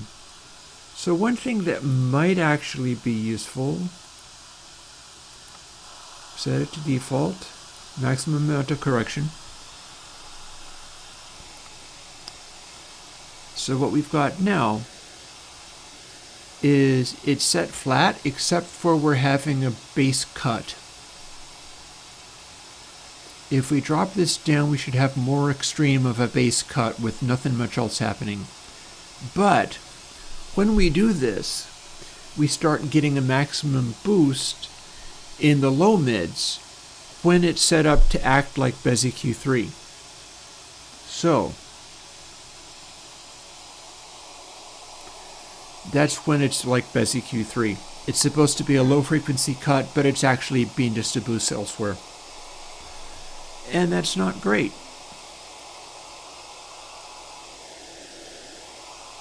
What's behaving itself fairly well is the frequency, but the frequency is clearly not in the right place. If we think that this is low mids, well, it kind of is, but then it's also kind of not really. But then as we start bringing in this correction, flattening things out, we've taken away the ability to cut the bass this way.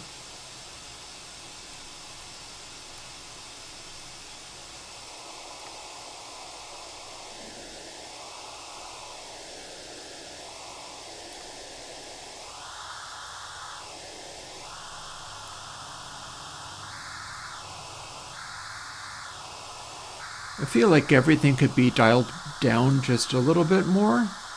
All of my frequencies are now slightly higher than I want them rather than lower than I want them.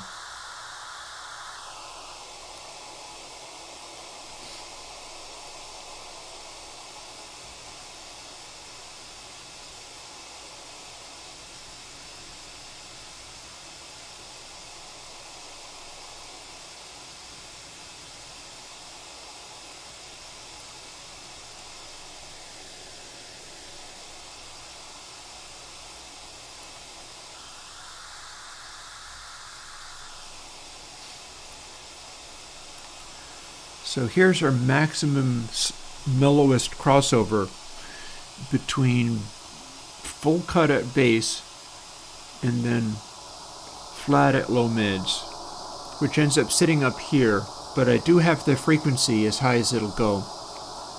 If low mid frequency was instead more like what I would expect low mids to be,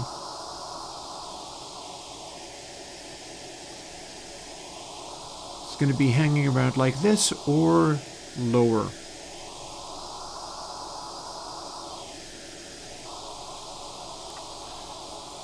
For that matter, if we did the same thing with high mids, of which there's a lot of range for boosting, clearly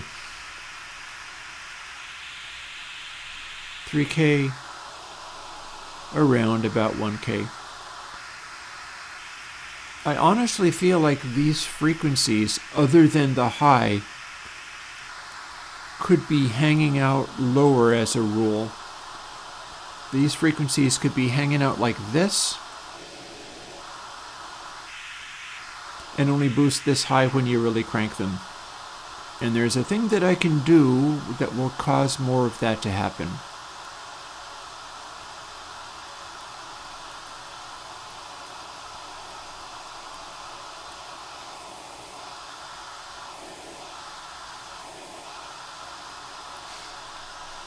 So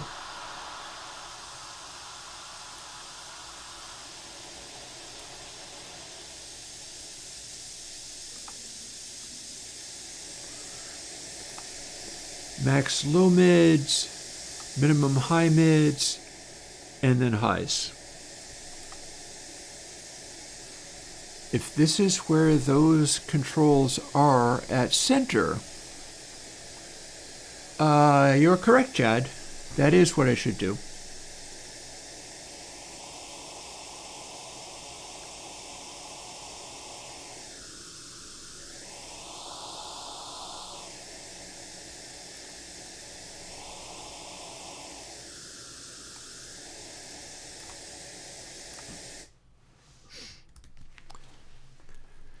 So while we're busy doing that, I'll set you up with a little more of marginal theorem 1.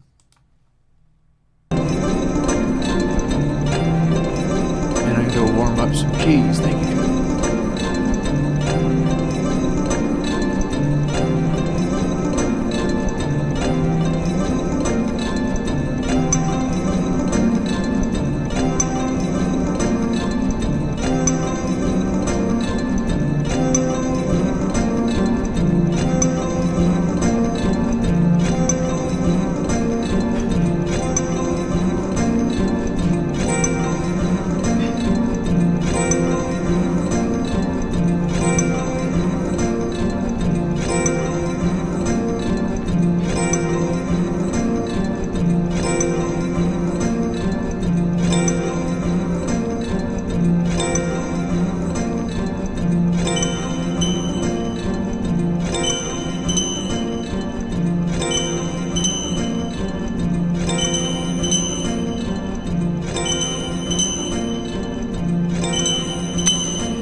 Fair enough.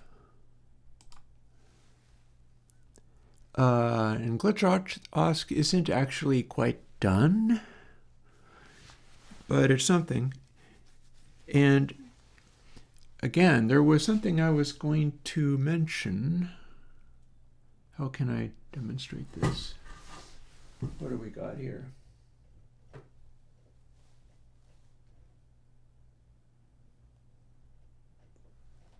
Okay, that's not the one.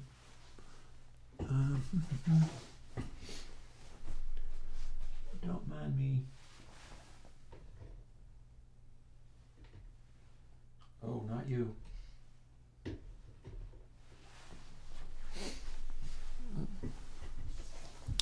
Okay, never mind the randomly and suddenly demonstrate. I'll simply tell you. I have a synth in audio unit format in here. It's not what we're working on right now, but I have a synth in audio unit format right here.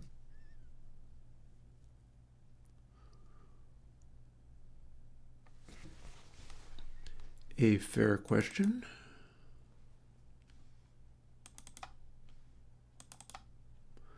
Let's find out.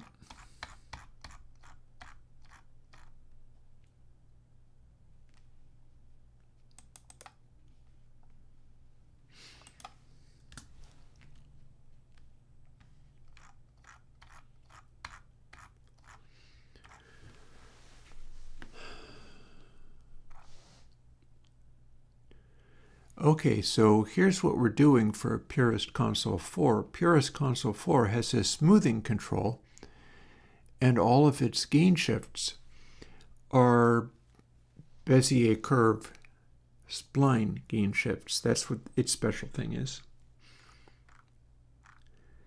And then what's going on in here is it's the it's like purist saturation and also purist inverse saturation in there. So that's what that one is. That shall be coming out in due time. So that counts as purist gain, not shift and a bits gain. That one is, you've already got that in console 0.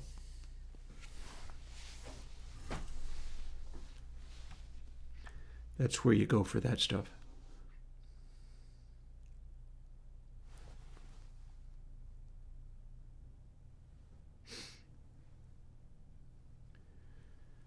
So here's where we were at.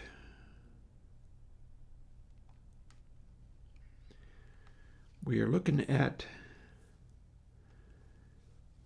treble, high mid, low mid, and bass refs.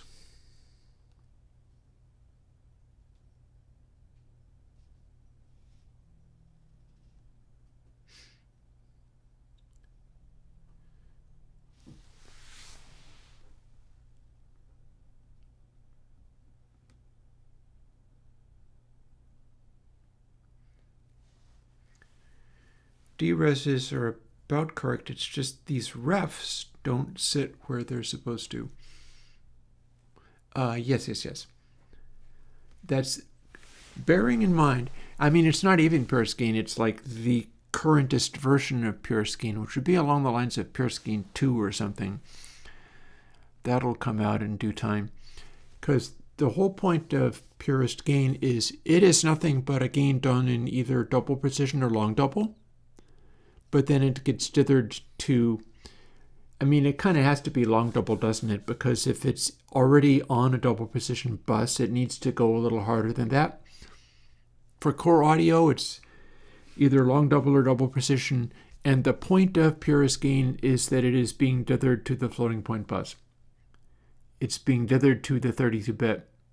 And I have a new way of doing that, which is slightly updated from the way I've been doing for ages. So there is the capacity for an update on that coming. I think I've probably not rushed forward to do it, but it's in the cards. There's an update for purist gain is in the cards. It is possible. So now let's see. We're thinking in terms of adjusting these. In particular, high mid ref and low mid ref, all of these really, could be power factors.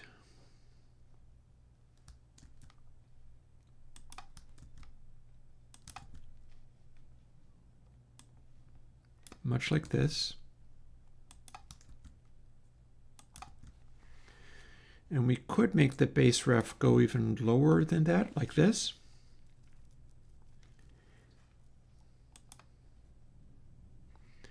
These are all hanging around being near 0.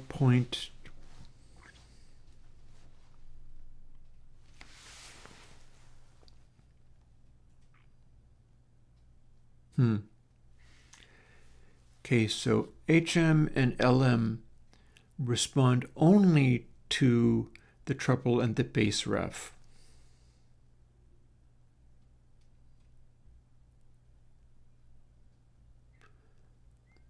But the Qs refer to all of these things.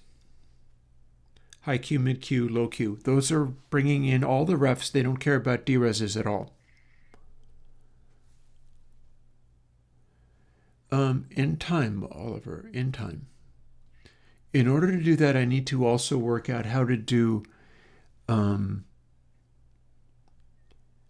VST instruments. It's doable. People have done this. I basically have to work out how to do it from first principles in a way that I can understand. That's not always an easy task. If I can do it once, I can start doing all manner of stuff like that. But first I have to be able to do it once.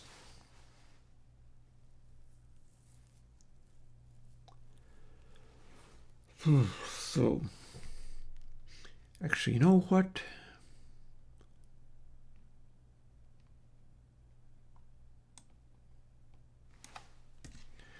Let's pretend base gain is always flat. We'll make it be flat rather than a boost or a cut. And then we'll get to see what these things act like when they're being boosted or cutted more aggressively.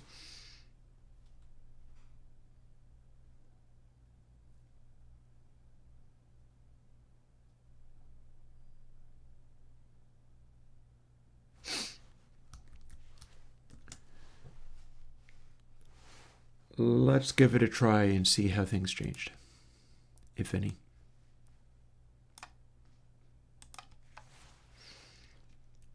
And we shouldn't be adjusting base on white noise. You're probably not going to notice anything. A glitch is definitely not the entry point because it's like a regular. It's not even like a synth. It's like a standalone plugin. Just happens to be one where it's acting glitchy and crazy. But it's not acting like a synth. It's acting like a standalone.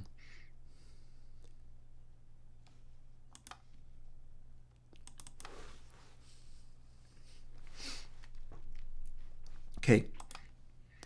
Back into the breach for our final 45 minutes of stream.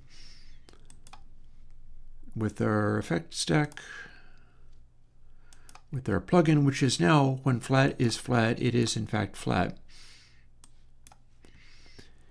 And span to show us what it's doing. Massive low mid cut.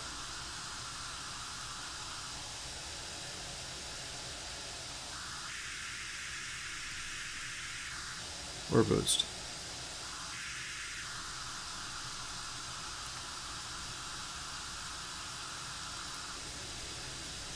High mid cut. Okay, that's aggressive. That was a little more intense.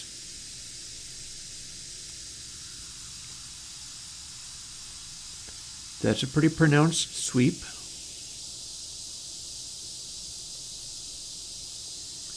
We got a high mid cut that couples with a massive treble boost.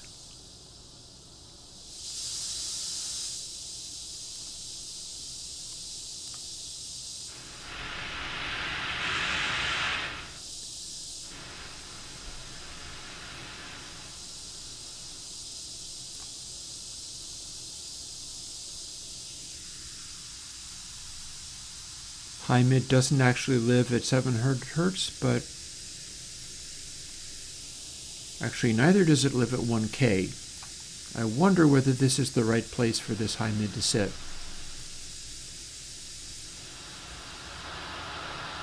Because that ain't high mids to me.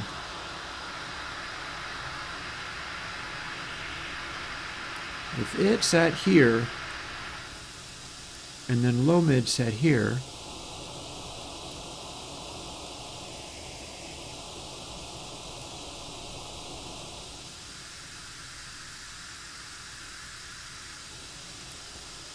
and base sat here, well, now everything's flat, so we can't tell anything.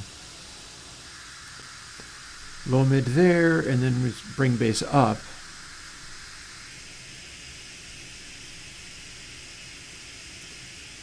Okay, that did shift everything up. And then this is what Bezier Q3 would be doing.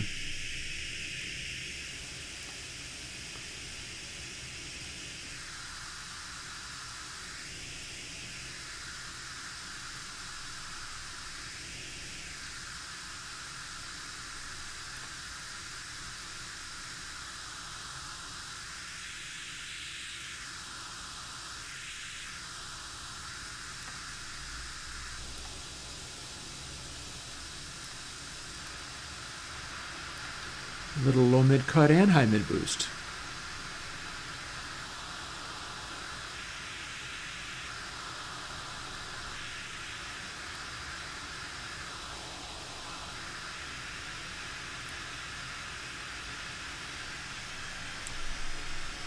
All right, see you later, Grins.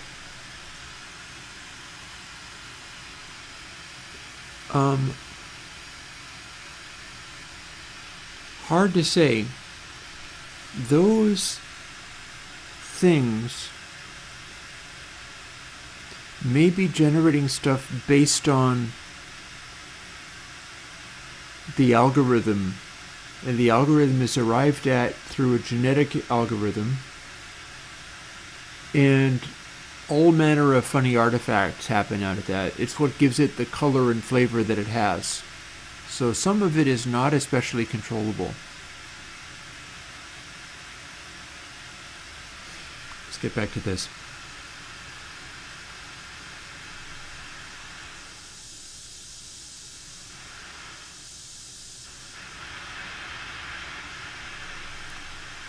So if we didn't have as much of this factor,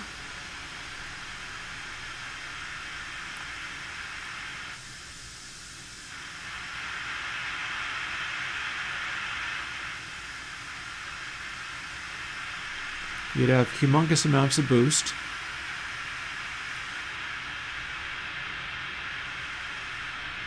That is doing a good job of letting that boost sit in the same place, not be subject to what high is said. Like, high mid boost shouldn't be shifting. And indeed it is not.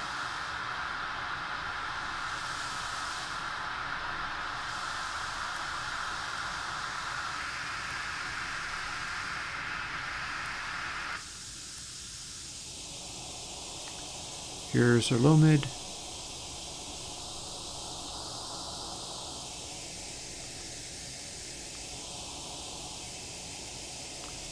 Low mid seems mostly to be boosting. No, I guess that still counts. I mean, especially if you compare it with what was there before.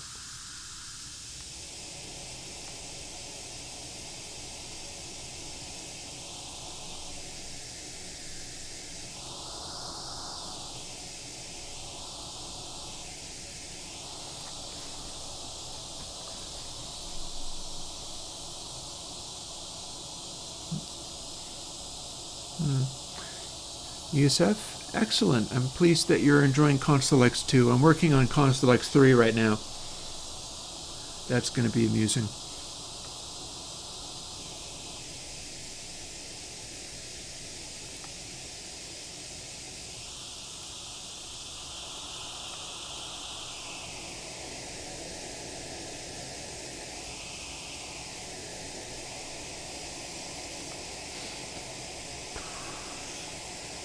So high mids need to cross over higher, low mids maybe need to cross over lower.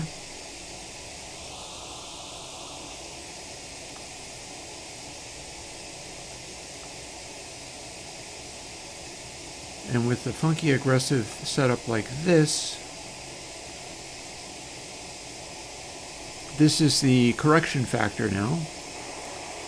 So we want it not to do this, but it should be more than this.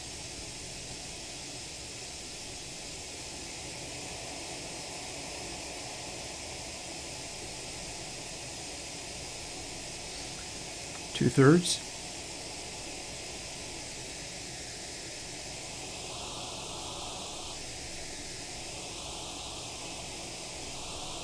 Two-thirds.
So this is an interesting result for rolling off highs. Although granted, I have a super aggressive, like I can really see what it's doing.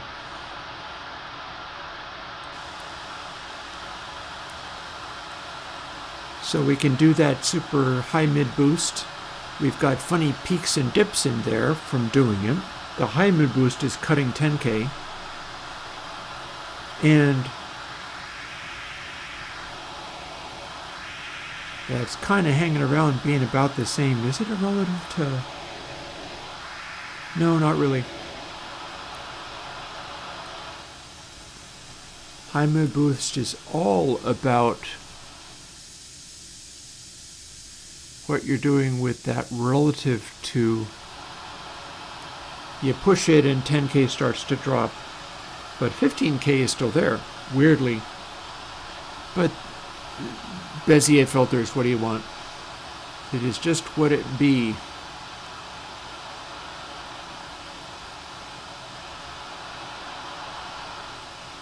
I can manipulate it this way a little bit.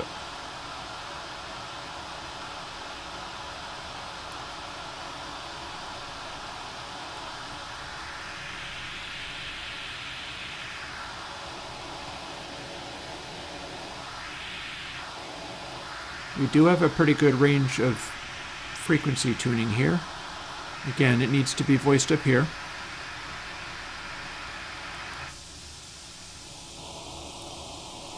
Low mid needs to be voiced down here, but I know how to do that.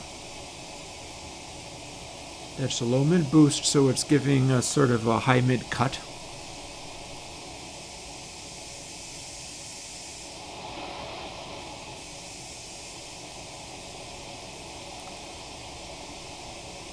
The whole thing is definitely a little wonky and weird.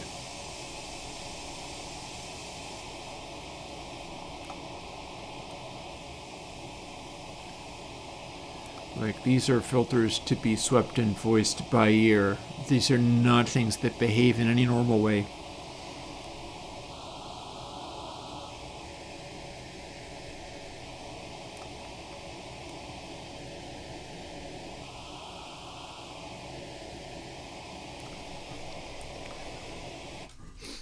Let's jump in and do the few control things that I had in mind. So here's one. I think I'm about ready to figure this one out. Param D, I was around 2/3 and it was working. That's 2/3 times 0.25. So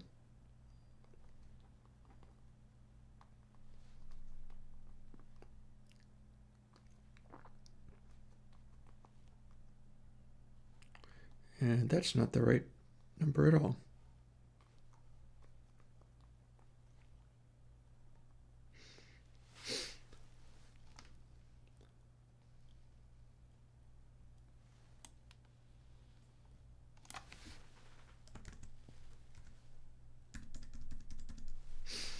It's going to be kind of like that.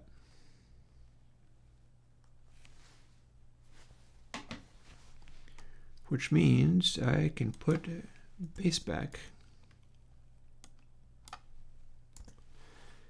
And then here's the changes that needed to happen. Treble is already being skewed up into the very highs, but it's really not. The Bezier filter, although it's having an interesting effect, it really kind of doesn't work on this context. I'm basically happy with what's happening, but it kind of doesn't work on this context. High mid ref does not need to be voiced lower. It stays there. This, on the other hand, this needs to be voiced right down where the other one is. So low mid ref and bass ref hover on the low side of things. And you can, well, I'm wondering now whether that's even what I want.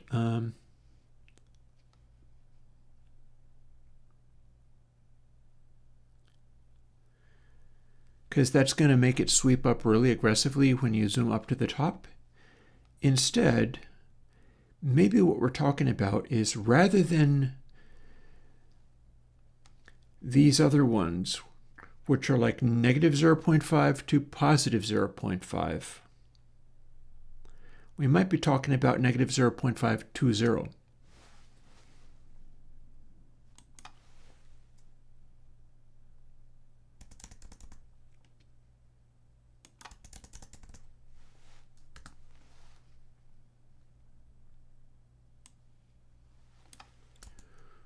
Or even more so.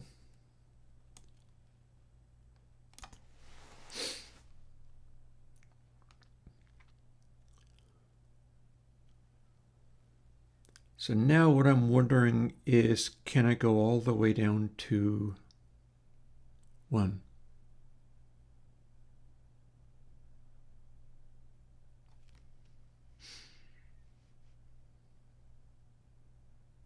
Negative 1. Well, that'll drop LMDRes to nothing.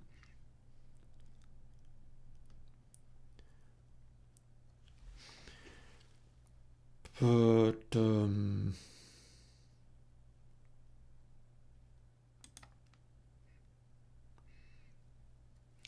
so let's just see what we get if we go like this.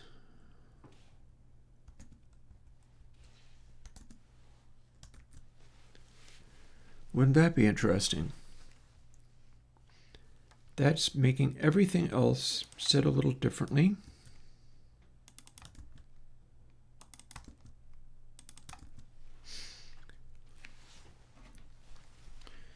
And this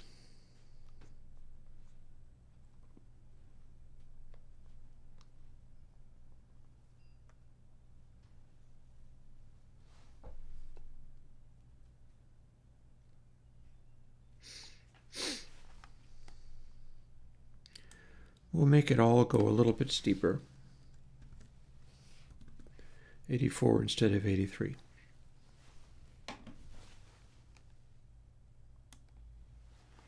Just to see what we got. This particular process leans in the direction of winging it like a madman. Which, if it works, it's all good. Like, I've now voiced these in such a way where it's acting very differently from what I thought it was going to do. And that's presumably fine.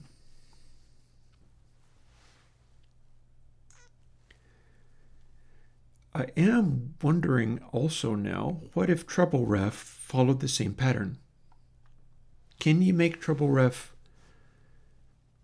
be larger than 0 and not break everything? Or larger than 1, rather.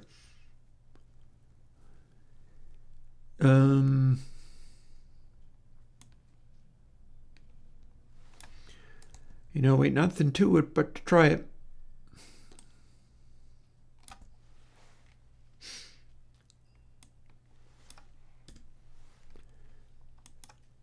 Treble ref may end up going higher than it should. And we'll see whether we crash everything this way. But that's now a nice little distribution. There's a symmetry there. See how that kind of works out? It's like voicing these things in such a way where if this works, I like the harmoniousness of it. It's like 0.3, 0.5, 0.7, 0.9 is where they get centered.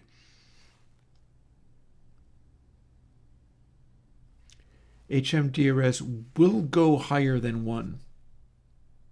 Although it wouldn't matter if you're running a high sample rate, because then it will sort of automatically accommodate for that. But what if we're not?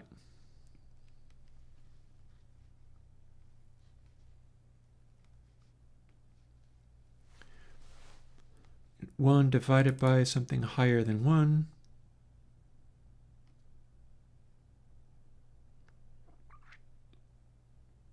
This is the same thing we were doing in the previous plugin, checking to see if it was giving me an invalid value. That said, I think for casting to int, I think we round up. I don't think it's going to start giving me zeros. If it does, it crashes and dies immediately.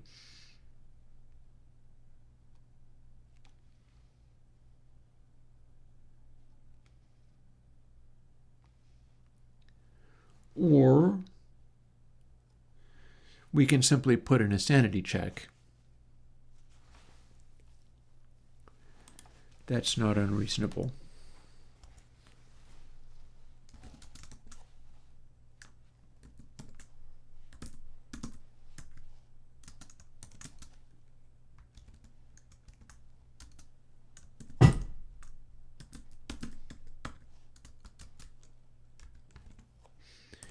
We don't have any special cases in here, but that ought to be what it's supposed to do for this circumstance.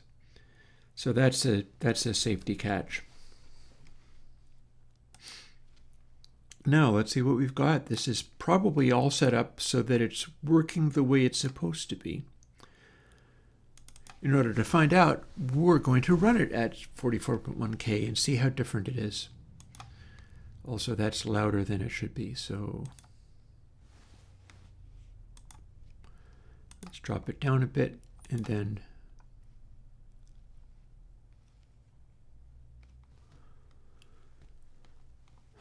my menus, they're so wonky in this old computer. Here's Basic Q4.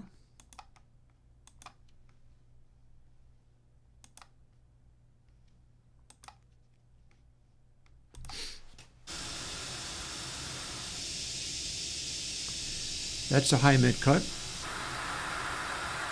That's a high mid boost. High boost, high cut. Again, this does not actually go after the supersonics very much. I could make it do that, but we're like 12 dB down. So it is doing something that way. It's just not flat. Low mid cut with accompanying funny boost. Low mid boost with accompanying funny cut. And then let's sweep it around.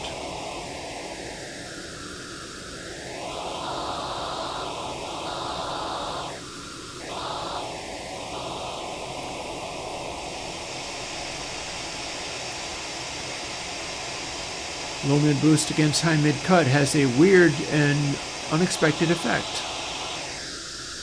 Everything just got really loud.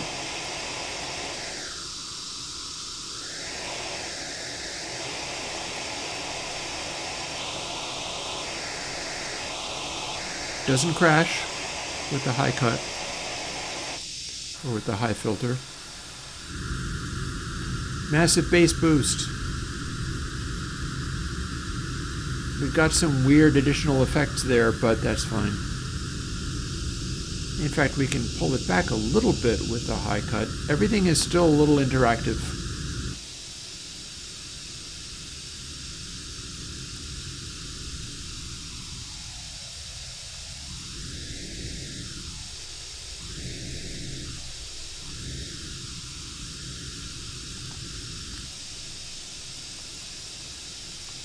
Let's go back to default. Let's flatten it, and let's play with some of these. String Bean University, you should say that here. Maybe somebody else here will make one for you. This is a good place to tell your ideas publicly. Don't try to tell your ideas to me privately. I'm an open source programmer anyway. So if I was to make one, everybody would see it anyhow. So say it here and now. Maybe somebody else here will do it, or it's not impossible that I would make one. Okay, so high boost.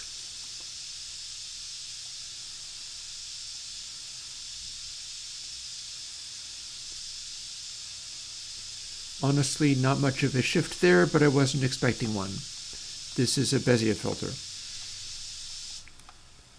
High mid.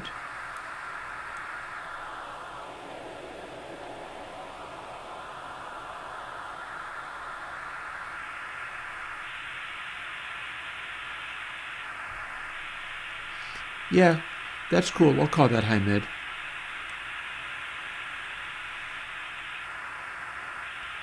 It is a stepped filter.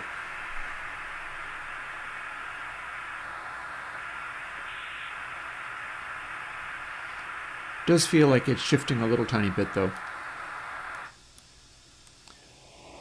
Low mid.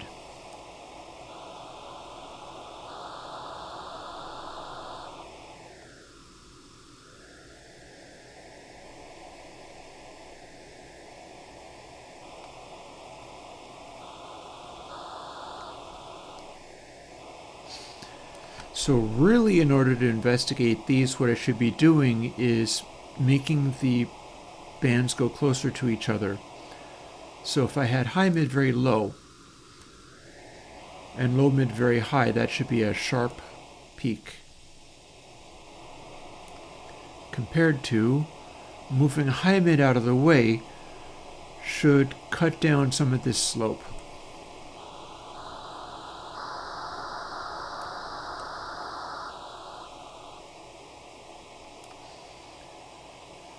It kind of worked. Let's see if it does any better. Oop, I changed it with the 96K. It'll make it work a little harder, but it's got about the same vibe. I'm basically content with that. But maximum distance between them, minimum distance. That's something of a sharper behavior.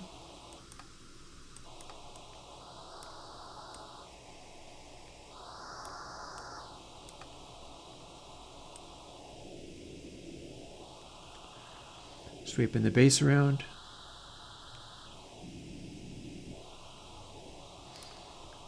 Cool. Okay, how about that base? We're all about that base, no trouble.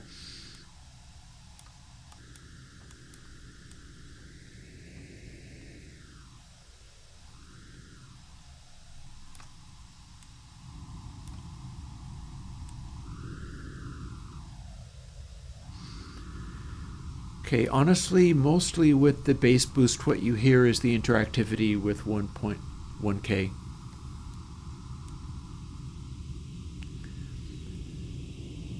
However, balance it with low mid, and maybe we're looking at something a little bit more. We can't really turn white noise into pink noise with this. It's just not able to do it. But it's not really designed to do it.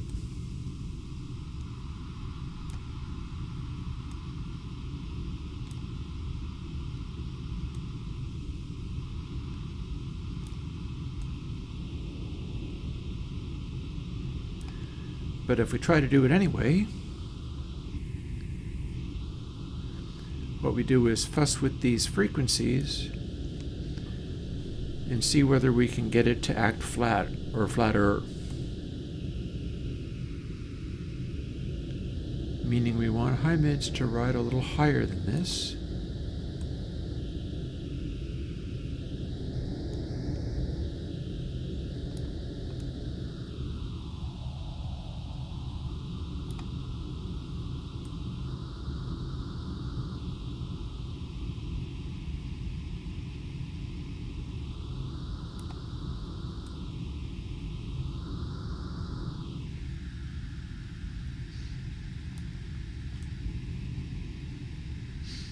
Okay, one thing we can do is play the filters against each other in ways that make them act weird.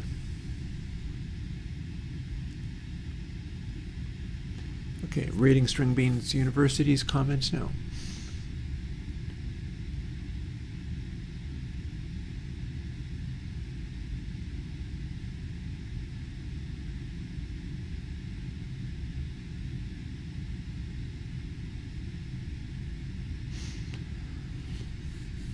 If I'm understanding correctly, mbit plus is a high energy noise shaper.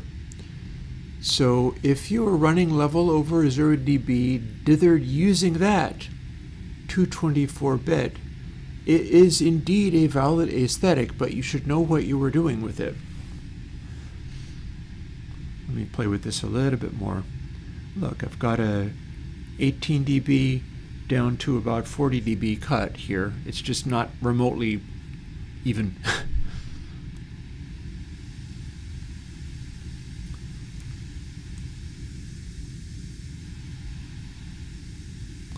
Or we can have it act like it's kind of flat.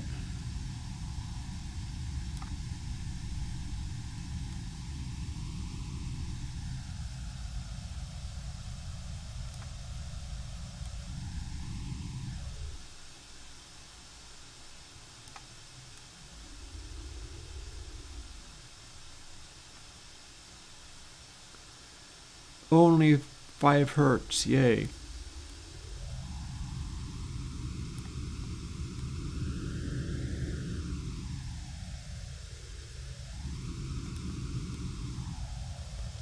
Very sensitive to the low mid frequency.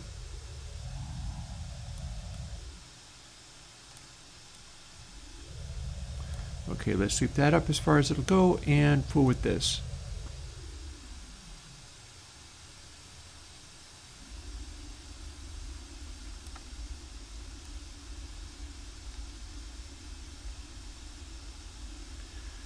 Yay, it no longer cares what low mid is set to. Amazing.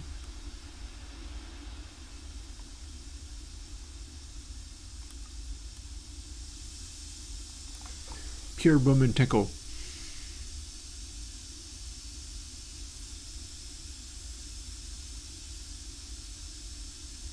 Ram Spencer, indeed, there is the possibility, although probably what it would be called is a kick drum rather than a piano.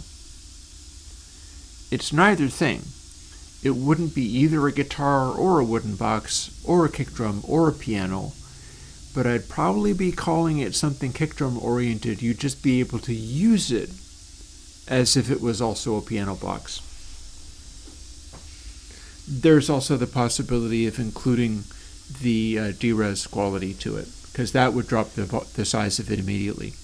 I don't have that in wooden box. I decided not to use it, but now I'm like, maybe I should have.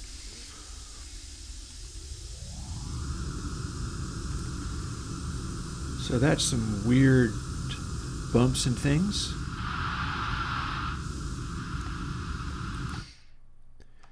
But all in all, it's kind of worked.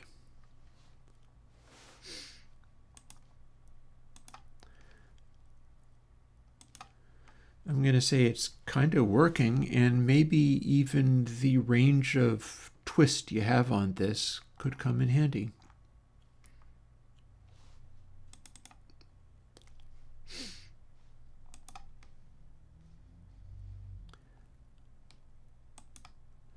We shall see. Old classic.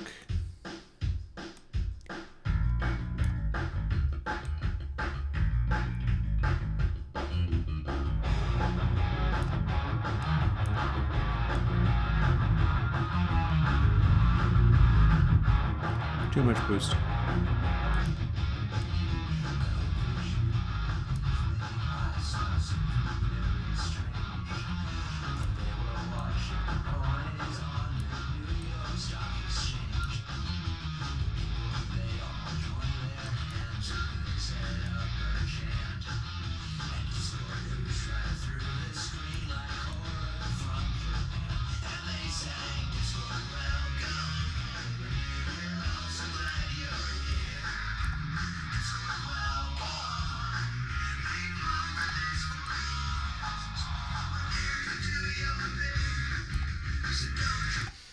Yep, I've got the gain on the speakers turned way, way down at the moment.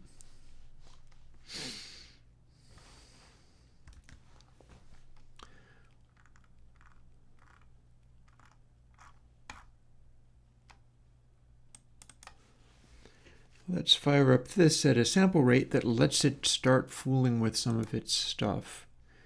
Let's see whether this is an appropriate upgrade over Bezi Q3.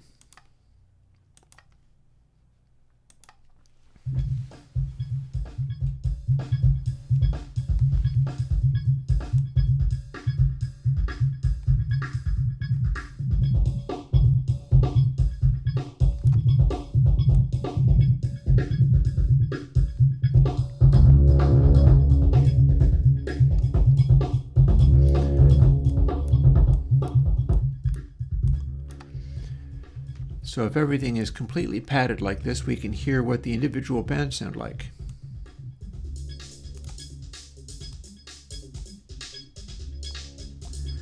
Again, not a lot of variation on this, but all the same, clearly hats. Clearly we're getting brights off of this. How about just high mids all by themselves?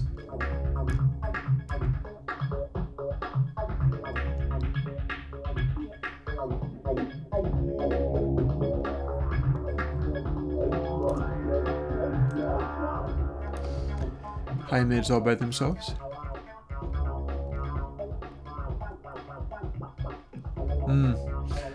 That's fair, String Bean University. That's fair. Low mids all by themselves. And it'll be subject to the high mid frequency.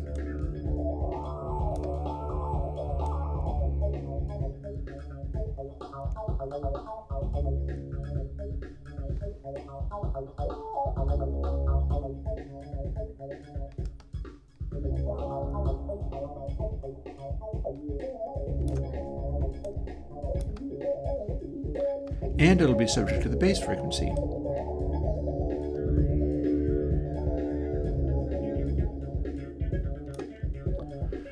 Also note you start hearing those Bezier frequencies in there sometimes.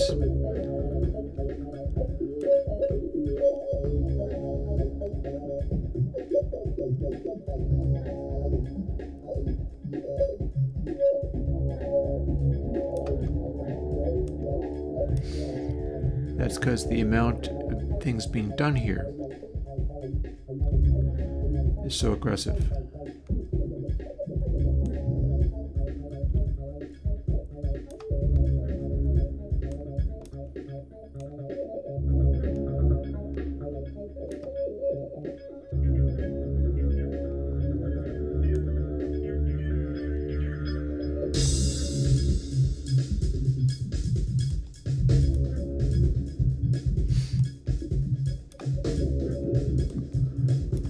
All low mids and high. You're not really supposed to be able to do this. This is going a little bit hard.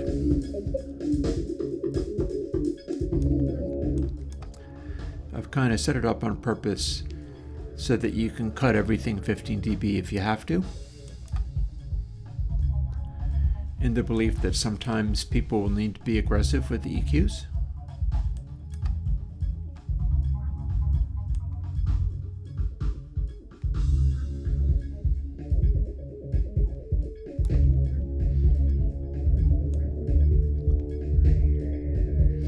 Here we've got a nice little everything else filtered out and only the lows, but the lows also do have those funny additional artifacts going on.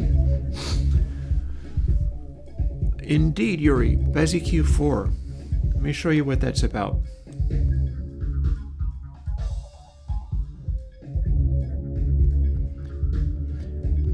It's being able to do things like this with the kick, whereas by contrast, if we did Bezi Q3, Bezi Q3 is essentially the same thing. Many parts of it are the same. It's not giving me as much of a range. That's not nearly as much effect.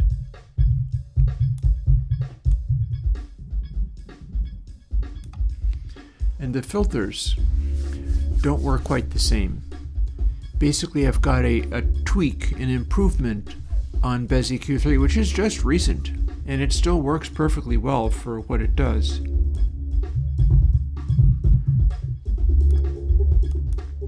But notice what the filter does as we sweep this around.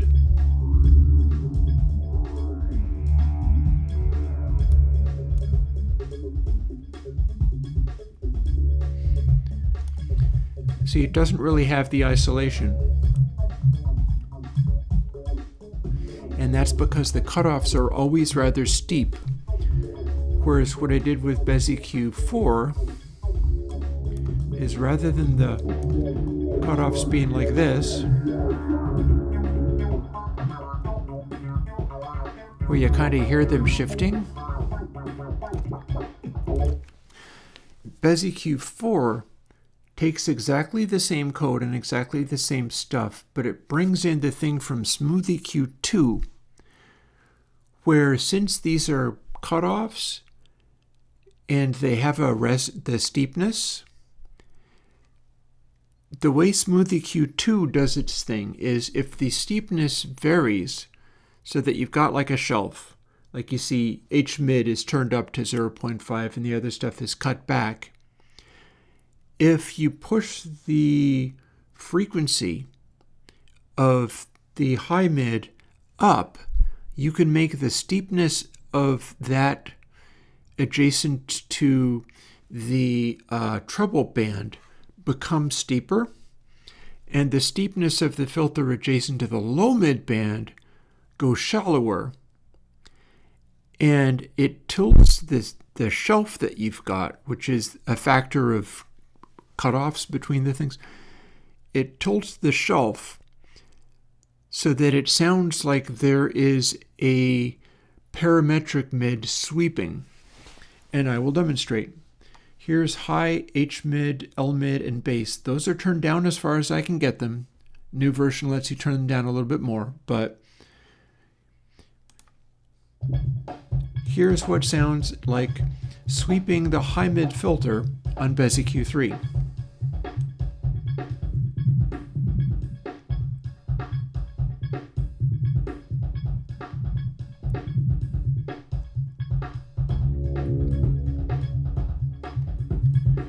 And that's what this one calls high mid. Here is what it sounds like when you do the same thing and you sweep the high mid on Bezi Q4.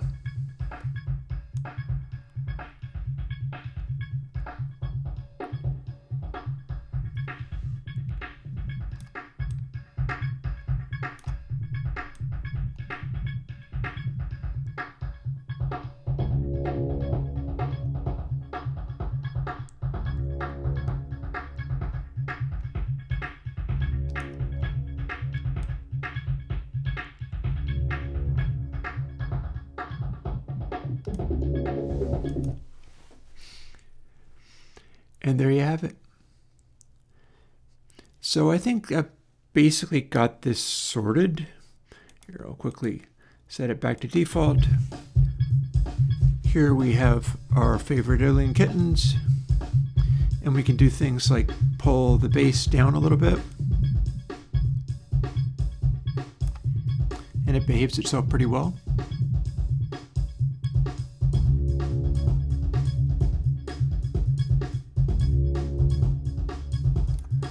We can voice it, make it more aggressive. It still has its funny quality.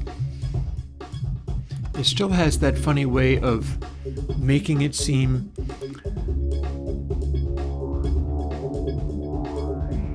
like it's not exactly only doing what you tell it, but there's no way to get around that.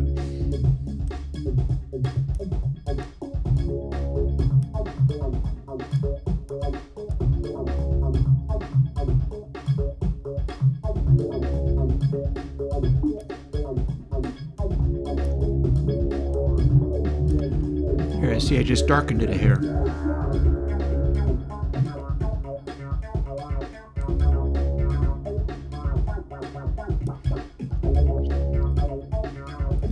So we gave it sort of a houseier, liver sound compared to the default, which is like this. Broader frequency range, but it's lacking a little bit in terms of mojo. Whereas we can sit it where the mid-range is voiced a little harder.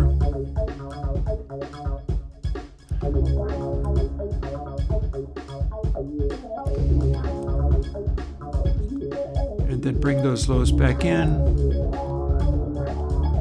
Bring those mids back down a little bit so that it's not as far from this. Or just go crazy.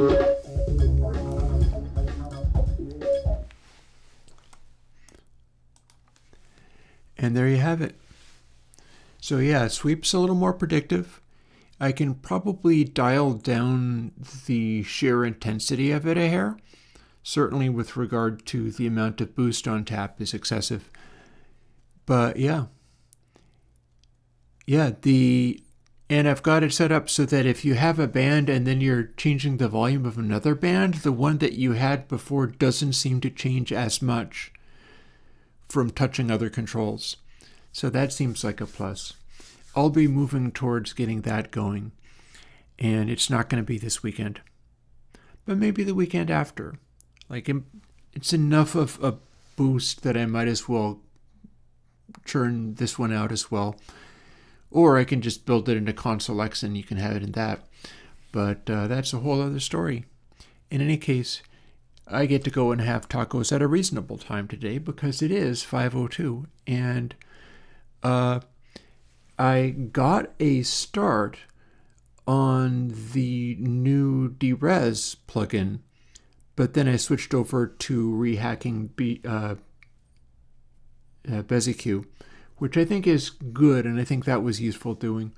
But then there is also an idea for a new DRes, which my idea there was have the BeziQ there for being a low pass and darkening things, just smoothing the edges of stuff. And then having a high pass, which is something that will happen for a lot of... This is why I was working so much on getting it to handle things properly. But a high pass is going to also bring some things more into the zone of classic sampler territory, because classic samplers are not living in the digital domain and having DC coupled everything. Classic samplers will run analog stages, and so those do stuff to the extreme lows in a way that is reshaping them. And if I can make it reshape them in a good, cool way, that'll be good. And then the rest of it, the DRes factor for that needs to be like dBez, but rather than making a spline, it needs to draw lines between each of the points that it gets. And I'll see what I can do on that. Maybe we can do some more on that this coming week. We will see. I might be very busy trying to load up a dumpster before my firewood comes in, but we'll see. In any case, this has been the coding stream for doing the new version of BeziQ, and what's not to like about that. I'm looking forward to building it into a version of console and using it more actively, so any little increase in performance I can get out of it makes me happy. That'll be pretty cool. So for now, I'll talk to you later. And I'll be putting some... I haven't decided what I'm going to put out this weekend. Hopefully it'll be something cool. Talk to you in a bit. Bye-bye.